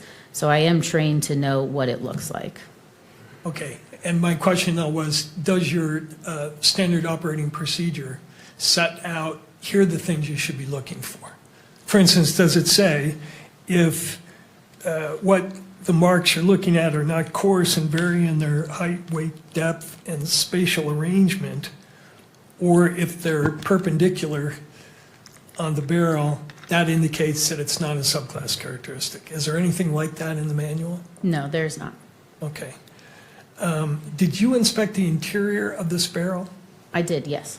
And did you notice whether it had any debris or dust in it? I believe my notes state that debris and dust was observed in the inside of the barrel, yes.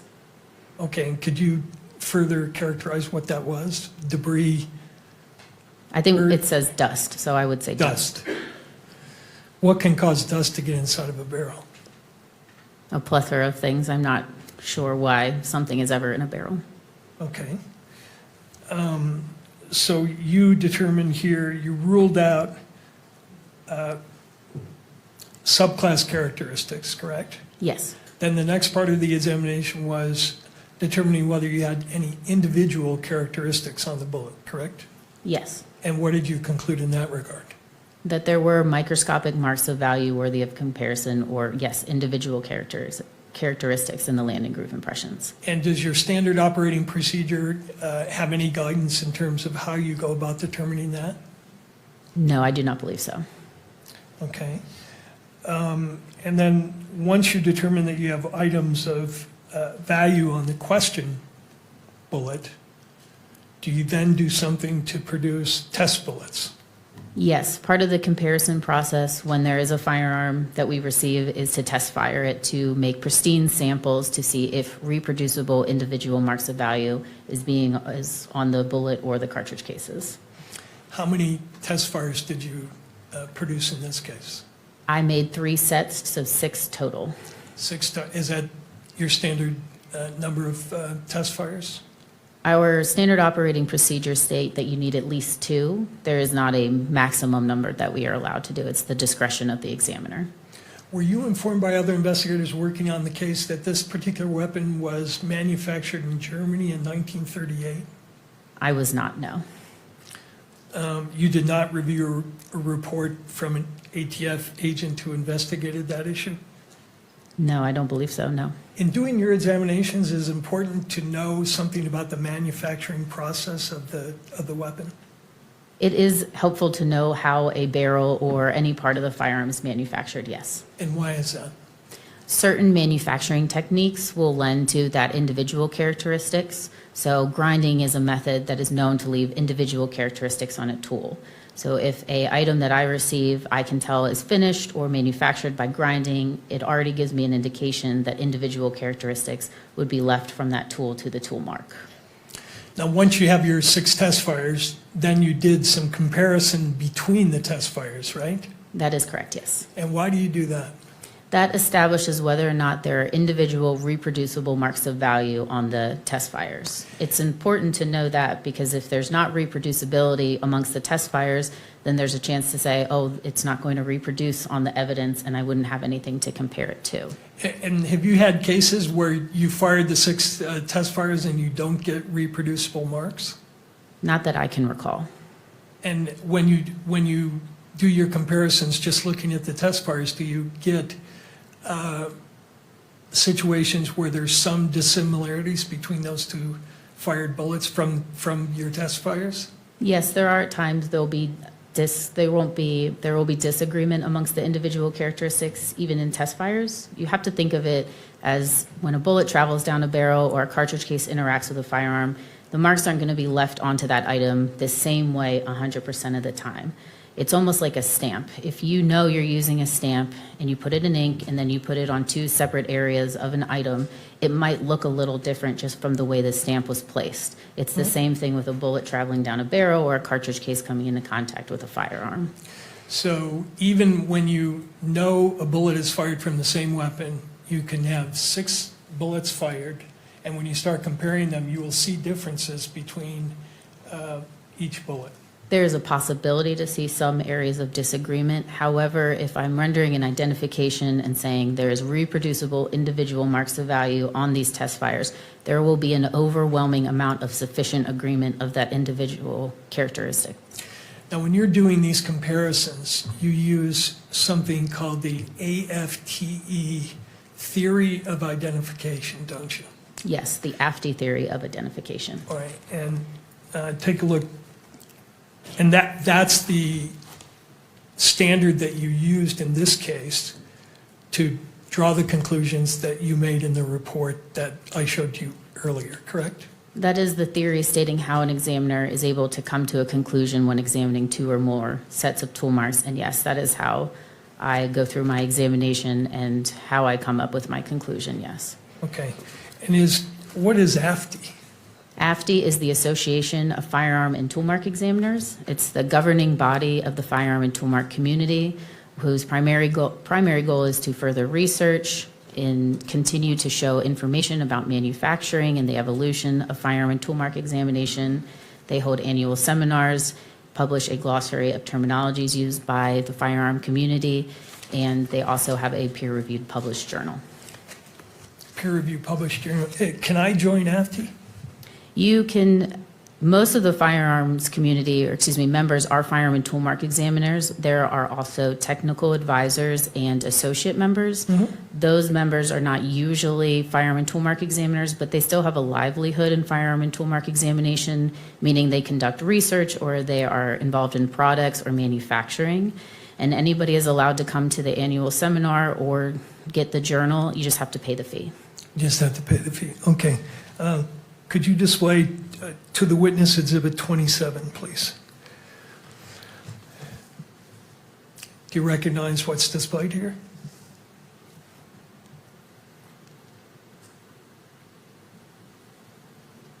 It appears to be the AFTE theory of identification, yes. All right, I move that into evidence, Your Honor. What is it? This is the standard that she used to make the comparisons in this case, correct? Would this be Carner 27 This would be Carner 27, Your Honor. to the state? Your Honor, if I may voir dire the witness on this exhibit, I've never seen it before, I don't think. All right. Sure. Let's go ahead and do so, Mr. McBride.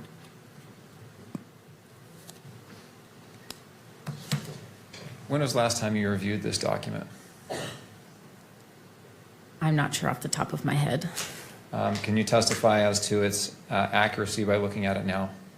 Not verbatim, no. Your Honor, no more questions. My objection is lack of foundation. Mr. Burt. Does this document accurately state what the theory is? May I take a moment to read through it? Yeah, sure.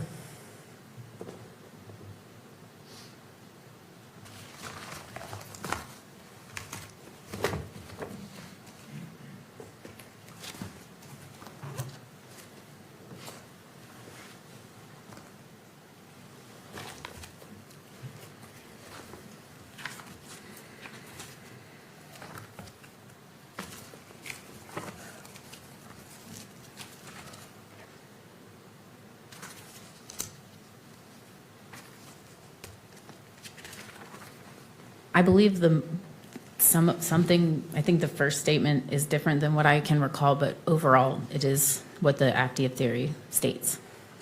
Okay. And your ATF protocol refers specifically to the AFTE theory of identification, does it not? It does, yes. Okay. So is there any difference between what's in 27 and what's in your manual? Again, I don't remember without looking at them side by side. Okay. Let me get that in front of you. Let's go to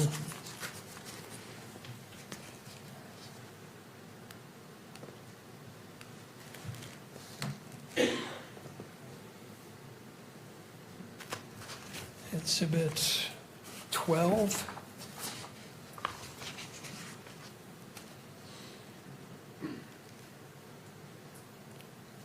And go to theory of identification and range of conclusions. Page 1 of 3. I don't have a Bates on it. Toward the end.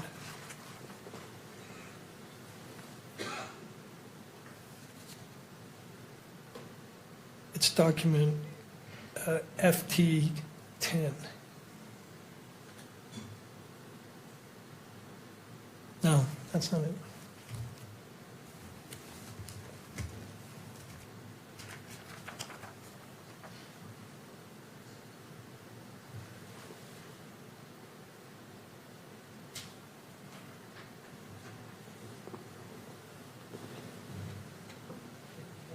Could I approach your witness, Chairman? You may.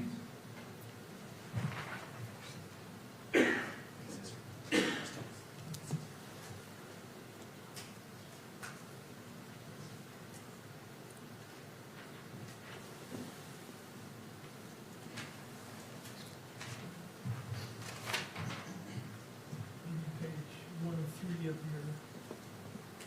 protocol. I think it was.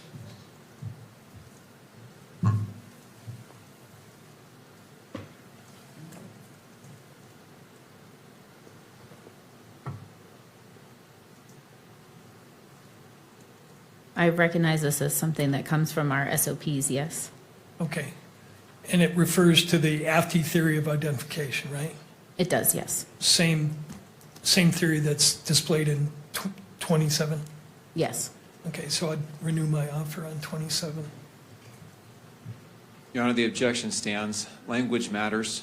Without knowing if this language is identical to what she's trained on, that can make a big difference. Whether the word sufficient or adequate is used, these are scientific principles, and we need to be precise in the language that's used. The witness cannot authenticate the exhibit that's been offered, so it should not be received into evidence. Mr. Burke. Goes to weight, not admissibility. You'd be free to question her about any differences, but I think she's laid a foundation that the theory's the same, so. All right.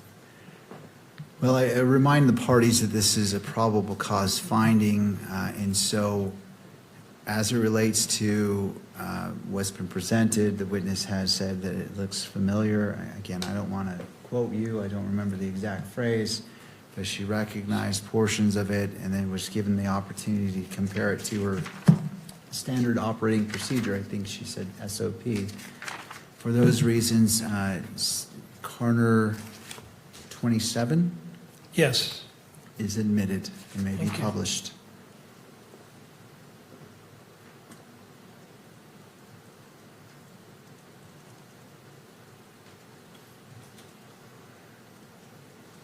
Looking at the language of this, the second part of it, according to AFTI, says, currently the interpretation of individualization, identification is subjective in nature. Do you agree with that? Yes. Why is it subjective in nature? The conclusions that I author are of my opinion. Of your opinion? Correct. Does your, you can take that down, thank you. And no, wait a minute, go back if you would. But while he's doing that, does your manual state what you're looking for under this theory is correspondence of individual characteristics? Yes. That the theory is that if you see a certain level of correspondence, you can make a source identification, but not to the exclusion of all other firearms in the world, correct? Correct. Okay. And the standard, at least as it's articulated here, is the theory as it pertains to the comparison enables opinions of common origin to be made when the unique surface contours of two tool marks are, quote, in sufficient agreement. And is a subjective part of that, the quoted part, sufficient agreement? The subjective part of the conclusion is saying, yes, it is my opinion that there is or is not sufficient agreement or sufficient disagreement amongst two or more tool marks. And what may constitute sufficient for you may be completely different from the next examiner. Fair? Yes and no. I would expect any trained, competent examiner to come to the same conclusion. So the threshold of sufficient agreement might be different from one examiner, but the conclusion I would expect to be the same. Does your manual state, your ATF manual, section 431, state that correspondence or lack thereof of individual characteristics is not easily communicated? An observation such as significant agreement can mean different things to each examiner. This does not serve as interpretable descriptions of what was observed because the individual performing the review will likely have his or her own concept of the phrase based upon their training, experience, and knowledge. Objection, Your Honor. This question goes to weight. Oh, I'm sorry. You don't want may I be heard? If you're objecting, I will hear the objection. It's a speaking objection. That's why I stopped myself. This goes to weight. This goes to credibility. And the witness's report has already been admitted as is appropriate under the Utah Constitution, Rule 7B and Rule 1102 of the Rules of Evidence. This is beyond the scope of preliminary hearing for those reasons. Mr. Burt. Number one, that's a general objection, which I think has been waived. The state was privy to the interview with this, pre-hearing interview with this witness where these same questions were asked.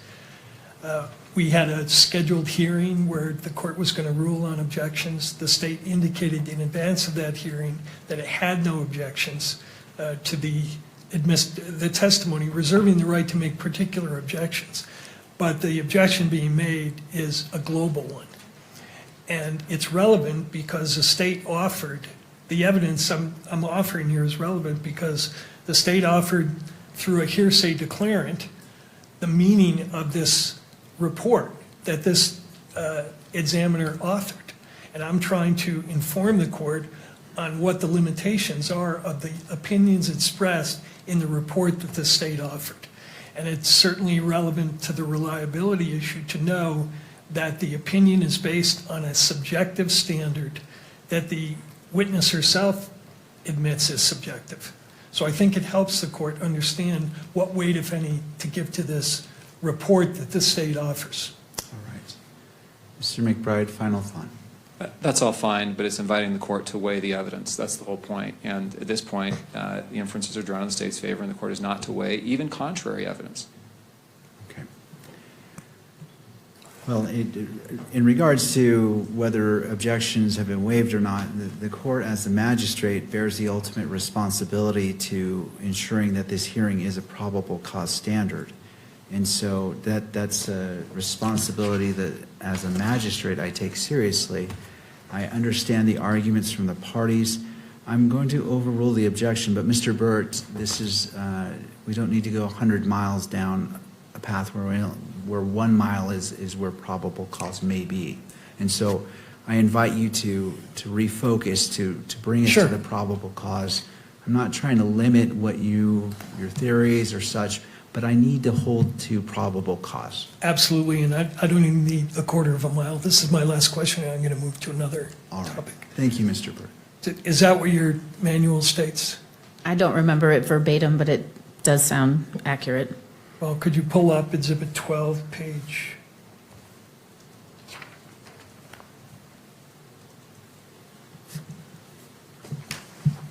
Just to... Can I approach again? You may. I'll give you the 2 pages. Bottom of the page, highlighted.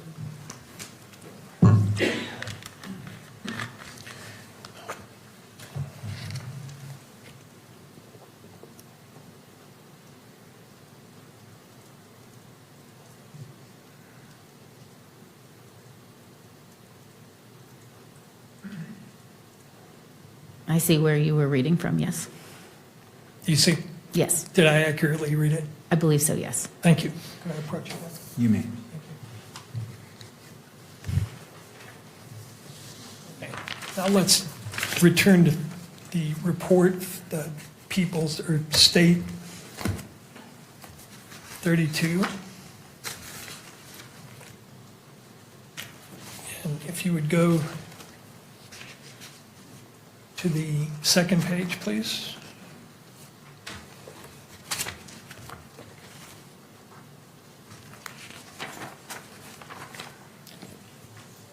You concluded here, did you not, that the Exhibit 6A bullet jacket fragment could not be identified or excluded as having been fired from the Exhibit 1A based on an agreement of all discernible class characteristics and neither sufficient agreement nor sufficient disagreement of individual characteristics?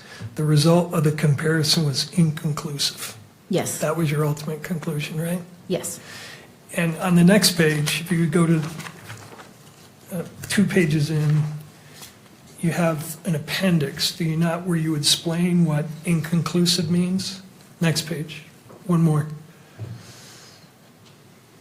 There we go. I want to ask you, because I'm unclear on what inconclusive means. You say reasons for an inconclusive or include the presence of microscopic similarity that is insufficient to form the conclusion of source identification, a lack of any observed microscopic similarity, or a microscopic similarity that is insufficient to form the conclusion of source exclusion. Could you specify which of those possibilities exists in this case? Was this a case where you had microscopic dissimilarity, but in your opinion, it was insufficient to form a conclusion of source exclusion? No, my conclusion is inconclusive, just as it says in the appendix. There is a lack of sufficient agreement and sufficient disagreement, so I'm unable to say one way or another. Okay, but I guess my question is, were there points of dissimilarity between the question and the known bullets? Again, there was sufficient agreement and there was not sufficient agreement or sufficient disagreement. So yes, there was times that I saw agreement in the striations and the land and groove impressions, also seeing disagreement, but there was also a lot of lack of microscopic marks of value to see it all. So because of this lack of quality and quantity of marks to be able to see, it never reached the threshold of sufficient agreement nor sufficient disagreement. So an identification or exclusion could not be rendered. Okay.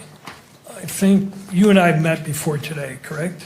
Yes. Where we talked about what that term inconclusive meant, correct?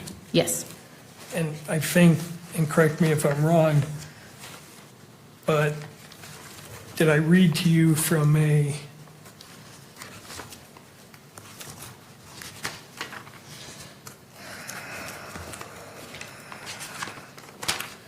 do you recall me asking you whether you agreed with this statement, that an inconclusive conclusion indicates that the microscopic marks in question may or may not have originated from the same or known source? I do remember you asking, yes. And you agreed that that was a correct definition of what you concluded in this case, correct? Correct, yes. Okay. So I want to, if I could, return to 10, Exhibit 10. And in Exhibit 10, not 10, I'm sorry, your case file again. This is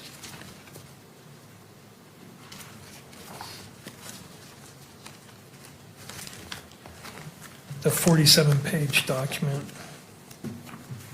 There we go. What's the tab? 6. Okay.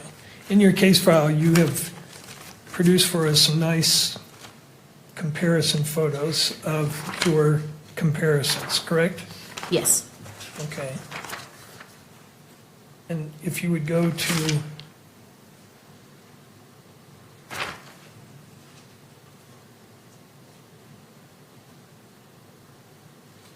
page 37.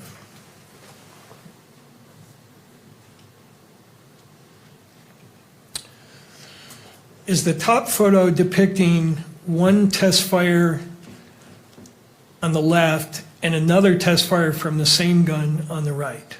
Yes, it is. So do you see areas of agreement and areas of disagreement in these two bullets fired from the same rifle? I see sufficient agreement amongst the striations that are in this land impression. Okay, and tell us where they are. When you draw that conclusion, using this subjective theory of identification, show us what you're looking at. Is it touchscreen? Probably. No, it's not. No. I'm sorry. but we can, if you direct us, we can get there with a pointer. Sure. So you can see towards maybe the last third of the bullet or the land impression that, yes, right where your cursor is below there, that's an area of agreement with that striation. It looks like it's going from the left to the right, so that mark is appearing on the test fire on the left and the test fire on the right. Then if you look towards the top of that land impression, there's going to be some more lighter colored striations or lines that are moving from left to right. Those areas are in agreement as well. Where is that? Not as far up as where he is, correct? It's down? Yes, and I believe the PowerPoint that I provided does have some areas and circles of some of these marks, if that would help as well. But if you move your cursor up, continually up, keep going. There you go. You have a line that was right there, and you have several others underneath of it that looks like it's going just straight across from left to right, and that shows an observed area of agreement. So that one he's got circled on the right, I see a line there. Are you saying you see a line on the left that it's identical to the one on the right? I'm saying I see agreement amongst those striations, yes. Okay, anything other than those two areas? You can really go down the entirety almost of that line looking at those striations. So under the top red circle, there's another area there. Yep, if you start right there and you draw your circle over, like I said, at the top of the circle, there's a highlighted line on the left that goes all the way to the right. If you go a little bit farther down, maybe still in the top third of that circle, you can see another line going from one side to the other, another area of agreement as well. And then under the final third circle, in a little darker area down there, there's still some lines, again, in sufficient agreement. Okay, and again, these are comparisons between test fires. So you know the rifle that you're test firing fired these two bullets, right? Yes, and the Okay. purpose of those test fires is to ensure that though it was fired from the same firearm, you want to make sure that those individual characteristics are reproducing. All right, so go to the photo on the bottom of that page.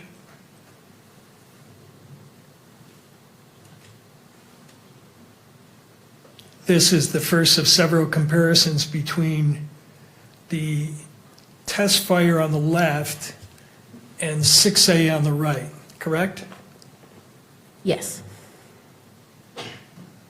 And what does the writing on the top mean, blue index GIMP? So that will be, the first number there is the case number, the laboratory case number. Then next 1.11B is going to refer to the specific test fire that's on the picture. And then V versus 6A, so that's the evidence that's also pictured. GIMP stands for a groove impression, so I'm looking at a groove impression in this photo.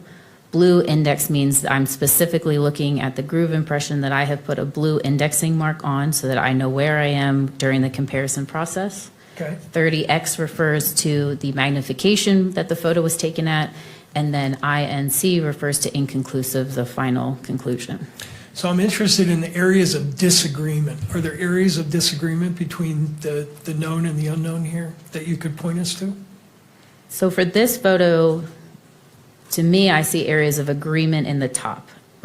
And then on the way down from the 6A, right after you see those two highlighted lines near the top, there is a lot of damage that is observed, and almost no microscopic marks of value can be observed at all. So again, that lends to the lack of quality and quantity of marks even to do a comparison. It's almost like missing data points. Okay, missing is not the same thing as dissimilar though, right? It just means there's nothing there to call agreement or disagreement. So do you see areas of disagreement here or no? On the striations that are available to me on this groove impression, I see areas of agreement, and specifically talking about those two highlighted lines at the top on the right. Okay, go to the next page, please. Top photo on the next page. It's B38.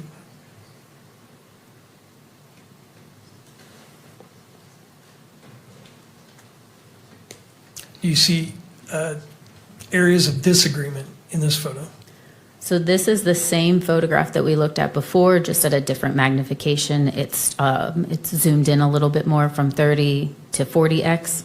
So again, I'm looking at those two highlighted lines near the top, and then if you look down, you can almost see that damage a little bit better, and there's none of those striated lines that you see on the test fire, which you would expect to see in a land or groove impression on the right at all. So again, no microscopic marks of value to compare whatsoever. All right, how about the bottom photo?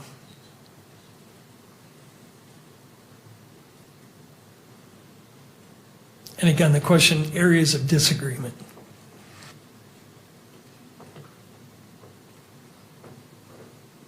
The possibility of an area of disagreement maybe in the middle. There on the 6A is a line that does not look like it carries over, but just from this snapshot, I cannot say if I had moved the photo a little bit different or the specimens together that area would be agreement. In this photo, it does not look like it does, though. Okay. And could you go to the next photo, please?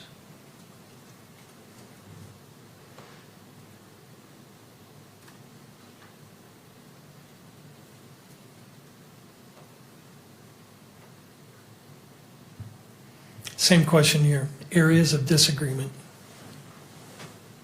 The way this photo was taken is highlighting more of the lack of microscopic marks of value. If I had pulled the specimen that's on the left, the test fire over, there might be some agreement that could be observed, but the way the photograph is now, you don't see the line on the right going all the way over. But again, this is just a snapshot of one particular area. Doesn't show areas of agreement or disagreement. There is an area of agreement at the very bottom of the photo. Okay. Correct, yes. Next photo, please.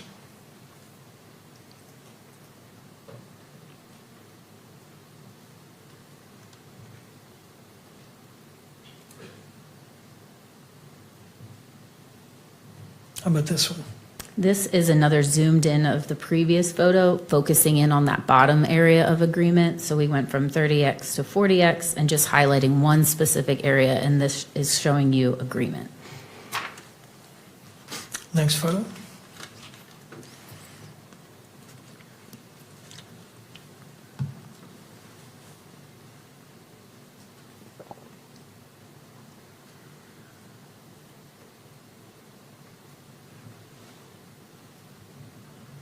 So again, this area that is highlighted, the bottom portion that's in focus, is showing an area of agreement.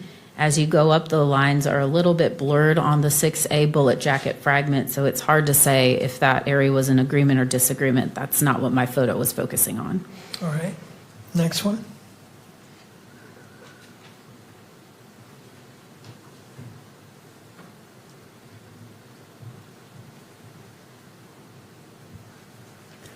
So again, this is going to show you part of the groove impression at the white index. On the top, you can see some striated lines, or excuse me, more of the middle of the photo.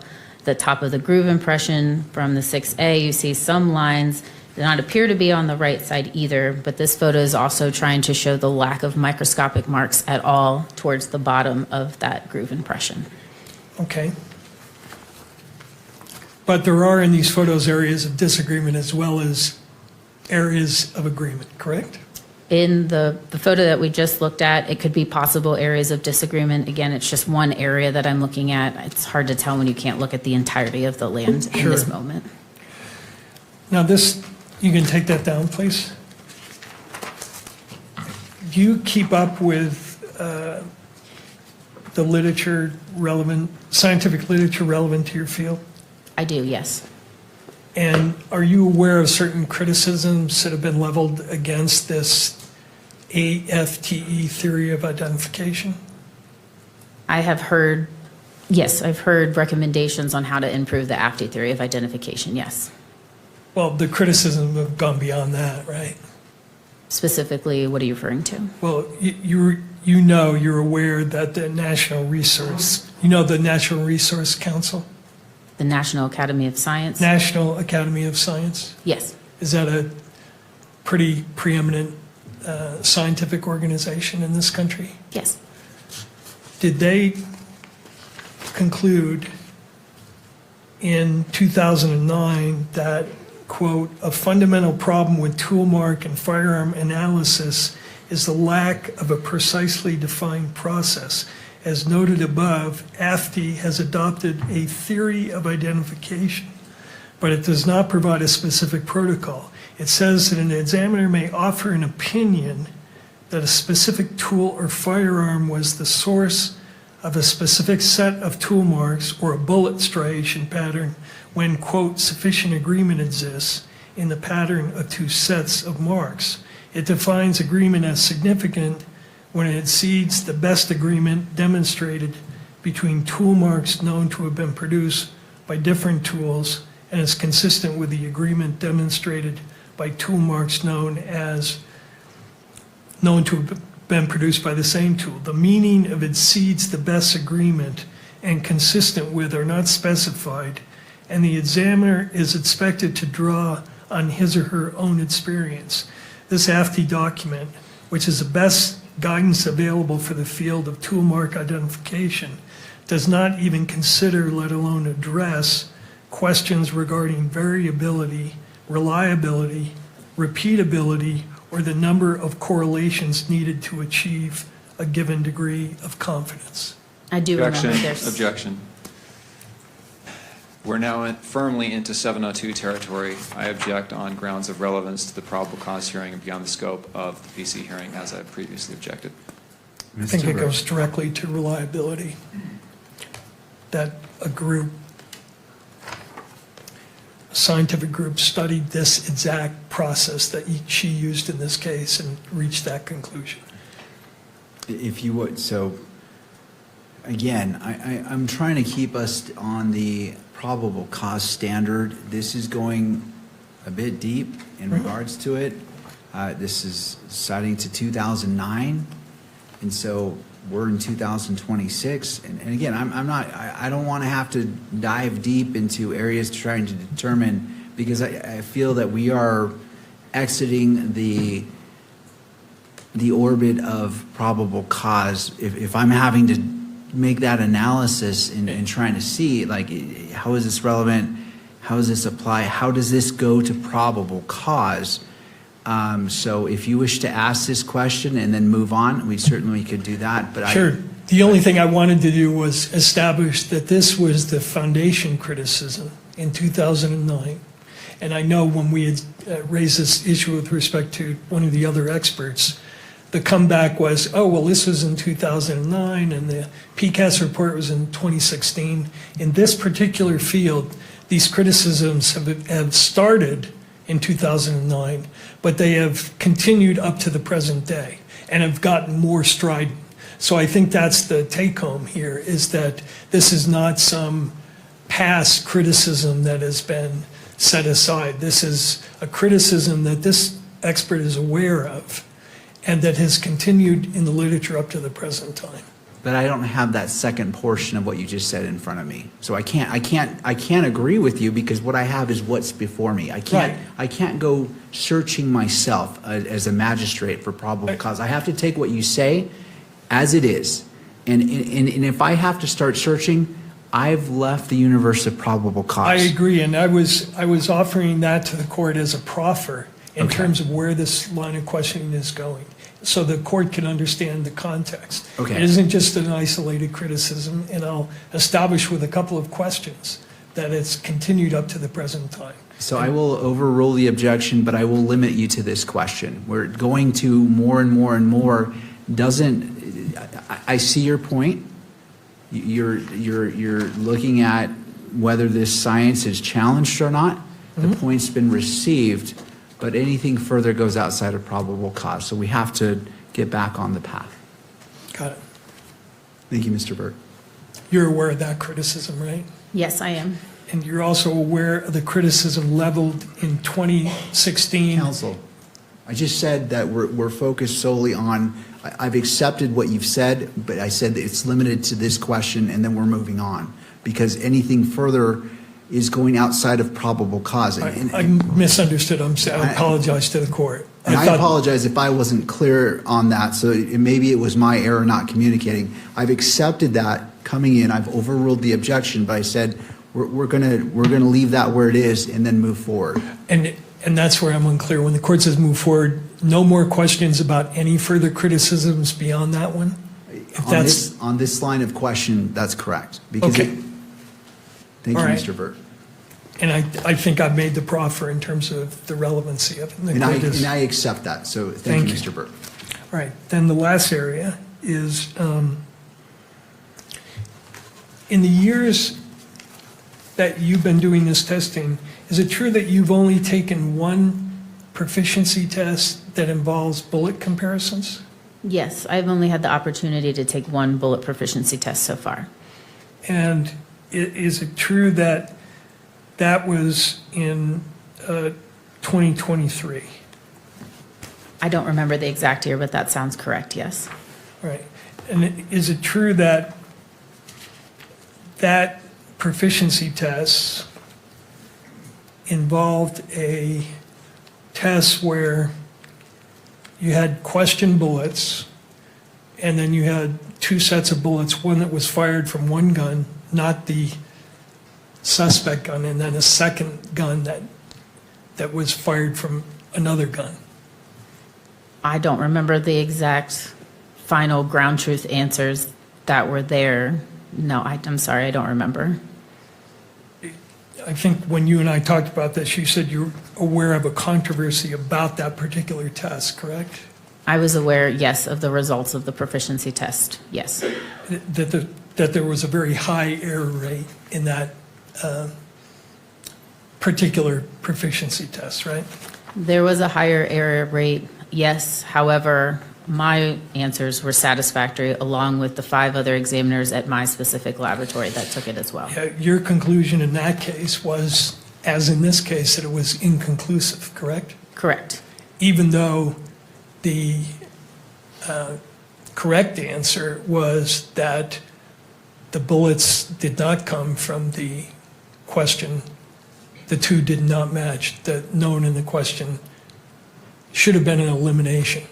The ground truth answer was yes, they were excluded. However, an inconclusive result in this comparison was extremely appropriate. The lack of quality and quantity of those individual characteristics never reached sufficient agreement, nor did it ever reach sufficient disagreement. So saying anything but inconclusive was not appropriate.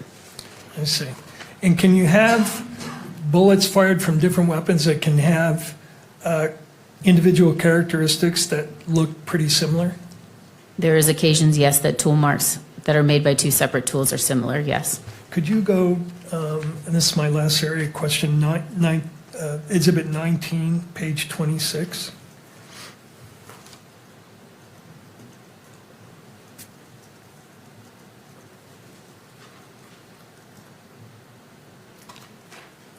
Your Honor, I'm requesting Page 20 minutes 26. for cross-examination. We're coming up on 4:37. That would be my request, Your Honor. This is my last question. So. All right, Mr. Burt. Thank you, Mr. McBride. I appreciate the heads up. In your opinion, does this, the one on the left and the right, show matching individual characteristics? Counsel, has this been admitted? Because I see it displayed. I just want to make sure, is this also? It has not been admitted, and Okay. I'm asking this question and as a foundation for admitting it. Okay, that's fine. So I just Yeah. want, it was on another screen. I wanted clarification, so it's not on any screens because it hasn't been admitted, but clearly it can be on her screen. Thank you. So only to the witness and counsel table screens. Page, Exhibit 19, page 26.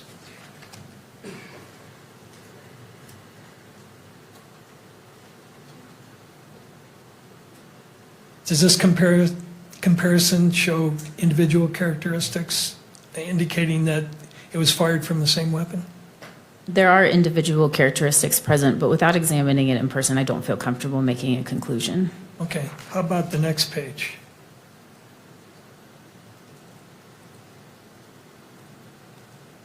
Watch, 27. How about that one? Again, I see individual characteristics. On a very first glance, I can see maybe one striation that is an agreement, but without seeing it physically in person and having an accurate representation of the entirety, I can't conclude in any answer. And the last one, the third photo, page 28.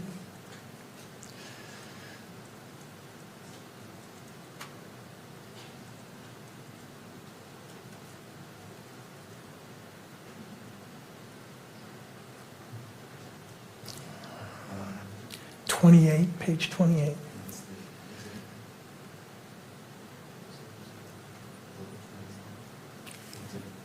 Exhibit 19, page 28.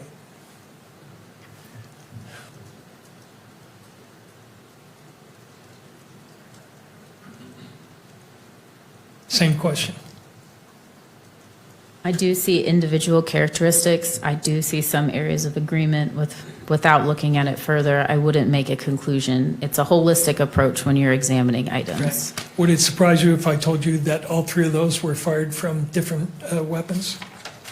Again, I don't know any context to these photos other than what you showed, so I don't feel comfortable saying one way or another. Thank you. All right. Mr. McBride.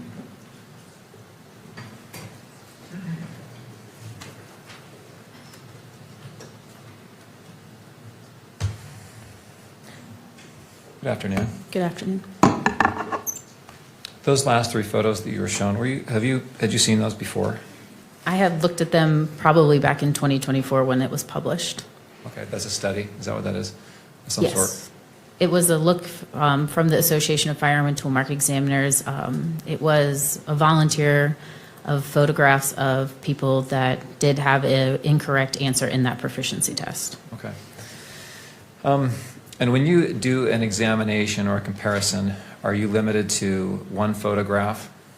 No, You actually have the item in front of you, correct? that is correct, yes. And you can manipulate it, you can turn it, you can look at every angle and every side of that item as you do the comparison. Is that correct?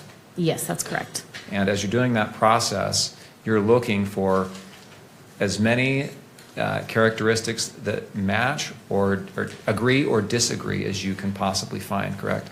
Yes, it's a holistic approach. If I have a bullet like this case, I'm looking at every single land, every single groove impression, and doing an evaluation of each one of those, looking for areas of agreement and disagreement before rendering a conclusion.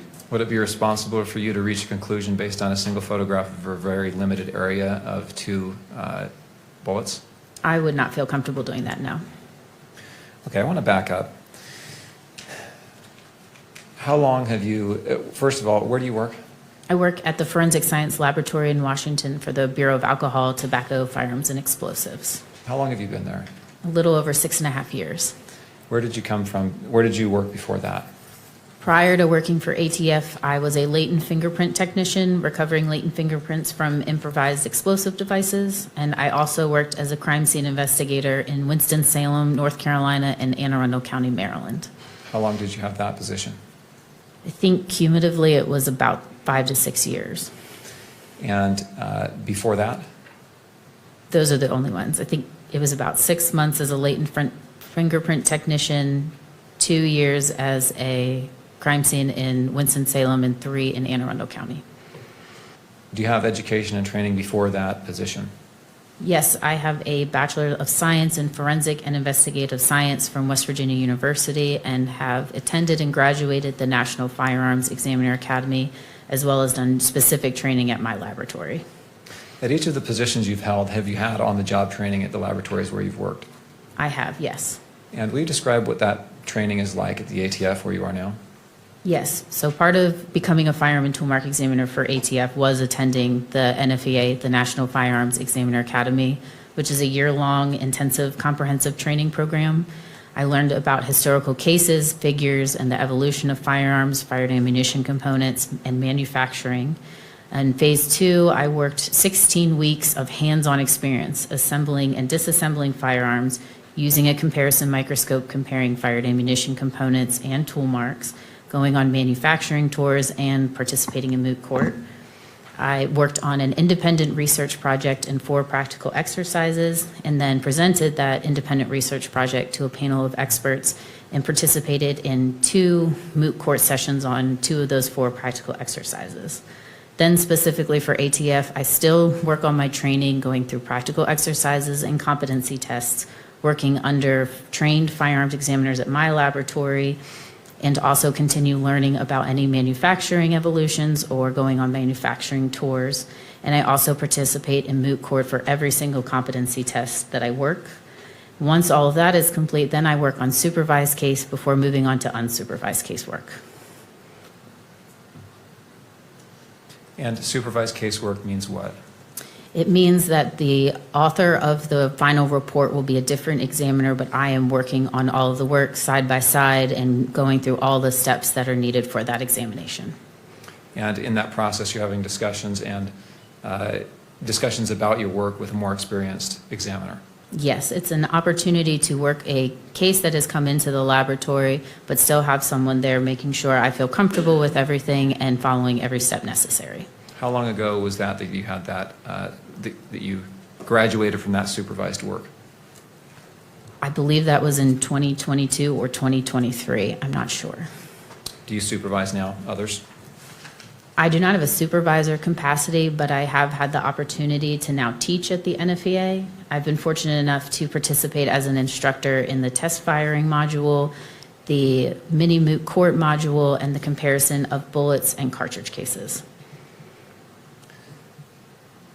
Are you required to undergo continuing education in your position? There is not a specific continuing education program. However, when the opportunity to go on AFTI's annual conferences and it allows it, I will go to those, as well as continually go to manufacturing tours. Is this an area of science and forensics that is continuing to develop new techniques and advance in research? Yes, it is. And how do you stay up on those advances? Part of the way to do that is to continue my membership with AFTI. Again, they do an annual training seminar recently, just in May of 2026 here in Baltimore, where there's case searches and studies that are presented, different manufacturing techniques, just new and upcoming research that is throughout the community, not just firearms practitioners, but also standard and technology researchers like those from the National Institute of Standards and Technology, or NIST. And I think Defense Counsel has asked you a little bit about some of the publications that have given criticism is how he's phrased it, but given recommendations on how to improve the science in your field. Are you aware of that? I am, yes. And is there an effort to adopt those suggested improvements where they have merit? Yes, AFTI especially takes those recommendations very seriously. If the PCAST asked for more specific design test studies, they said, yes, we will do that. I can think of just a few right off the top of my head that has satisfied those asks that they wanted. Is your laboratory accredited? It is, yes. What does that mean to be accredited as a laboratory? An accreditation means that my laboratory is held to an international standard of reporting, testimony, training, and proficiency tested. We have a large audit every 4 years through ANAB, or the American National Standard Institute, National Accreditation Board, but we also do internal audits, and we make sure there is some type of audit that we are staying in within those accreditation limits every single year. There is a mention of proficiency testing. Are you required to do proficiency testing? Yes, I am. And are those specific as to what type of proficiency testing that you do? Yes. What are some examples? We are required to take proficiency tests in all discipline that our scope enables, so serial number restoration and the comparison of tool marks, bullets, and cartridge cases. Are there similarities and principles that apply to all aspects of tool mark analysis and comparison? Can you elaborate on the question, please? Well, let's say you're comparing what we've been talking about here, rifling on a bullet. Are there principles that apply to that area versus that also apply in tool marks analysis, say of impressions of a handheld tool? Yes, all of those comparisons are a product of a tool mark comparison. A firearm is nothing but a tool. So when you are talking about a cartridge case comparison, it's still looking at a tool and a tool mark. The tool in this case is the firearm. The tool mark is being left on a cartridge case or a bullet. I want to draw your attention to Plaintiff's Exhibit 32. Thank you.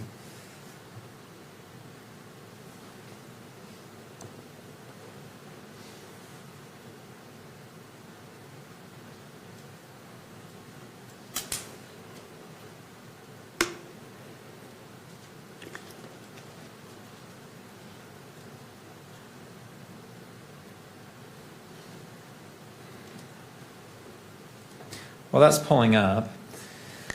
And this has been published, this has been approved for publication at all 3 levels already, so we can put that on the screens. Well, that's pulling up.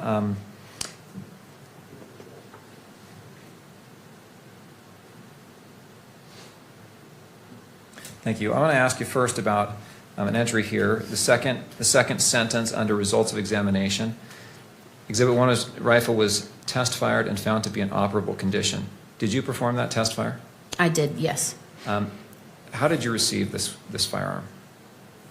I received it from another physical scientist in our laboratory. Okay. And did it have a scope on it? Yes, it did. What did you do to determine if it was in operable condition? In order to determine if the firearm is in operable condition, I will find ammunition that it is calibered for. In this place, it was 30-06 Springfield. Load that into the firearm, and then I fired any test fires into our water recovery tank. Okay. And why did you choose a water recovery tank? The water recovery tank is what is used to obtain bullet specimens. The water is going to slow down the bullet from its movement so that we can actually obtain the bullet, and it is supposed to cause minimal damage. Why does it matter if there's minimal damage or more damage?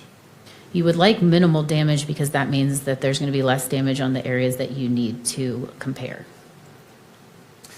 And the evidence rounds that you, or in the bullets that you often receive in your cases, are there cases where there's a lot of damage to those bullets? I have received cases with lots of damage to bullets, yes.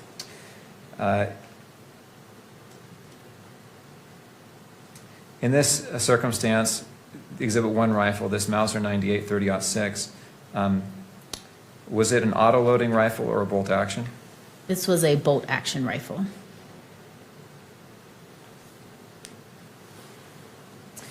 Exhibit 2 cartridge case. Let's see here.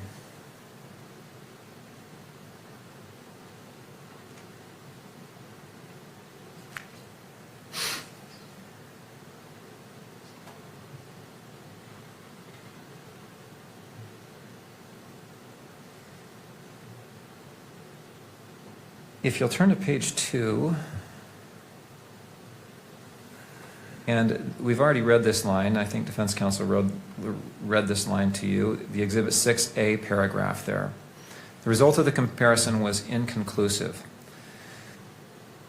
Could further testing be done to try and see if there is any, if you come to a conclusion on this round? There was no further testing that I could do, no. Is there further testing that could be done in the field? There is the possibility of using a 3D system to visualize the individual characteristics on the bullet. Do you have the capability of doing that at your lab? My laboratory currently does not have that capability. Do you know if the FBI lab does have that capability? I believe they do.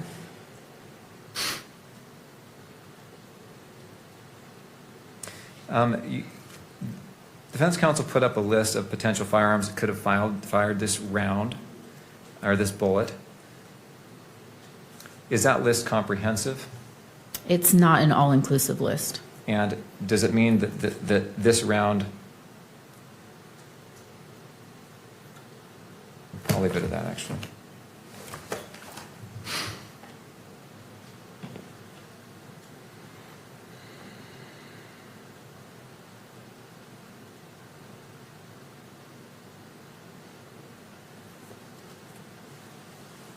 There's been some discussion about the 6A bullet jacket fragment. Will you describe what a bullet jacket is?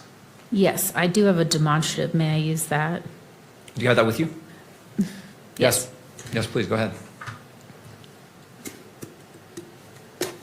So this is a demonstrative of a bullet. So a bullet jacket, it would refer to the outside of the bullet. Inside the bullet would be the lead core. So when I'm referring to the jacket, it means that I've only received that outer portion. I did not receive any of the lead core intact with it. In this circumstance, you received a bullet jacket fragment. What does that mean that it's a fragment?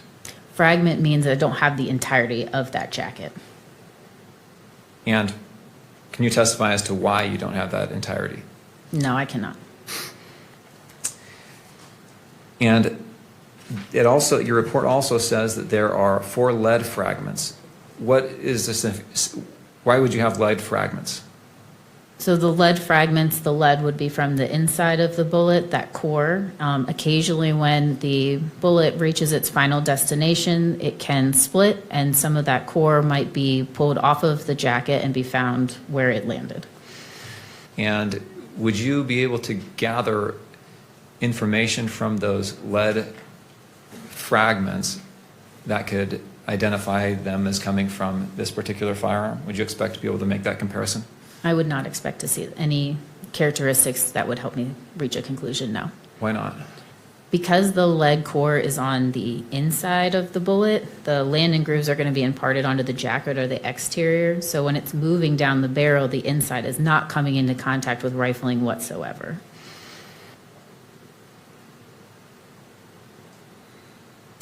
In this case, do you have a verification step where your work is reviewed by another analyst?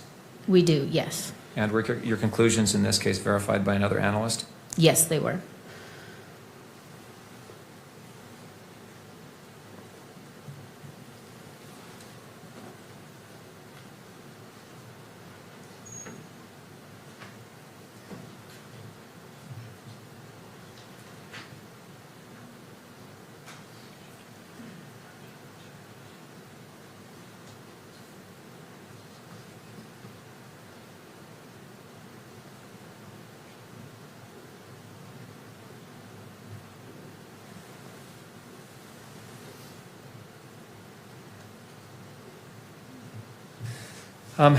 Is there a potential that the testing you do can destroy the evidence that you're reviewing? What do you mean? Well, prevent it from being tested in the future. No, I would not expect anything that I've done to prohibit more examination in the future, no. But in general, you say you peeled back the petals, I think you said, of the bullet jacket because it was so crumpled. Yes. I think, if anything, that lends to a better comparison process. It is a very well-known practice amongst firearm and tool mark examiners. Without doing a examination like that in preparation, no one's able to see the marks that are needed for the comparison process. Okay. In reaching the conclusions that you did in this case, did you follow the protocols and practices that are required by your position? I did, yes. Nothing else? Mr. Byrd.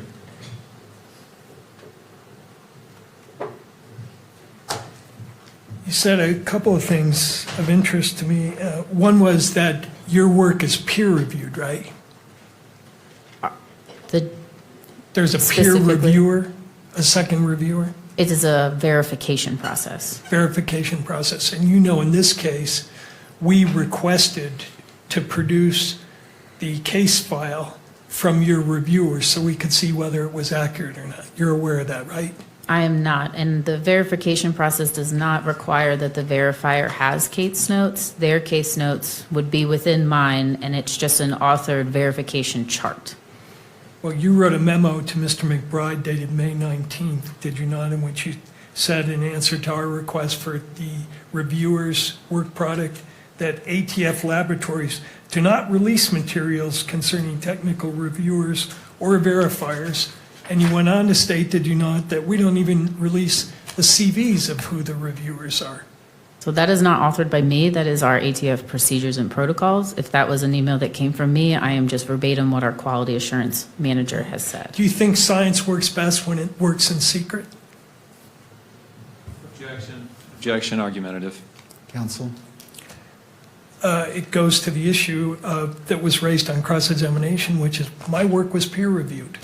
So how do we evaluate the strength of that assertion when they refuse to hand over to us the work product of the reviewers, or even identify what their credentials are? That's relevant. Well, I'm not agreeing or disagreeing with that, but the question itself was argumentative, because we can look at the question, working in secret. Let me rephrase. Okay, so I am going to sustain the objection because of the phrasing. It is inherently argumentative, and it wouldn't be a question that would be able to proceed into prelim. Do you have an opinion on whether it is scientifically defensible to rely on a peer reviewer and not reveal that peer reviewer's work product? I believe I understand what you're asking. However, in this case, the verifier does not have any work product to show. If you'd like to see their CV, I cannot testify to anything about the procedures of giving their information out. All I can say is that they are employed at my laboratory, are under the same scrutiny of proficiency testing, went through the same training with competency and practical exercises, so they are a trained and competent examiner. They don't have any work product to show, but your protocol calls for, does it not, documentation of whatever it is they did? And that is included in my case file. Right, but not the reviewer's work product. The reviewer's work product is a verification sheet. If you'd like, I can refer to my case notes and find that specific page number, but that would be the only work product that they would have in this case. I see. Now, you said two things about the PCAS report on cross-examination. One was that, if I understood it, that the PCAS findings have been addressed in subsequent studies. Did I hear that correctly? Because one of the recommendations was to further, actually, I think the recommendation was one more black box study to show the foundational validity of firearm tool mark examination, and since 2016, several have been published. All right, let's look at that for a second. First of all, they didn't recommend, they found, did they not? Quote, PCAS finds that firearms analysis currently falls short of the criteria for foundational validity because there is only a single appropriately designed study to measure validity and estimate reliability. The scientific criteria for foundational validity requires more than one such study to demonstrate reproducibility. Isn't that what they found? That is what their finding was, correct. Okay. And then after that report was published, in 2017, they came out with a second report because people said, oh, the literature already exists, you missed it. And they said, no, that's not true. Isn't that right? They concluded. Relevance to preliminary hearing, we're now well into 702 argument. He raised this issue on cross, Your Honor. He clearly went beyond the 2009 reference that the court allowed and opened this area up. And I don't think it's fair for him to be allowed to do that without me being able to respond to it. Thank you. On cross-examination, that door was opened by the state, and so I will allow limited questioning on recross or redirect, however we want to label this. So you may proceed. The objection is overruled. In 2017, they filed a second report responding to assertions by people in your profession and others that they had missed or the studies had already been done. Isn't that true? Yes, PCAS did a 2017 addendum to their 2016 report, reiterating that they believe that the only way to properly empirically test a science is through these black box studies, and that they would not take into consideration the numerous amount of work and validation studies done over decades that the firearms community has published. And a bunch of other studies were done, right? Correct. And in response to those additional studies, there have been continual criticisms of the methodologies of those studies. Isn't that fair? Yes. And you've read, for instance, well, first of all, you attended, I see, a webinar by the group that did some of the critiques. Remember that? Which webinar are you referring to? You attended a webinar, I believe, in 2023, Treatment of Inconclusive Results and Error Rates of Firearm Studies. Webinar hosted by the Center for Statistics and Applications in Forensic Evidence, 2021. Correct, I did. According to, and that group has published a number of studies right up to 2026, for instance. Their study in 2024 called Methodological Problems in Every Black Box Study of Forensic Firearm Comparisons, in which they concluded that the field still was not reliable despite the studies that you reference. Isn't that true? That is the author's opinion, correct. Right. And they're not the only ones. There have been other groups of statisticians who have published articles right up to 2026 saying that the studies that you referenced are unreliable. Yes. That their methodology of those studies is flawed and cannot be relied upon to support the science of toolmark comparison, correct?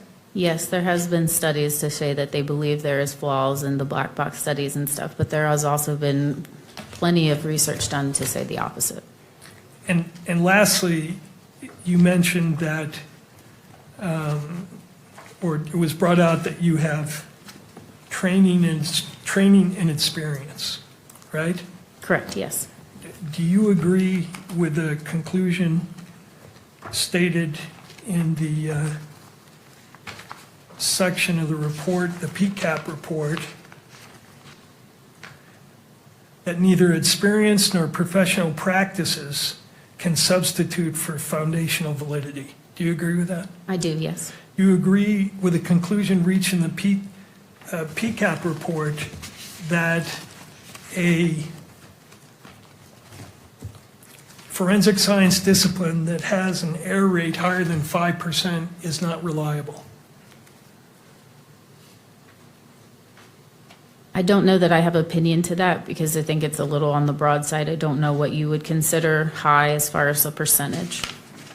Well, I'm referring to the statement at page 151 where they say methods with a high false positive rate are scientifically unreliable for making important judgments in court about the source of a sample. To be considered reliable, the false positive rate should certainly be less than 5%, and it may be appropriate that it be considerably lower depending on the intended application. I would agree with that statement. You would agree with that. And you also lastly reference your knowledge of the study by the AFTE of that proficiency, the one proficiency test which you have taken on bullet comparisons, correct? Correct. And the error rate in that particular study, proficiency test, was 20.4%, correct? Correct. For item 2, 18.2% for item 3, and 18.9% for item 5. I believe those were the results. However, I don't agree that proficiency tests are what are used for validation studies to show foundational validity. So if the error rates are high, then they shouldn't be relied upon to show invalidity, but they should be relied upon to establish that your experience means that your science is valid? Is that what you're saying? Foundational studies are looking at, just as PCAS said, those black box studies, different test design, all of which firearm and toolmark community has conducted. We've looked at cartridge cases, bullet, pristine samples, damaged samples, and different firearms. Proficiency test is looking at the accuracy of an examiner's results, not foundational validity. But you would agree that an error rate of 20% is unacceptable, would establish unreliability, correct? I would agree that those results need to be looked at to see where that error was coming from. Right. Okay, thank you. Thank you. Anything further for this witness? And Mr. McBride, I'm going to limit you because your objection to going outside and going to 702, you opened the door, but I've got to close that door to some point. So I will give you a limited number of questions. We need to come to a close. I understand that.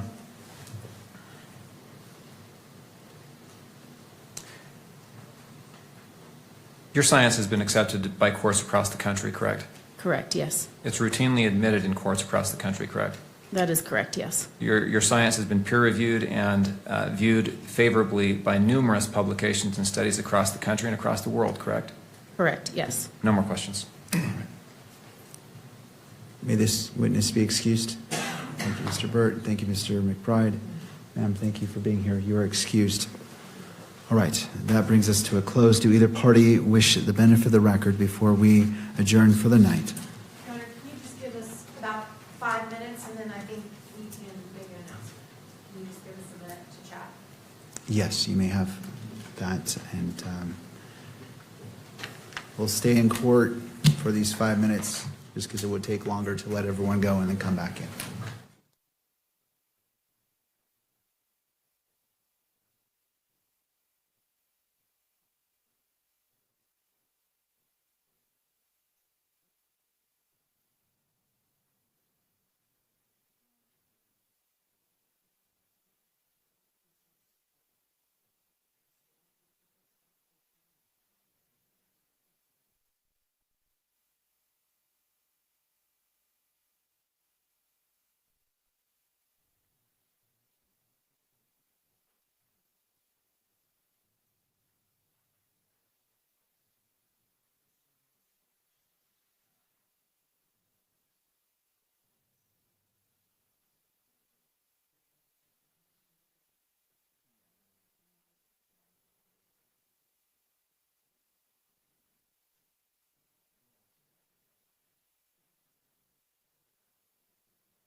We're live. So court is back in session. All the parties are present, except for maybe one attorney. Mr. Grunender, should we wait for counsel? Take maybe 30 seconds to wait for Mr. McBride. All right, we'll wait for Mr. McBride. I just want to ensure all the attorneys are present.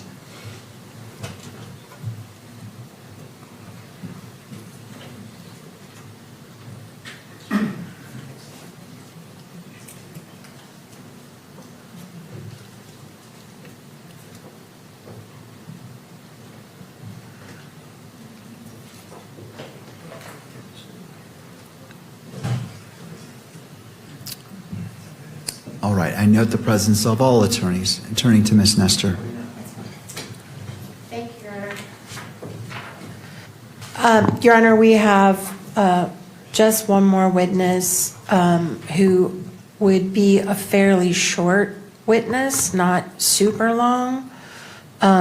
So I anticipate we will be done tomorrow, probably by lunch, I would think. So maybe if we could plan that we'll be finished. We probably will not need the entire day tomorrow, is my suggestion. All right. Turning to the state, obviously I'm not holding you to your answer today, but just for guidance, does the state anticipate and rebuttal witnesses?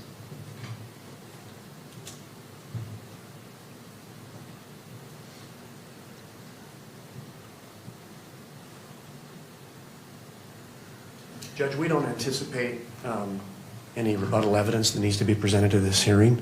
So I think the question would be is, are we going to argue the bind over tomorrow? And the state would be prepared to argue bind over tomorrow. All right, well, I appreciate that. In regards to trying to budget time here, how much time does the state anticipate? Obviously, there's one more witness, so I'm not going to. If it's a short witness, Judge, I don't think it should take us the entire morning. But we would be prepared to argue tomorrow morning at the close of evidence or first thing in the afternoon. And how much time do you anticipate that argument being? Again, a rough estimate. I'm not holding you to the exact number. I'm just trying to see how close are we to the 5 o'clock, because I'm going to ask the defense the same question as well. It wouldn't come close to the 5 o'clock hour, Judge. For just you or for both?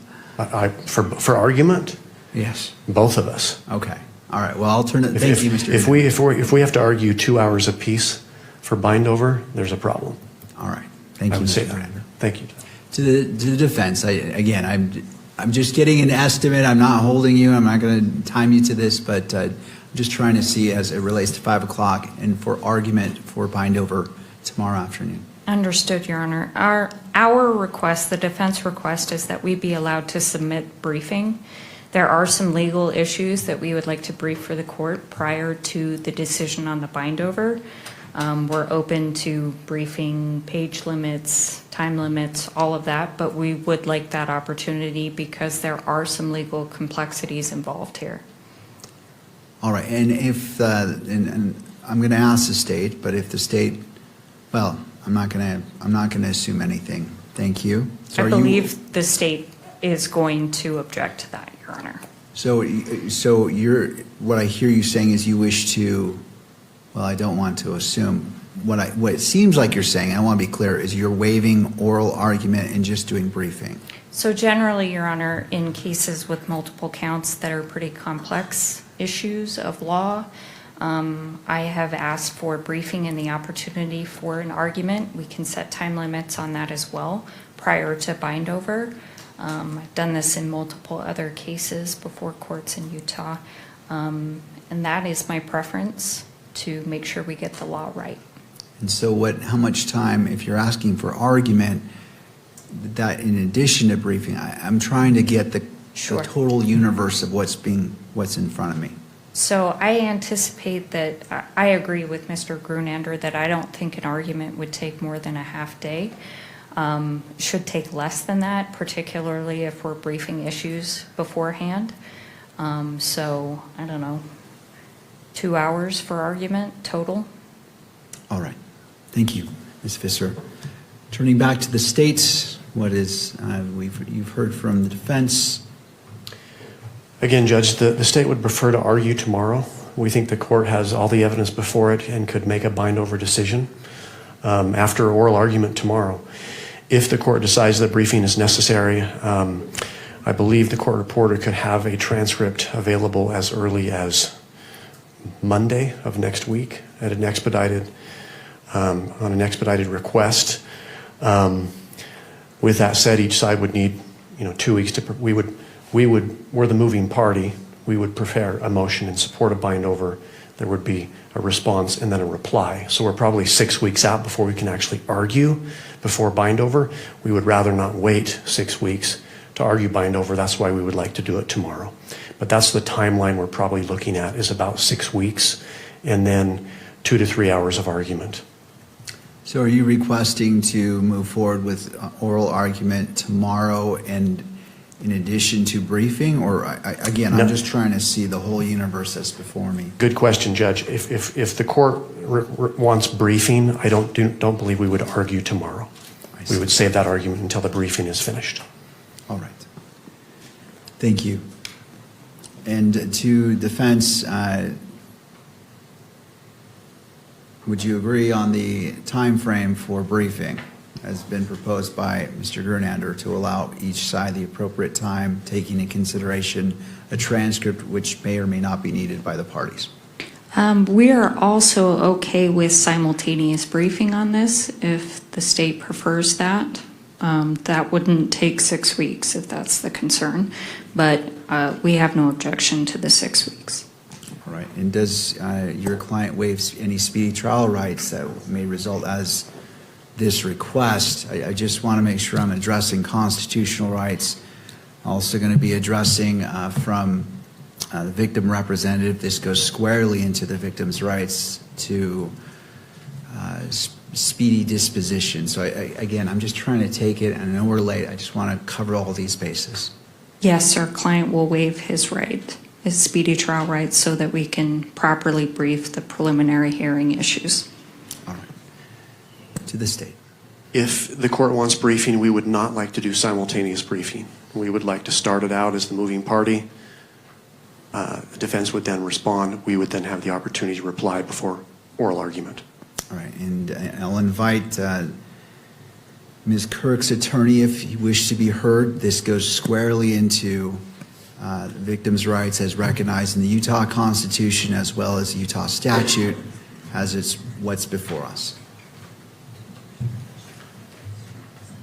Your Honor, obviously we want swift justice for Charlie here. I think we obviously know the court needs to make sure they're balancing all interests here, but I think as soon as the matter could be bound over and this matter could be set for trial, that's what the Kirk family would like.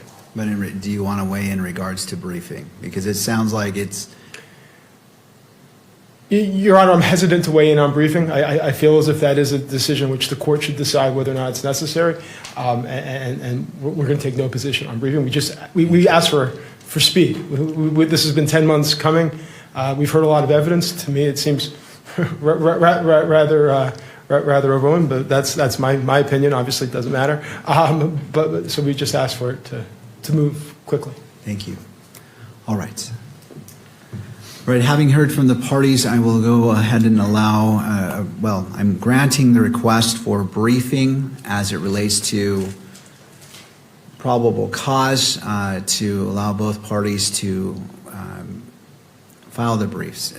With defense, as you are the moving party requesting briefing, when would you like to submit your brief?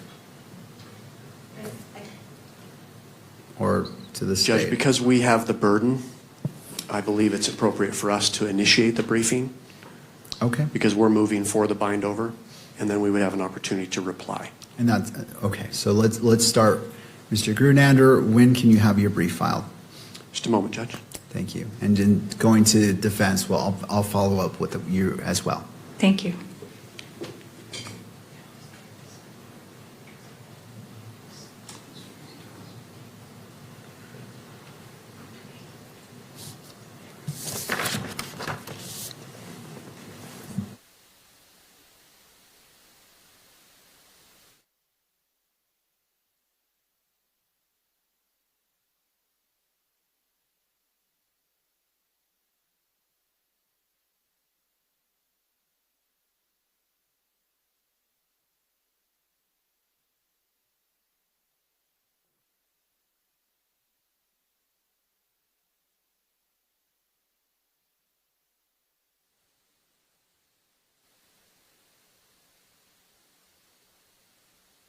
One moment, Mr. Grenander. I'm trying to get logistics so we can move this along.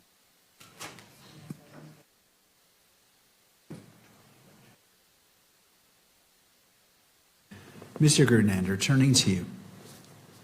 Judge, if we were able to collect the transcript Monday, if we had 2 weeks from Tuesday, we could have our motion in. I believe that's the 28th of July. All right. So state's brief by the 28th of July, assuming that they can get the transcript by Monday. All right, state's brief. Okay? Ms. Visser. We need 2 weeks after that, so August 11th, I believe, is 2 weeks. All right. And to the state, if you wish to file a reply, when? It would be 7 days after that, Judge. So the 18th? August 18th. All right. And for oral argument, what I can set is September 1st in the morning. Let me take a quick glance here at the calendar. I'm trying to keep that close in time so we can move this along for all reasons previously stated. And we can start at 10 a.m. 10 a.m. on September 1st. How does that look for the parties? That works for the state.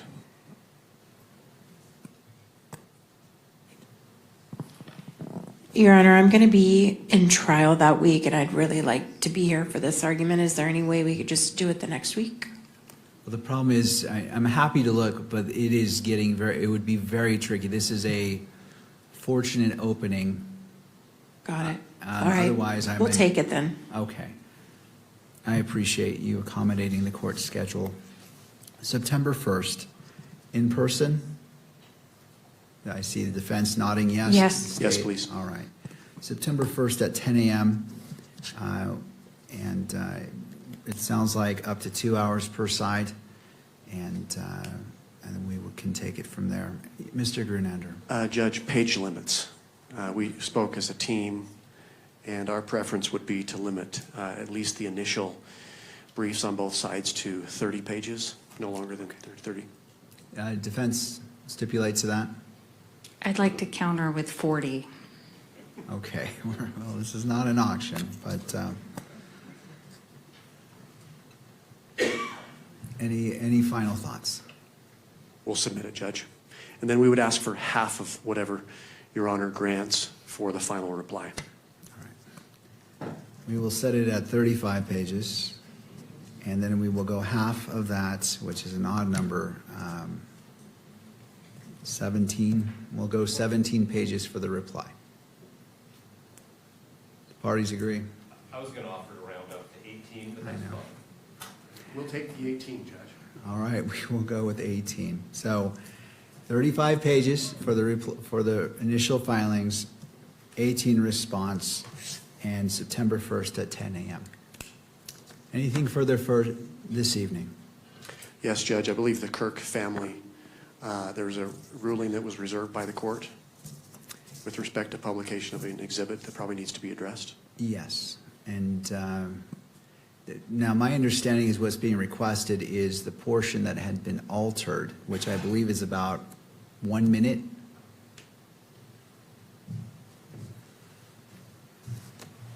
Your Honor, I believe it was enhanced in that it was like zooming in and circles that were put on it. We would ask for the entirety of that exhibit to be displayed in court. So I believe it was about 8 minutes, if I'm not mistaken. Don't hold me on the time. All right. Any final input on that? Thank you for reminding me from defense. Any final inputs? All right. What we can do is at the conclusion of defense's presentation of whatever witnesses they're going to do, we can address that. So the concern I heard was that the victim representative wanted to see what the court would consider before bind-over decision is made, and that allots for that. So whether it happens right now, which the hour is late, or by right after the conclusion of evidence, that's going to help well before I consider bind-over. So in the interest of justice and balancing that, I don't want to take away time. It sounds like we're going to be okay, but I always want to be cautious. but I will grant that request, and that will be played in open court, and we will watch the totality of, I believe it is State's Exhibit 12.1, which is 8, give or take, 2 minutes. Your Honor, and just to clarify, it will not be televised, correct? It's only for people in the courtroom. That is correct. Because the request was made by the victim representative who is present in court, Right. I will grant that request, and it will be played in the courtroom for all present to see, but not to be broadcast on TV. And we just would like a continuing objection for all the reasons we raised before, Your Honor. Thank you. I appreciate you making that record. I note the standing objection. That objection as it relates to this request is overruled, and that will be played at the conclusion of defense's presentation of evidence and before the state, if they do have a rebuttal witness. Please remind me so that I can address it, and that is taken care of. Thank you to the parties. I'm hesitant to ask this. Anything further? All right. Nothing See, further no. from the state. All right. Thank you all. I appreciate your hard work today, and that concludes court. We are in recess till 9 o'clock tomorrow morning. All right.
No, I used to host Royal Rumbles on my bar bed every year.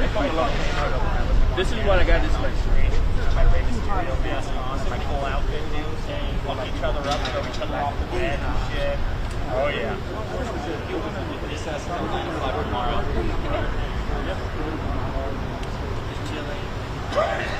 Yeah, I usually go around and around with. Yeah. There's a major industry. We don't get a lot too. So most of the time, love the Undertaker. Everyone loves the Undertaker, right? That's like not like in the Gravedigger. Like you're a monster truck fan. You can, right? Like watching Having. I just got my son into Having is literally the best show ever. He's 7 months old. I gave him his first one at 5 months. It was the shark. He's fairly newer now. Yeah, and then I gave him Monster Mutt because he loves dogs, dude. And then now he has Bigfoot.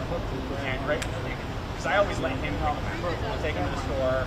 Okay, which one you like? He immediately picks the one he wants. And he won't go there. Right? I was like, you know what? You have pretty good taste, kid. Like, those